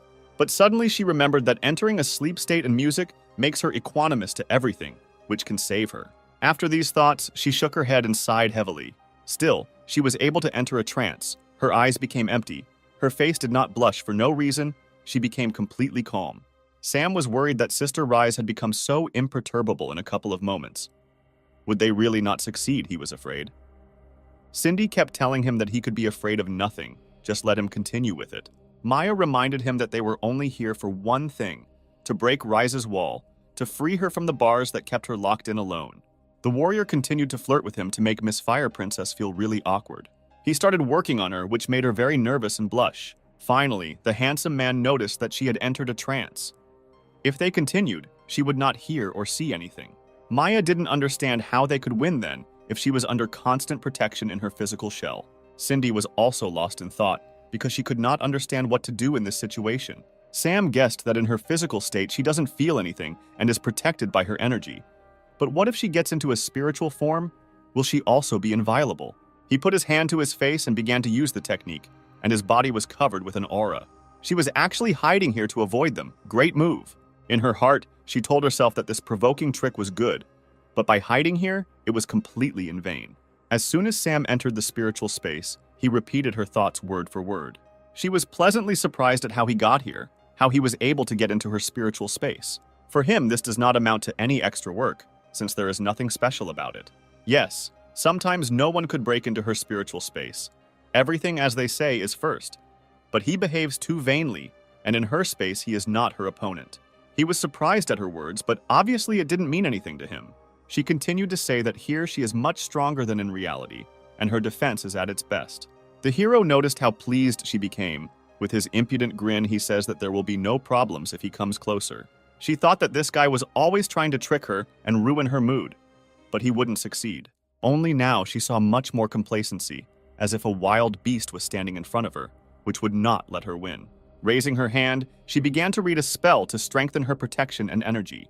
A pinkish light began to flow from it, filling the entire space around. Rise began to warn him that he should run away, since under the influence of energy his consciousness could be damaged. But he didn't care about the words of the impudent beauty.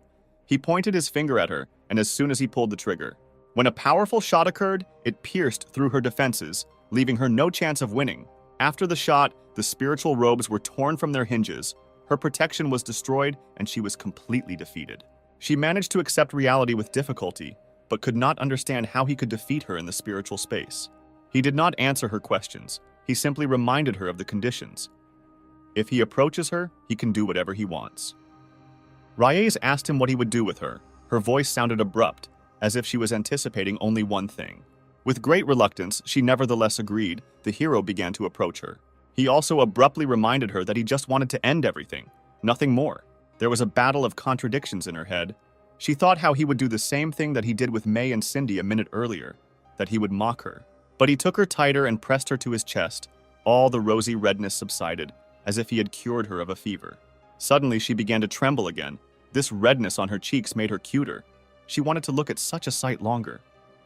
Sam understood her like no one else, understood what it was like for her to look at those who were chatting nicely in the parks, and her protective aura did not allow her to even hug anyone. She just needed someone to hug her, just to warm her soul. She was grateful for this hug. She just needed to feel this warmth, the amplitude of temperatures. The fiery princess with an icy heart needed someone to melt it. But his hand spoiled all the beauty and romance of my story. Not a minute had passed, and this pervert was already reaching out for the charms. She was unhappy with this, but he explained everything by saying that he wanted to remove the protective aura. It became unclear to her how he was going to remove her aura, what he would do about it. Her feelings are a flower that needs warmth to bloom, and no crust of ice, which is a protective aura, is needed. If the flower is enveloped in cold, it will be weak, and the protection will hide it from danger. He just needs to remove this icy crust and warm the flower inside to free him from the cage of loneliness. The anticipation made her interested more exciting. She saw what was waiting for her in a couple of moments. With a snap of his finger, Sam conjured a bed in her mental space that would help in destroying the aura. Sam took off his robe in order to be fully prepared for the opening of the third seal. Her subconscious could not understand how he did this, how he was able to transform her spiritual space. He replied that he can do this because of her. She accepts his subconscious and the space changes. But for some reason, she felt everything as in reality. Everything as in reality, she said. He explained to her that they were in mental space. She could imagine everything like this, be it a dream. It's a dream, she says confidently. From now on, she believes it. Since everything was going so well, Sam realized he could begin completing the task. From pleasure, her hands grabbed the bedspread. Her hands shook from convulsions, as if she had been shocked by 220 volts. She held back a scream with difficulty. She felt everything as if she were in reality, as if in life she was losing her innocence. Lindsay suddenly appeared and wanted to say something to Sam. The goddess reminded him that she could use the new power to remove the aura and remove the protective energy. But why? What was she up to? Sam did not doubt her words and began the cleanse with his new learned ability from Lindsay. Reyes didn't mind, since she could fly out of the cage covered with an ice crust. She managed to notice how the aura subsided, like a cold after raspberry tea. Sam is proud to say he was able to complete curing Rise of the curse that had plagued her for so long. Time passed, morning came from last night, and the birds sang outside the window, which served as an alarm clock in this world. Under the rays of the sun, with a heaviness in her head, the beautiful Rise raised her eyelids, feeling the summer breeze. She noticed how quickly everything brightened up around her. What new things our heroine felt. It felt like yesterday it definitely wasn't a dream, since that bastard Sam was lying next to her. Rise stretched her hand towards him to wake him up while he was sleeping so soundly and drooling. As soon as she touched his face, he started whining for her to let him rest and sleep for a while. She was surprised that her protective aura didn't work at all. Could last night really be real, and he was able to cure her curse? Getting out of bed, she decided to open the windows and the rays of the sun began to fill the room. She looked around at the beautiful view outside the window, as birds flew and tree leaves were blown in the wind. One of the birds flew up to her and sat on her finger. Her protection did not prevent them from touching each other. Her eyes opened so wide with joy that she could not hide. As I said, her joy knew no bounds. Warmth filled her chest, like a newborn child who saw a chick on her hand. She left the room and met May in the corridor, who was walking without any purpose. The girl saw with what happiness in her eyes the mistress Rise was running towards her. It seemed strange to her. At speed, she flew into her and hugged her tightly, wishing her good morning. This made her even more surprised. No one had seen Rise like this before, but here she was so happy. She began to throw herself at everyone she met. All the maids were hugged and each one said good morning. Maya still didn't understand anything, but she guessed that it was all Sam's fault, who had brought her to this. After such thoughts, the culprit of the incident himself appeared behind him. He told her that she had lived for many years without the warmth of an embrace. Today was her holiday, in which she would make up for lost time in one fell swoop. Rise didn't pay attention to what was in front of her nose. She ran to hug everyone in the heavenly villa. During the collision, the maid spilled water on her and began to worry about what she had done, for which she apologized to her. But Rise had no desire to scold the poor court servant for this. She was encouraged that her protection did not protect her from the water. While she was admiring, she didn't even notice how Sam pressed against her back and said that it would be difficult for her to get used to the new.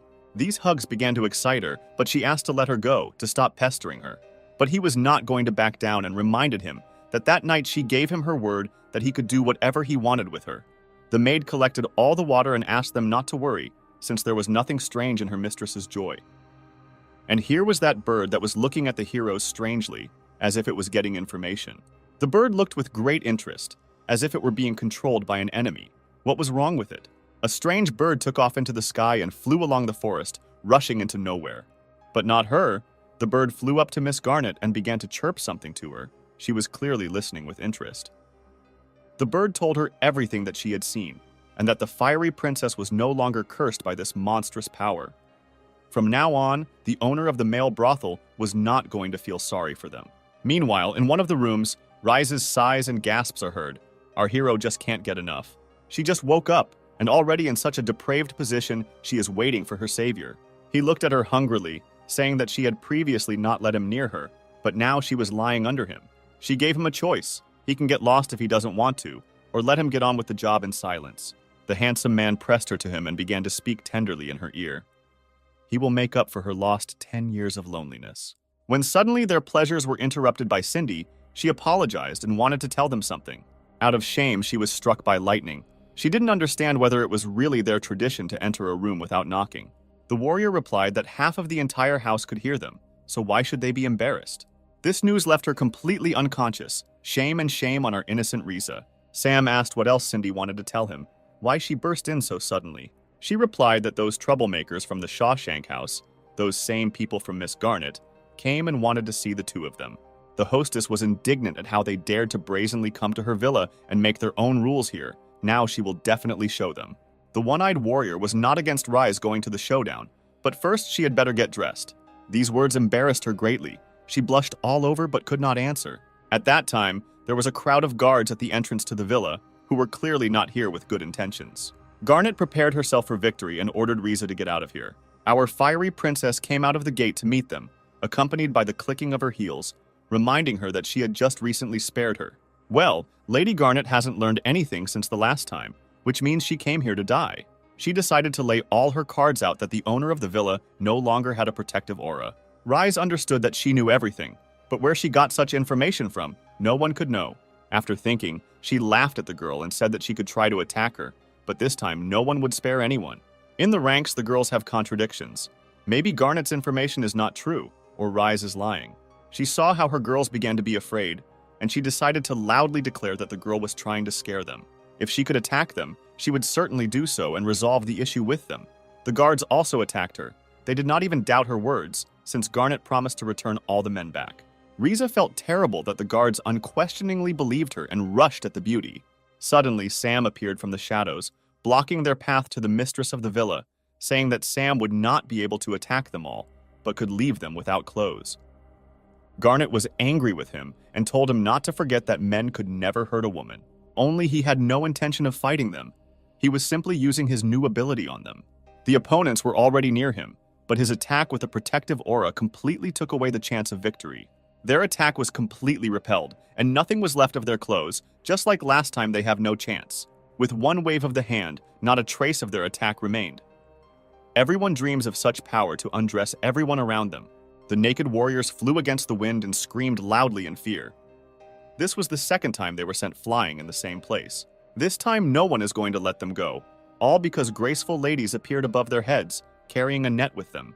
This network perfectly closed all the guards under it. They tried to escape, but something was wrong with it. The girl was very angry and gave her word that she could break the net, they'll see. But the network was not simple. It began to narrow and squeeze all the girls inside. They had no idea what was happening here, how this grid was getting smaller every time. Sam told them that the network is unusual. When they forcefully press on it, it narrows, and the more they force on it, the less space they have. So their only option is to give up and not fight. The network became narrower and narrower. The girls stopped resisting so as not to harm themselves. Garnet was furious. She said that she paid a lot of money for Sam. All the men were her property, so she orders the vile network to be removed. The guards were in a dire situation. They had nothing to say to them since they couldn't win anyway. But the heavenly man did not torment them. He snapped his finger, thereby removing the net from them. The girls flew out of the net in a swarm, screaming as if they had just been born. Sam didn't want to let them die. The whole world would suffer if such beauties died because of him. After these words, they realized that they were on the wrong side for which they were fighting, which made them make such sad faces. Garnet never stopped adding fuel to the fire. She pointed out to them that they were only capable of dirty tricks, and a man would never be able to defeat a woman. But one of them stood up and answered the impudent hostess that a woman was quite capable of injuring the same woman. These words scared her to the point of trembling in her knees. She wanted to know what she meant. One blow was enough to explain to her what her warrior meant. She was lying on the floor and asking if they had really decided to make a riot for her. Their duties were to look after the Shawshank house, not to hunt her servants. And besides, Miss Garnet had no way of taking into account their desire to fight for the boys. She began to intimidate them by saying that they would be in great trouble if she bullied their employer. Sam finally caught the perfect moment to take action. He asked the girls to stop temporarily, as he had come up with something to negotiate with them. Sam asked if they would mind if they taught their owner, Miss Garnet, a little lesson. The guards replied that there would be no problems for them, since they had long been thinking about leaving this employer. So what are they going to do after they stop working for Garnet? The The girl replied that they would no longer be able to work as mercenaries due to the fact that they had now violated the employment contract. Since everything was so bad, he decided to give them an offer that he could hire them to protect the estate. Rise was pleasantly surprised that this guy specifically took the curse from her, then hired them to protect the estate. The warrior was also surprised, but said that it could cost them a lot. Hiring an army is not a cheap thing. But he guarantees them that he will pay them 10 times more than Miss Garnet if they work well.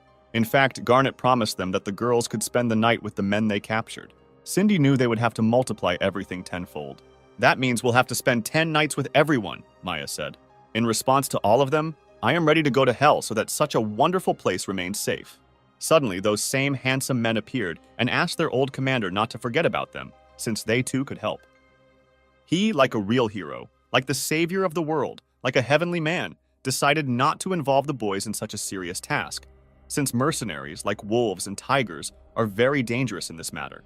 Warrior Cindy was puzzled by this, but is sure that this pervert just wants to have all the fun alone. Rise was afraid that he was unlikely to be able to cope with all of them, and so many times. Maya stated that this is his only ability in which he will never lose to a woman. After a while, they gathered at the estate. He then asked them if their deal would work if he could serve them for 10 days. The girls reminded him that during this test, he could not leave the room or run away. And besides, he must survive by all means possible to complete the deal. She said that every 3 days she could take a break, since he was a human and 10 days might not be enough for him. This proposal seemed interesting to him, but how would they divide these days? Something like installments. In any case, he and his sisters will use it for all 10 days. He will not escape from this. He said that he did not have time to rest between this. He would do everything in these 10 days. Since everything is so, the mercenary agreed to this with a strange grin on her face and was preparing to announce the beginning. The start was announced. She raised her hands and said that the girls could start rewarding. The girls could not find a place for themselves and began to take off their rags, showing off their charms. They began to argue. Everyone wanted to decide who would be first with him. The head reminded them that they would spend 10 days with him. This time was quite enough for everyone. Only this cunning mercenary decided to be the first and attacked him while no one expected it. Standing outside were Maya and Rise, who heard all the shouting about how cunning their chapter was, why it had to be the first, and the like. Rise had not yet stopped fearing that Sam would actually be able to cope with everyone. Cindy wasn't afraid for him because he was doing this not only for himself, but also for them, so they didn't have to worry. At this point, they can just wait and see what might happen to him. 3 days passed. Maya carefully tried to listen to what was happening inside the room. She didn't hear anything.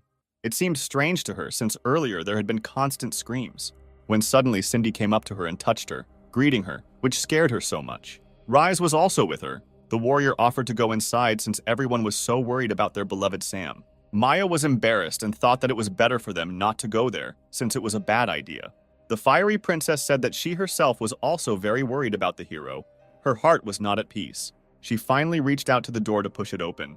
The bandit queen looked around inside and wanted to see Sam, hoping he was okay.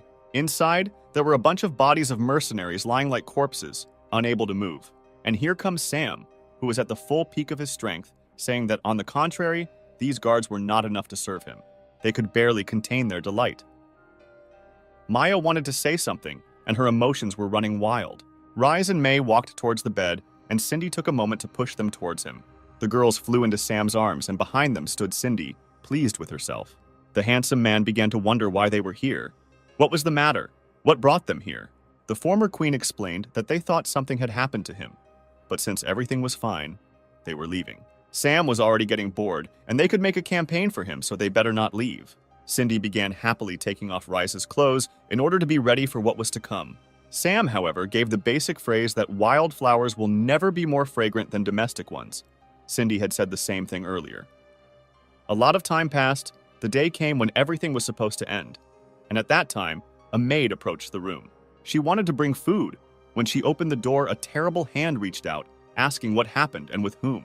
The girl was very frightened by this. She already thought that she had fallen into a nightmare and someone would have pinched her.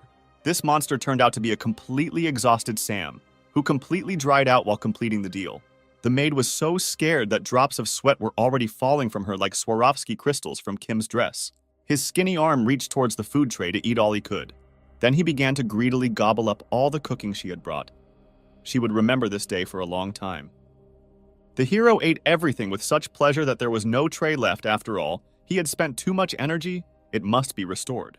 Rise approached him and told him to make a decoction of ginseng, deer antlers, and tiger penises, all of which would give him a lot of energy. Maya and Cindy came after her, who with their chests wide open began to tell how he would suffer again. Suddenly, a frightened beauty ran up to them, shouting that everything was bad. She asked with great interest what had happened there while she was busy. She said that they had guests in the villa.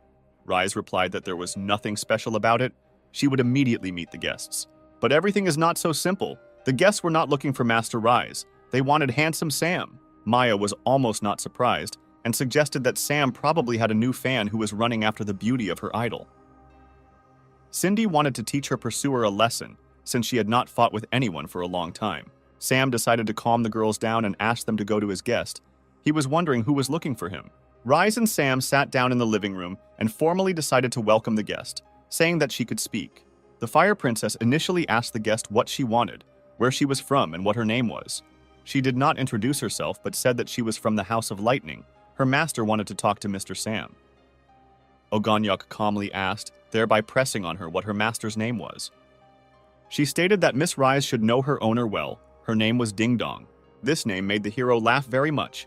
In part, he even considered it a little cute. Rise explained to him that this girl with a funny name is the last keeper of the seal. This greatly frightened him. The girl said that her master personally wanted to invite him to the banquet to meet him in person. The Fire Princess said that the banquet could be very dangerous, and it was better for Sam to stay here. The girl asked the lady not to worry about him. If Master Ding Dong wanted to kill him, then she would have had enough strength to do it long ago. The guy said that he himself is not afraid of anything, but he doesn't want to move his ass. If the master wants, let him come here personally. His words greatly irritated the messenger, since she would not allow anyone to speak so badly about Ding Dong. She pointed her fists at him and asked him not to blame her for acting so arrogant. There was not a drop of fear on his face. He looked death into his eye sockets, but it never reached him. As soon as the student approached Sam, Cindy's halberd appeared out of nowhere. Maya came for her, and together they stopped the crazy fan of Master Ding Dong. The warrior said that she should not have attacked the master under their noses. Maya added that 100 years would not be enough for her to achieve the same strength as theirs. She was not happy that the three great masters took the side of a man. This is a real shame for women. Cindy told her threateningly that she would only understand them when she felt herself in the shoes of these pathetic men. Sam asked them to be calm, to say that her master could come with him in person, but he himself would not go anywhere. She took a strange seal in her hand and began to read a spell to activate it. This seal was sent to her master Ding Dong and burned in her hands. The letter slowly smoldered, and the student said that Ding Dong agreed to a meeting, and they could wait for her for 3 hours. Rise asked how her teacher could be here in 3 hours when her home was thousands of miles away. The lady replied that with her strength it is impossible, but Ding Dong's cultivation is at the level of royal transformation, and this is head and shoulders above her. The handsome man was already completely desperate. Since he had to sit here for 3 more hours, the rest could rest, and he would wait. 3 hours have passed, not a cloud in the sky. Everything is still clear, but it's nice to look at these hills and peaks against a blue background. While he was waiting for Mrs. Ding Dong, he had already fallen asleep. Only she did not come to them for a personal meeting. But the messenger stood all this time and thought about the charm this guy exudes. Her interest prompted her to find out how much power this aura that oozes from him had. She put all her strength into the blow, but the terrifying power completely stopped her pressure. After repelling the damage, all her clothes were torn to shreds. Still, this power is amazing. Sam knew that she would try to attack him and put up a barrier just in case. Then he began to call her action very bad, since she attacked without warning.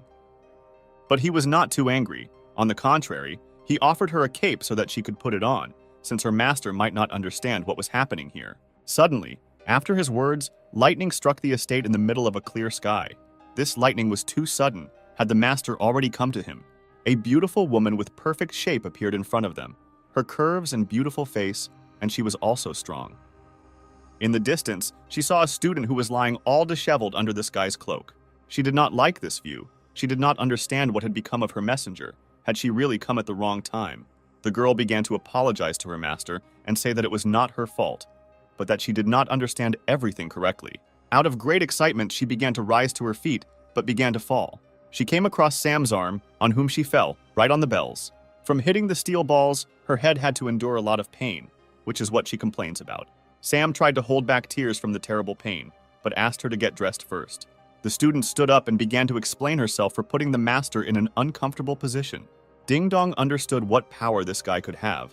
Otherwise, he would not have been able to defeat the three masters and remove their seals. But she herself would not allow him to take possession of her. The hero explained everything to her by saying that he had his own tricks to accomplish his goal, and he was used to being friends with girls and would ask her to help remove the seal.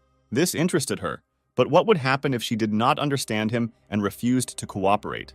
He doesn't see any problems in this, just as he himself can achieve cooperation, even if she doesn't agree.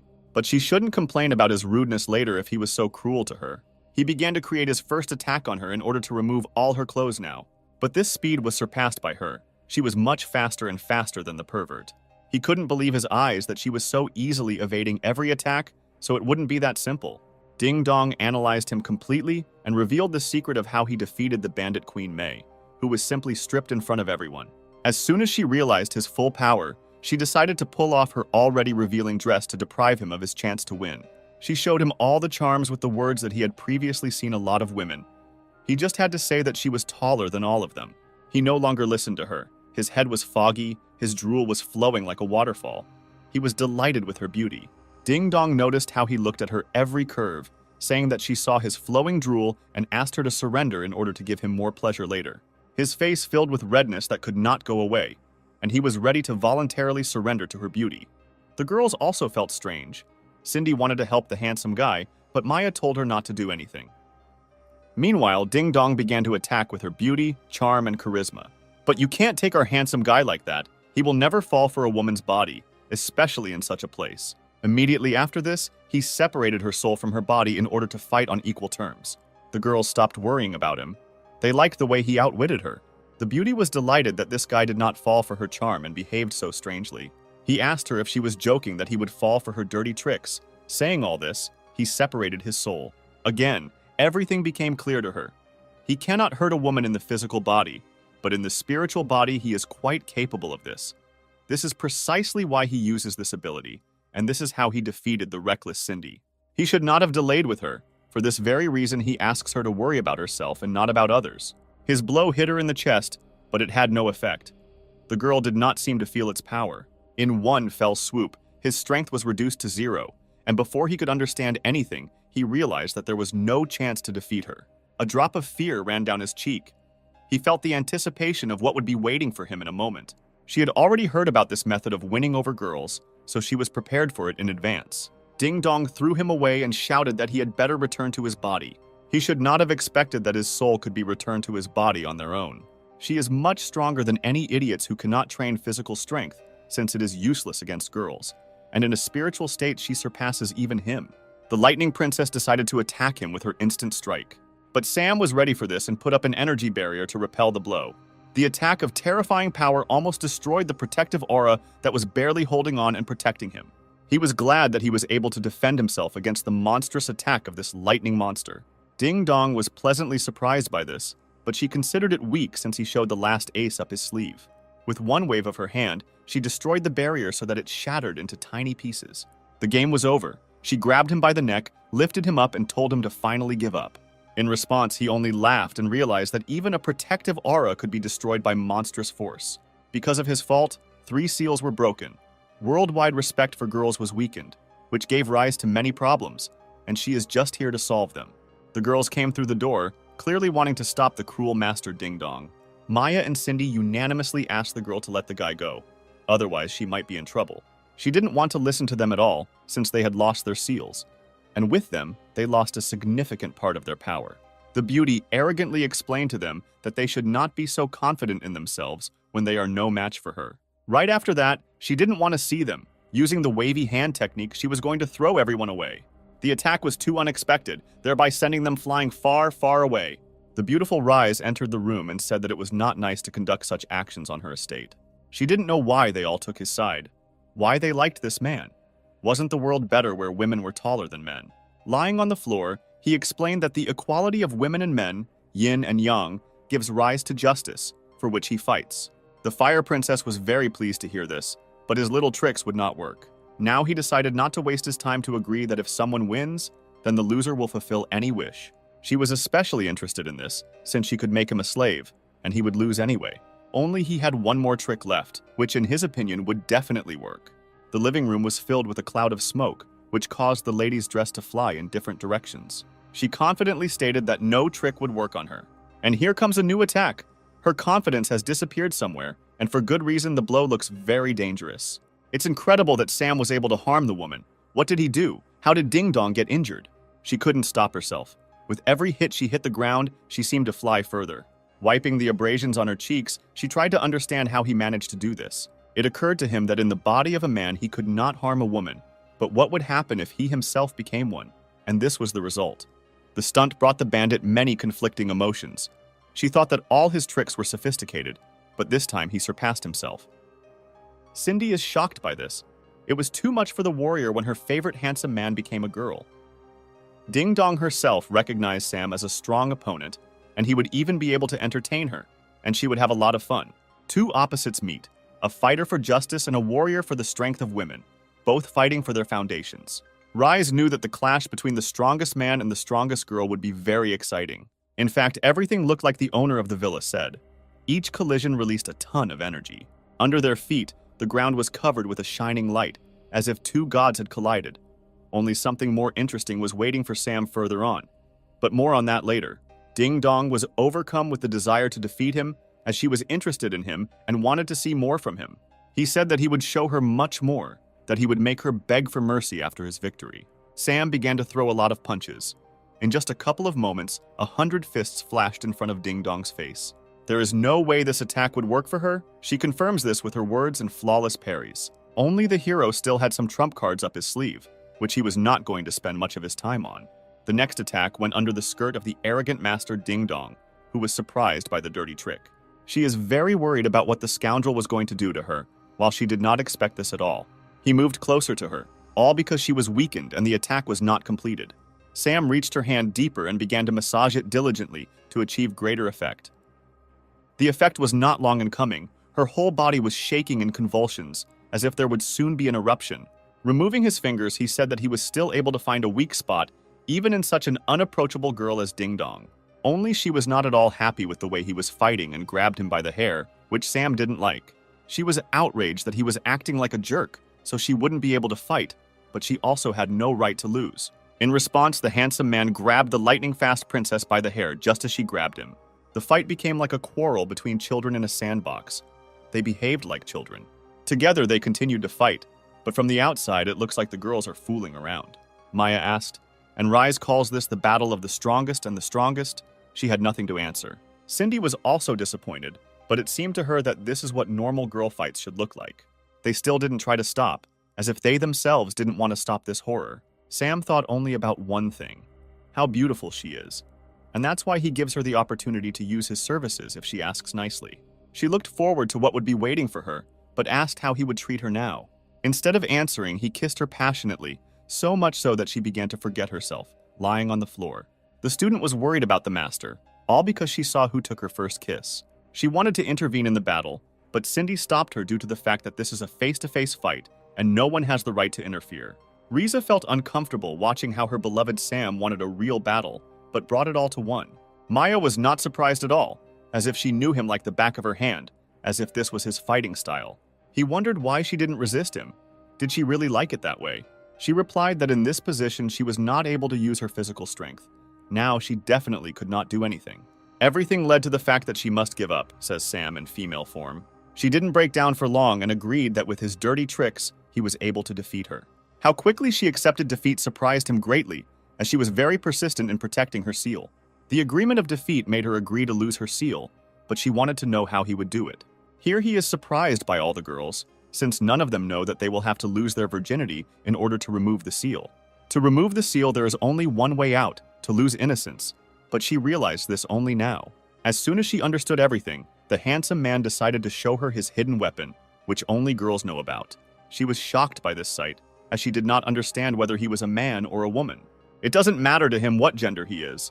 In any case, he can deprive everyone around him of the innocence. And she, our beloved Ding Dong, will help him in removing the last seal. He asks her to be prepared for anything. With him, you never know what to expect. The student ran out to him and asked him not to touch the teacher, so that she could accept the punishment instead. Shame filled her, but she tried to stop the heiress from accepting the terms of defeat. The envoy wanted to repay the master for teaching her everything, to finally pay off her endless debt. Cindy noticed the love between these two, like that between a devoted teacher and servant. Maya saw this as they wanted to get Sam in any way possible.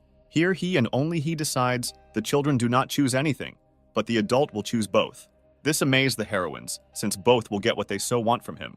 He threw them on the bed in the most comfortable position to bring both of them to ecstasy. Miss Ding Dong asked the student to step back and bear the pain first. The messenger, who wanted to take Sam first, tried to convey the same thing.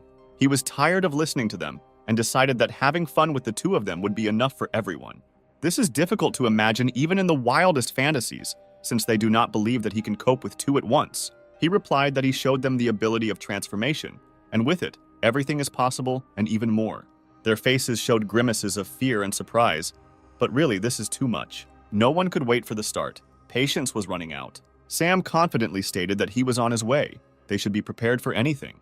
The first to go was Ding Dong, who caught a complete ding-dong. Her heart began to beat faster, and her face made a face of pleasure. The fourth seal was broken. A beam of light rushed out. This was the last beacon. The task must be completed. The energy beam rose higher and higher, like lightning in the middle of a clear sky. Maya was one of the first to see this lighthouse, which meant the last breaking of the seal. The rest of the girls were waiting to see what would happen after this. The fiery princess felt something strange. Here comes Lindsay. Her eternal sleep in chains has ended. The hero had to save her. The shackles from her hands fell apart. The moment had come when it was necessary to restore the balance of women and men. She was certainly glad that the heavenly man was able to remove the final seal. A full hour passed. Sam finished with the girls. He managed to complete his last mission. But something haunts him. He removed all the seals, but there was no notification about the completion of the task. Suddenly, Maya, who was frightened by something strange, screamed, "What happened? This is how restoring balance works." In the divine space, Sam's avatar passionately kissed Maggie. Siri was nearby but looked tired, which bothered her as this illness was very strange. This avatar was gathering energy to fight a very powerful enemy as the main character fought the final boss. Maggie is shocked by these avatar abilities. The energy is also some kind of powerful enemy. The little sister didn't like that they were just a supply of energy for Sam. She wanted to fight herself. But the avatar reported that he only needed energy. The enemy was very dangerous, deadly. Meanwhile, in the world with Sam, everything is not so calm. They should not expect a balance between a man and a woman. The main enemy turned out to be the one who helped them almost from the very beginning. Lindsay returned to him with new strength. She didn't just ask to destroy all the seals. She wanted to torture the most powerful and charismatic guy in the universe. He tried to attack her, but she easily pierced him with her blade. But he laughed at her, because soon more copies of himself would come to him to replenish his strength. "In fact, he never fights alone," he said proudly, drawing the sword from his chest. After the blood began to flow like a stream, he says that he will easily recover from each of her attacks. Goddess Yin, that's her name now. She knew that he crushed his soul to replenish himself with energy. He expected this from her. As it turned out, the most serious battle would be the battle of Yin and Yang, Lindsay and Sam. We already had suspicions about this girl. Yin was ready to fight him until his avatars ran out and his girls tired of giving energy. Since everything is so, then he is ready to look at all this, although he is sure that everything will work out for him. Ginevra and Irina were swimming on the beach when Siri suddenly called them, a voice that was painfully familiar. It was she who wanted to say that Sam needed help. They could follow her. Irina believed her and said that she would go soon, and finally she praised her swimsuit, as it was very beautiful.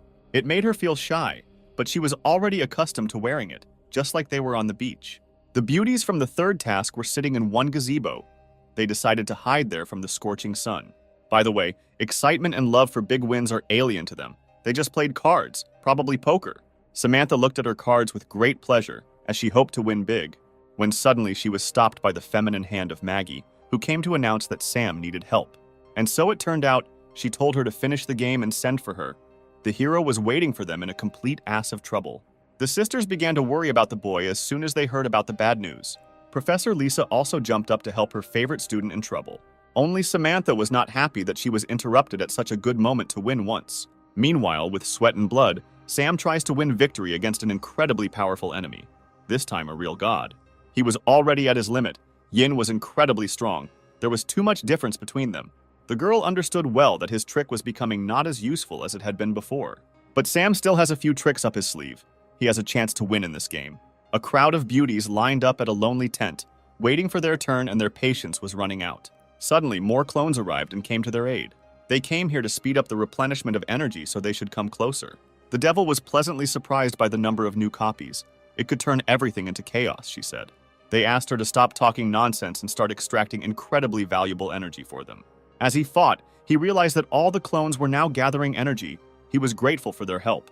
A certain magic appeared around him. He began to hope that he would not lose this ideal opportunity to win. Yin said that he can stop dreaming, since she is a true god in this world. Even if she cannot deal with him, he still cannot defeat her. Thanks to her, he was able to come up with a way that didn't require defeating her. Pretending to be a ghost won't give him the chance to win, and he can't believe it all the time. He decided to create a protective barrier to save his life for a while. Maya did not understand what he was going to do.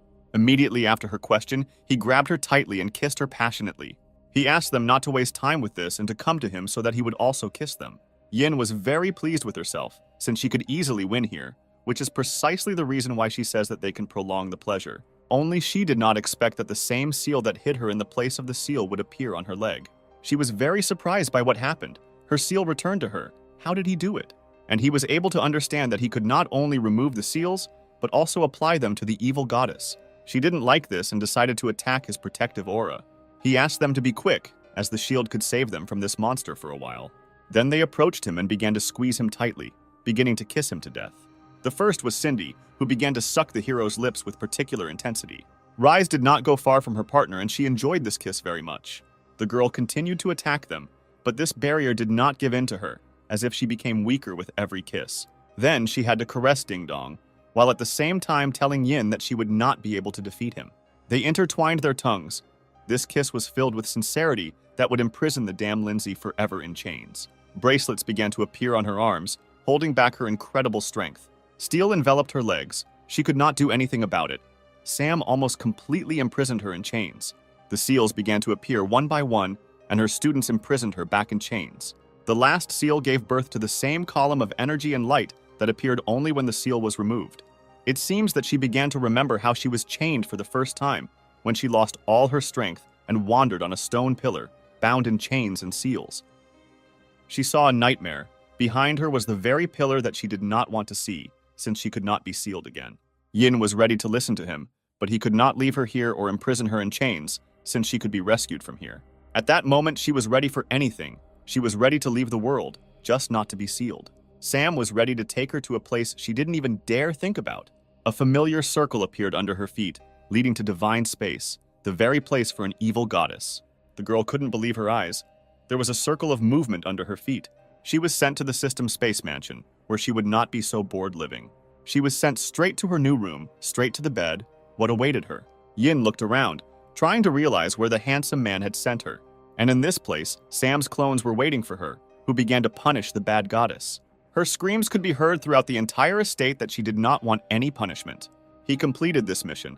After the imprisonment of the goddess Yin, the balance of men and women was restored, and he received a reward. But he did not understand that this was all. Then a fairy suddenly appeared and congratulated him on completing such a difficult task. She didn't even expect such a result from him. And he remembered her that she had deliberately chosen charisma instead of strength for him, and remembered the good news. He made an idiot face and began asking questions about what kind of good news awaited him. He completed this test perfectly and received the perfect reward. He can completely recreate the picture book. However, he realized that if he pressed the button, all his progress would disappear, and he could return to reality. It looked tempting, but he didn't fall for it, and destroyed the remote control so that she would never bring it to him again. The fairy was scared and did not understand why he did this with the button if he could return. He replied that this remote is like plugins. He values progress, not results. Why would he need a complete illustrated book when he could spend time creating it? However, there are still many beauties in other worlds who are waiting for him to win and capture their hearts. And how can he leave these beauties, Cindy and Maya, gorgeous girls who deserve a lot? What about the funny name Ding Dong and the fiery Princess Rise? He has so many memories with everyone. However, she didn't understand that he was either a pervert or had ideal life principles, but he would still receive the reward that she was holding in her hands. This is the first time he sees such a thing. "What is this strange cube in his hands?" asked the handsome man. It was a box with a legendary enhancement, a hypnotizing eye. With its help, with one glance, the victim falls under the control of the ruler. He decided to use his new skills on someone he met along the way. Now he decided to go to the beach to find someone in the gazebo. This time he was lucky to meet Samantha, who was cleaning up and at the same time surprised Sam by asking him whether this body was real. This would be just right for him to use a spell on her. His eye shone. It reminds me of someone. To the point, he ordered her to show her belly while she was talking to him. Not even a second had passed before she stopped reproaching him for anything and lifted her shirt. And she spoke as Sam ordered her, only she reminded him to keep the clones in line. Otherwise, they would cause chaos here. He noticed how she listened to him without any complaints and carried out the order, a strong thing. But suddenly, the behavior of Sam, who was frozen in thought, seemed strange to her. It was then that he fulfilled Samantha's requests, returning all the clones to his body. Incredible energy began to return to him. This force filled him to the bottom. He might not be able to stand it. He received 2,000 points in total for returning all the clones. His body became very heavy. Samantha began to worry a lot about him. Deep down, he realized that often this power could not be used. Sweat dripping down his tired face, he asked her to help him rest. After a while, the hero found himself on his estate, where he rested after recharging. He only now managed to understand that he had been sleeping all this time. This skill made his body many times heavier. 2 lovely girls met him during his sleep. They were clearly worried about him. One even helped him with her healing techniques. He laughed at this situation, because he didn't have time to wake up, and they were already right there. But no one wanted to let him go, so they had to test him for clones in his body for his safety. He understood what they were hinting at. For this reason, he concluded that they behave like wildcats, which means he will behave the same with them. Some time has passed, and the whole room is filled with women's voices. The sound is completely enveloping. How many notes are in their voice? But with it, they are not in tune. Samantha was immensely happy that everything was fine with the hero, and besides, he was so energetic. She didn't have time to notice how her friend fell asleep. Was she really that tired to death? He had long since distracted himself from his girlfriend and turned all his attention to the beautiful Samantha. After these words, they kissed so passionately that drops of sweat flowed down their cheeks from the internal heat. Some time passed and Sam was done with them in the bedroom. He finally at least opened the curtain. In between, he thought that after the new power, he became much more powerful, since he could cope with 2 too easily. Afterwards, he said that he would be in the hot springs. If she wanted, she could take revenge on him. At the hot springs, he wanted to spend time alone, singing melodious music. The moment of calm was interrupted by Freya, who thought Sam looked too happy. Anya was also with her, who wanted to do new stretching exercises with him, but the former brothel owner was afraid that he wanted to avoid and not see them. He replied that this could not be, since he was always happy to see them. He just went out to swim. The girls did not hesitate for long, thereby pulling off the towels from themselves. They entered the water. As soon as they got closer, they smelled a terribly strong masculine smell of sweat from Sam. Miss Freya offered to wash him, and Sam wanted to spend time with them after washing. Freya noticed his love for music and hustled to make his life better. He was grateful to her for that. But Anya didn't understand why, in front of 2 beauties, he was talking about other girls. It was better to let him look at them. The music lover thought that she was absolutely right, but they should lower the tone of their voice, since there were many other people in the bath besides them. Not far away, my friends Siri and Irina were swimming and chatting about something interesting. And they discussed how good the open-air hot springs are. This water, the ideal temperature, there is nothing better. Irina decided to have fun with her friend and began splashing water on her, which her younger sister did not like. Behind her, she suddenly heard the bushes moving and also rustling so strangely. Irina began to get scared by these strange outbursts. Then Siri asked who was there and other sources. Sam and Freya appeared there. The second one was hard to notice, but the hero stood at his full height and was surprised that they were swimming there. She said that she and Irina were here. They had been having fun here for a long time. He was surprised by how long they were swimming here. Only from the splashes of water, he almost didn't hear them. He was finally done with them, just as he was about to start with Siri and Irina. During this time, night has already fallen on the estate, and here it looks even stranger than just unusual. This time he completed all his business after all. 2 days passed. He improved the circles around him, dressed decently, and the hero can no longer tolerate meeting new beauties whom the world has never seen. The fairy noted that the child inside him was getting older and older. She raised her hand high and said that they could start a new level, love in all worlds. "Start up!" the fairy shouted loudly, then began a new journey for our beloved hero.